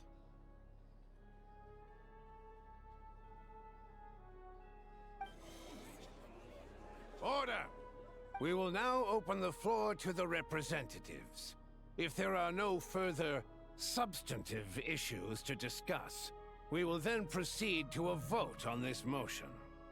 Snezhnaya has a long tradition of treating members of the Fatui armed forces and their dependents favorably. But recent surveys shows that Fatui families in remote areas have access to 15% less crystal than the average civilian family in Snezhnograd. It's been said many times before, but it bears repeating now. There needs to be a clear and consistent rationale behind how crystal is allocated, or we will soon face immense public backlash. Perhaps you wouldn't need to keep repeating yourself if you would hear me out for once. I say again, true consistency exists only in principle. In the real world, fairness is relative. You appear to treat resource allocation as a simple function of production and population.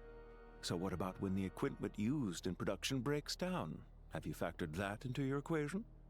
And do you even know how long it's been since Snezhnaya last conducted a census? If I knew the answers to questions like that, I'm sure I'd be a very wealthy man. And I doubt I'd be going by child. I'd like to bring the focus back to the specific issue I raised. Or do you wish to deny that favorable treatment for Fatui dependents is our long-standing policy? It's easy to be a critic when there's no accountability. That seems to be a running theme in the anti-Project Stuja cohort. Defeat the ringleader and all other problems will magically resolve themselves. That's what they seem to think. But in case you aren't aware, not one jot in my report would change whether Project Stuja continues or not. So you have no intention whatsoever of finding a solution to this problem? On the contrary, I'm the only one here who ever brings solutions. Child opened by speaking up for the armed forces. Regrader struck back with style and a war of words ensued.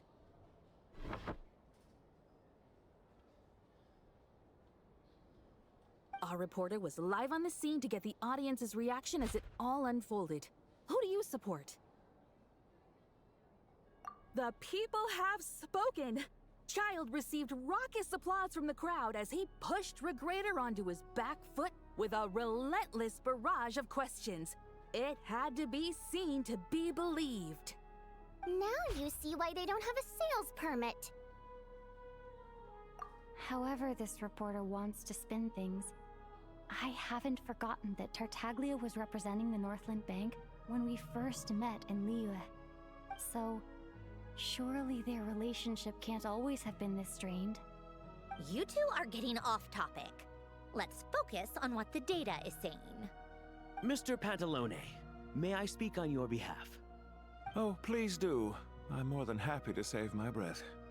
Crystal distribution policy undergoes modifications with each new period.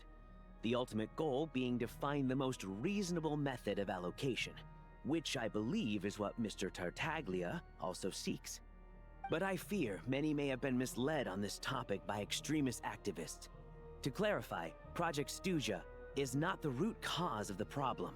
It is merely a framework for resource distribution. The most recent reports all point to Snezhnaya's resilience and adaptability during this period of fine-tuning, and give clear indications that a distribution framework is improving with each iteration. To make drastic adjustments without first considering the risks would likely do more harm than good. It would be a waste of the hard-won experience we've gained to date.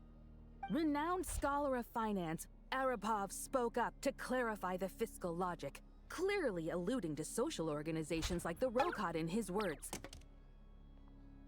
With the notorious Lelek still active to this day, should the Rokot be held responsible? No, there is someone else to blame. She's just rephrasing what Mr. Pantalone said. The Rokot are the critics he accuses of taking no responsibility for their actions. As for Lelek, you won't have heard of him yet. He's currently the most famous member of the Rokot. Well, more like infamous. Ending Project Stuja has become an obsession for him. Unlike the more decent ones among us, he believes that votes in the VII are all that matter. So whether it's threats, coercion, or bribery, he'll use whatever means necessary to get people to change their vote. And since we're already on the subject, what do you think of Lelek's methods? Are you for or against? Well, whatever the story is, his actions benefit us all. We stand with Lelek. At least someone here wants to take this discussion seriously. I've been considering that issue myself. What you really need is more precise regional data, right? I think it would be easiest to let the Fatui handle it, since they're already in charge of Crystal shipments anyway. We may as well get them to collect some data while they're at it. Whatever you need, you can ask the Fatui to look into it for you. In terms of supervision, I think the Druzhna would be a good fit.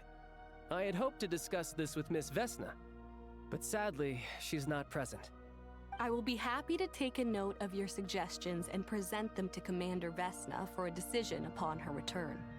The Commander has always taken a keen interest in Project Stuja. However, given the Druzhna's demanding workload, I'm afraid it may prove difficult for them to provide any practical support.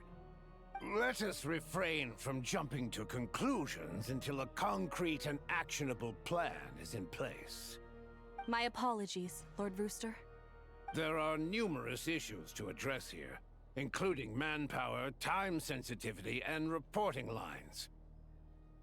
Nevertheless, I support drafting a proposal.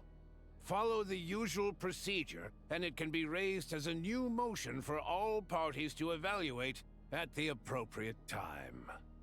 In that case, I'd like to share one thought before the proposal is drafted. The issue of time sensitivity was raised just now, which I presume relates to the official reports. In fact, the Energy Commission already collects regular statistics on each urban center and its surrounding area. Would these be of any use? That's a good idea. I read every issue of Sviet Lolaidovka's report, and although my focus is mostly on the section about equipment operation, the energy consumption statistics also yield a lot of insights.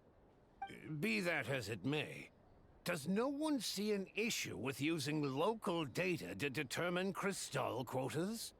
In the long term, it seems like a very risky solution. Not if they are used purely for reference.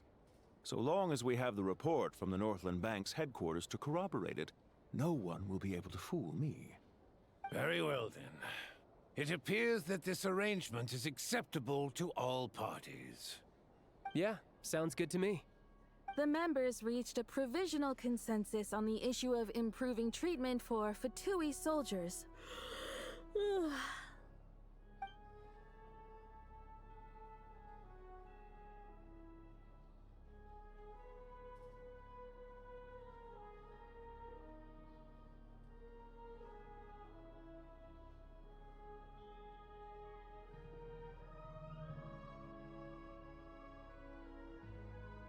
Today, the prima donna of the Korailievsky troupe attended a session of the Snezhnograd Vecha in the company of a most charming young lady. The question on all our minds is, what is the true nature of their relationship? Write anything like that again, and I'm revoking your permission to interview the troupe. Got it?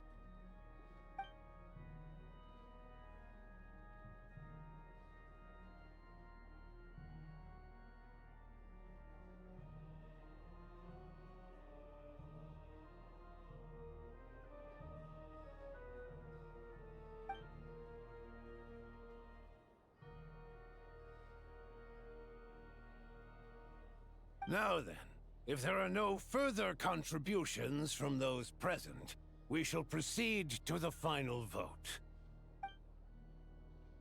Hey, check it out! What made him vote against? Why now?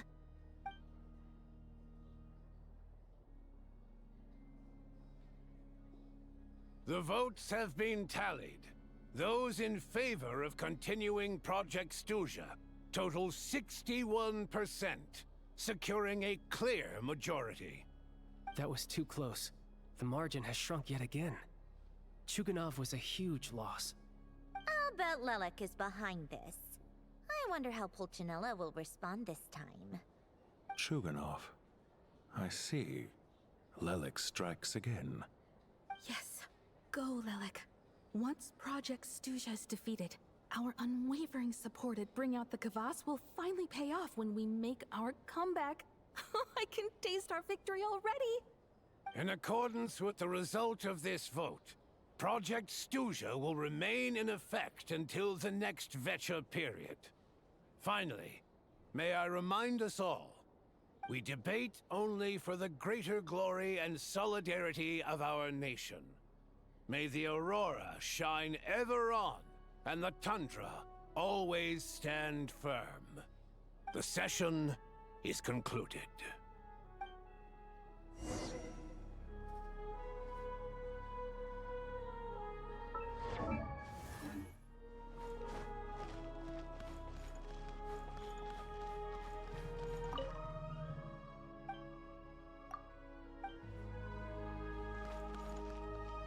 Come on, keep up!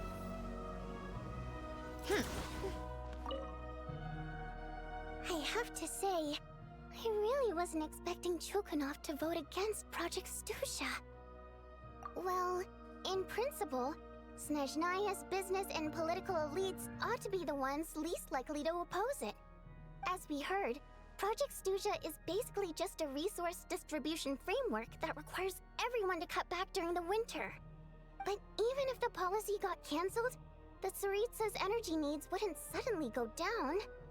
The extra demand from the public would have to be filled from somewhere. So logically, the factories would have to take the hit. I got a letter from Mr. Mitya just before today's session. He said he's confirmed that there are issues around overtime and excessive energy consumption at the Iskra manufacturing plant. In a situation like this, once the Rooster receives the report, he'll order the factory to halt production and submit to an investigation before issuing a penalty. But that's a week-long process, and thus didn't make it onto the VII agenda this time. I don't think he suspects anything so far. Exactly. And as you know, he's a very selfish person. I was originally gonna try and flip him after he received notice of the official sanctions. My plan was to convince him that the whole thing was completely unfair.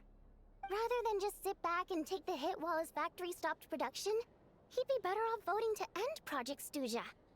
At least that way, no one else would be able to make any money either, because all the factories would suddenly have more limited energy to work with. But now, he's already voted against it, which means someone must have used more forceful means to change his vote. Just like with everyone else who flipped. Yeah, no one knows why Lelek is so obsessed with ending Project Stuzha, but by the looks of it, he's inching closer and closer to success. Lelek must have strong motivations, given how he'll stop at nothing to achieve his goal. Maybe he knows the full truth of Project Stuzha. Maybe my next step should be to focus on him. All right. What are your plans for the rest of the day? Shall we head out? Hey, comrade. I noticed you were here during the debate. I didn't take you for a political enthusiast. Greetings, Harbingers. I just happened to have some free time today, and my new friend here thought it might be fun to check out the VII. Ah, Odette must have introduced you. Looks like you two are getting along pretty well. I'll leave you to catch up. I should head back to the troop. Sure. Break a leg and all that.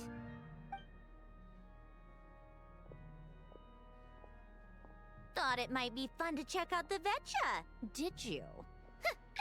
Things are never that simple with you, Traveler. There's no way you're here for kicks and giggles. Tell me I'm wrong. Oh, yeah. To some, he's a captivating enigma. To others, he's the bane of their existence. No one ever thought that some anonymous nobody from the Rokot could cause such a stir. Huh? You want to look into Lelik? Then I'm sure his days of anonymity are numbered. What do you think, Sandrone? Fine by me, I guess. If the Traveler actually manages to expose Lelik, it'll be doing Pulcinella a favor. In return, it seems fair to let her in on what we've learned so far. My thoughts exactly. Sharing is caring, after all. Head back to Glupov and grab the files on Lelik. It's easier to just pull the records than go through the rigmarole of getting the Traveler a visitor's permit. As you command, child, sir. In that case, since we're going to be waiting anyway, I'll have someone brew a pot of black tea.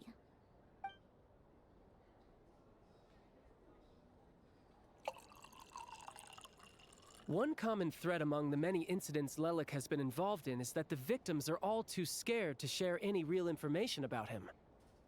Clearly, he must have threatened them in some way. His modus operandi is to silently infiltrate the scene and leave a threatening letter behind. But neither the letters nor the crime scenes ever yield any clues to his identity. So all these files have to offer are short statements by the people affected. They don't give us a lot to go on. If nothing else, it shows we're dealing with a trained professional who's versed in counter-surveillance. Yes, and to that point, he often strikes in highly secure locations. The victims are high-ranking and influential people who take their personal security very seriously. Somehow, Lelik slips right into their rooms without making a sound. There's never any eyewitnesses, nor the slightest trace of a break-in. If he can get in and out undetected, it means he can strike without warning. Not that that's ever happened so far, but the thought is enough to scare these people sleepless. It's hard to believe that a human being could pull this off flawlessly every time, so they switched the focus of the investigation to Faye. Unfortunately, no one's found anything yet. Careful, don't underestimate me. Although truth be told, I'd probably find it hard not to blow my cover. Direct confrontation is more my style. We haven't ruled out the possibility of Lelik being human. It's just, there can only be a handful of people in all of Teyvat who'd fit the profile. Faye, on the other hand, plenty would have the ability, but few would have the motive. No, not as strong as me. You'll never find the culprit with criteria like that. Let's go with a little weaker than me. There's no denying that Master is strong, but meticulous. We can only hope. She's just trying to find a reference point. Stop getting fixated on who's stronger than who. But that's the most important thing. In my opinion, anyway.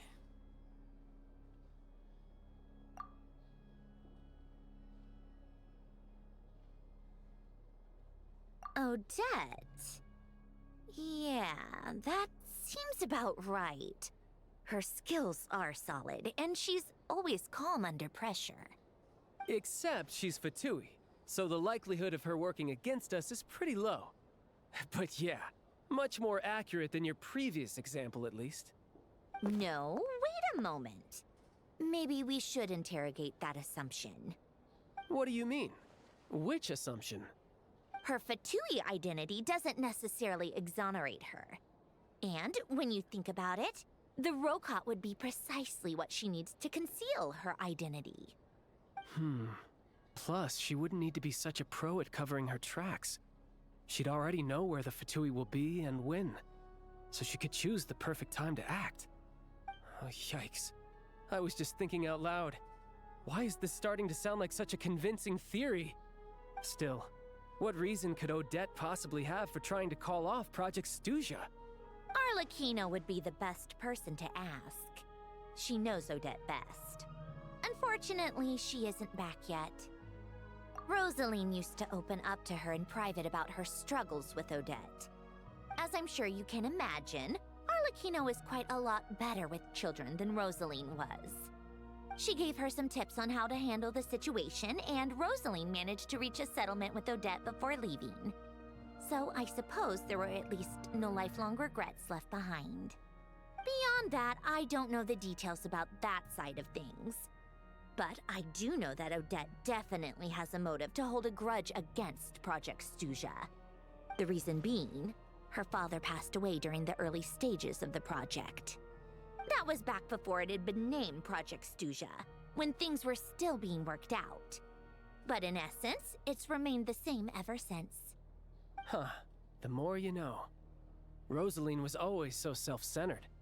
I never understood why she started paying so much attention to Odette. Is that such a surprise? If you cast your mind back, you may remember that Rosaline and I weren't exactly close. We had tea together a few times, but that was about it. Odette's past is no secret. Her father was a fatus and her mother was a very famous ballerina. On the surface, it looks like she followed right in her parents' footsteps. But the truth is quite a different story. After her father passed away on a mission, her mother was overcome with grief. She broke her leg during a performance and could never dance again. Odette was only interested in ballet at the time, but this tragedy left the family with both breadwinners gone. They could barely make ends meet. Per Capitano's policy, family members of Fatui who died in the line of duty had to be appropriately accommodated and provided with adequate assistance. So, regardless of how Rosaline may have felt about it, it fell to her to resolve the issue of Odette's family's livelihood. In the end, the solution they agreed upon was to have Odette join the Fatui. Right, because the alternative would have been a one-off compensation payment, I guess. In that sense, joining up was definitely the better option. Still, she must have had mixed feelings about it, right? If she doesn't even like the Fatui. It's just a theory, a possibility. But as a motive for Odette to become Lelik, it holds up. That said, I have no idea where Odette's head is at right now, or what her conflict with Rosaline was about. Plenty of people were on bad terms with Rosaline. I have no intention of trying to figure it all out. Yes, but there's not much point in discussing that now. Yeah, back to Lelik. Since our investigations so far have turned up next to nothing, we've got nothing to lose by trying a new angle. Funnily enough, Tonya and I had actually made plans to go to the theater tomorrow to watch Odette's rehearsal. Unfortunately, thanks to this Lelik situation, I'll be stuck working overtime again. Which means you can go in my place. No point wasting the ticket. Plus, you'll get to meet Tonya. Spirit Seeker. Quite the classic ballet. It was passed down through Odette's mother's family for generations, though it hasn't been performed in years. But Odette's been practicing it diligently, and it's finally ready for a return to the stage. Excitement is through the roof. Tickets for the official performance sold out long ago. Tonya's excited for it too. She's desperate to see it no matter what. Personally, it's not really my kind of thing, but since she's my little sister, I had to figure something out. I've actually seen it several times before. The story's pretty straightforward. The lead character follows a trail of clues left behind by a spirit, gradually recovering her memories along the way. It's a tale of love and regret. So not exactly reinventing the wheel, at least by today's standards.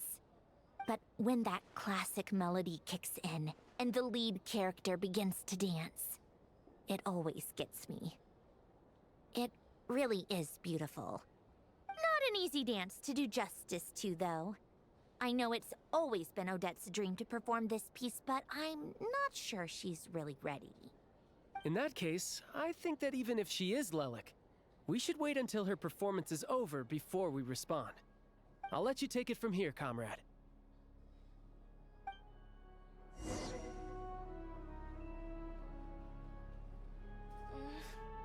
I had been born in a romantic time like that.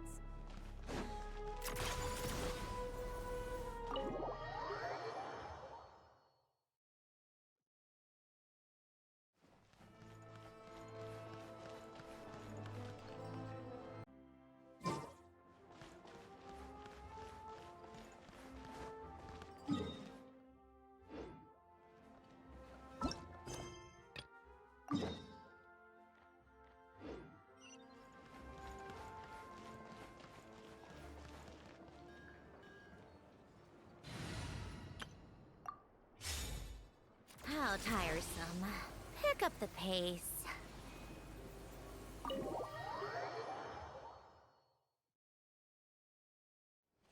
Take a break.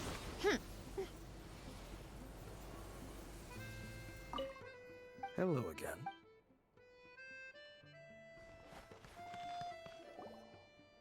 Sounds like you've made a ton of progress today. It's good that everything's going so smoothly. Next step is to head back to the theater and get a clear answer from Odette.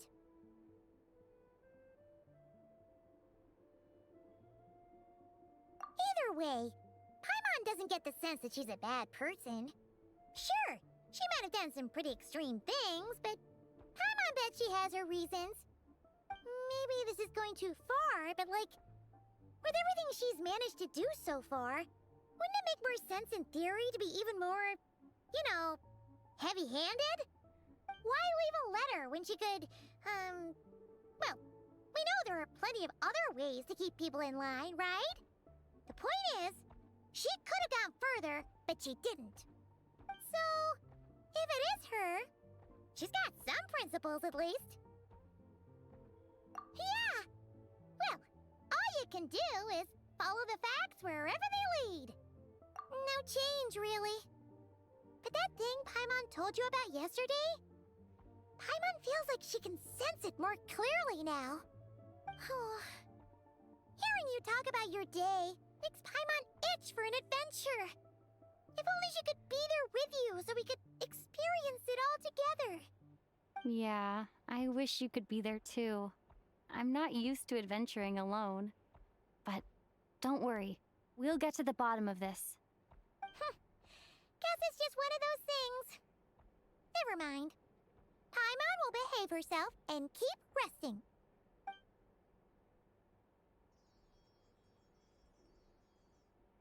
If Odette is Lelek, she may well have inside information on Project Stuja. Her father was involved with the project's early implementation and tragically died in the process. Now, she's dedicated herself to bringing it to an end. It's hard to imagine she could have gotten this far without knowing anything at all about the Tsaritsa's true intentions. When she spoke to us as a member of the Fatui, how much did she let on? And how much was she hiding? Only time will tell. Maybe tomorrow everything will be answered. Hey look! It's snowing! Could be a tough day ahead. Make sure you wrap up warm tomorrow.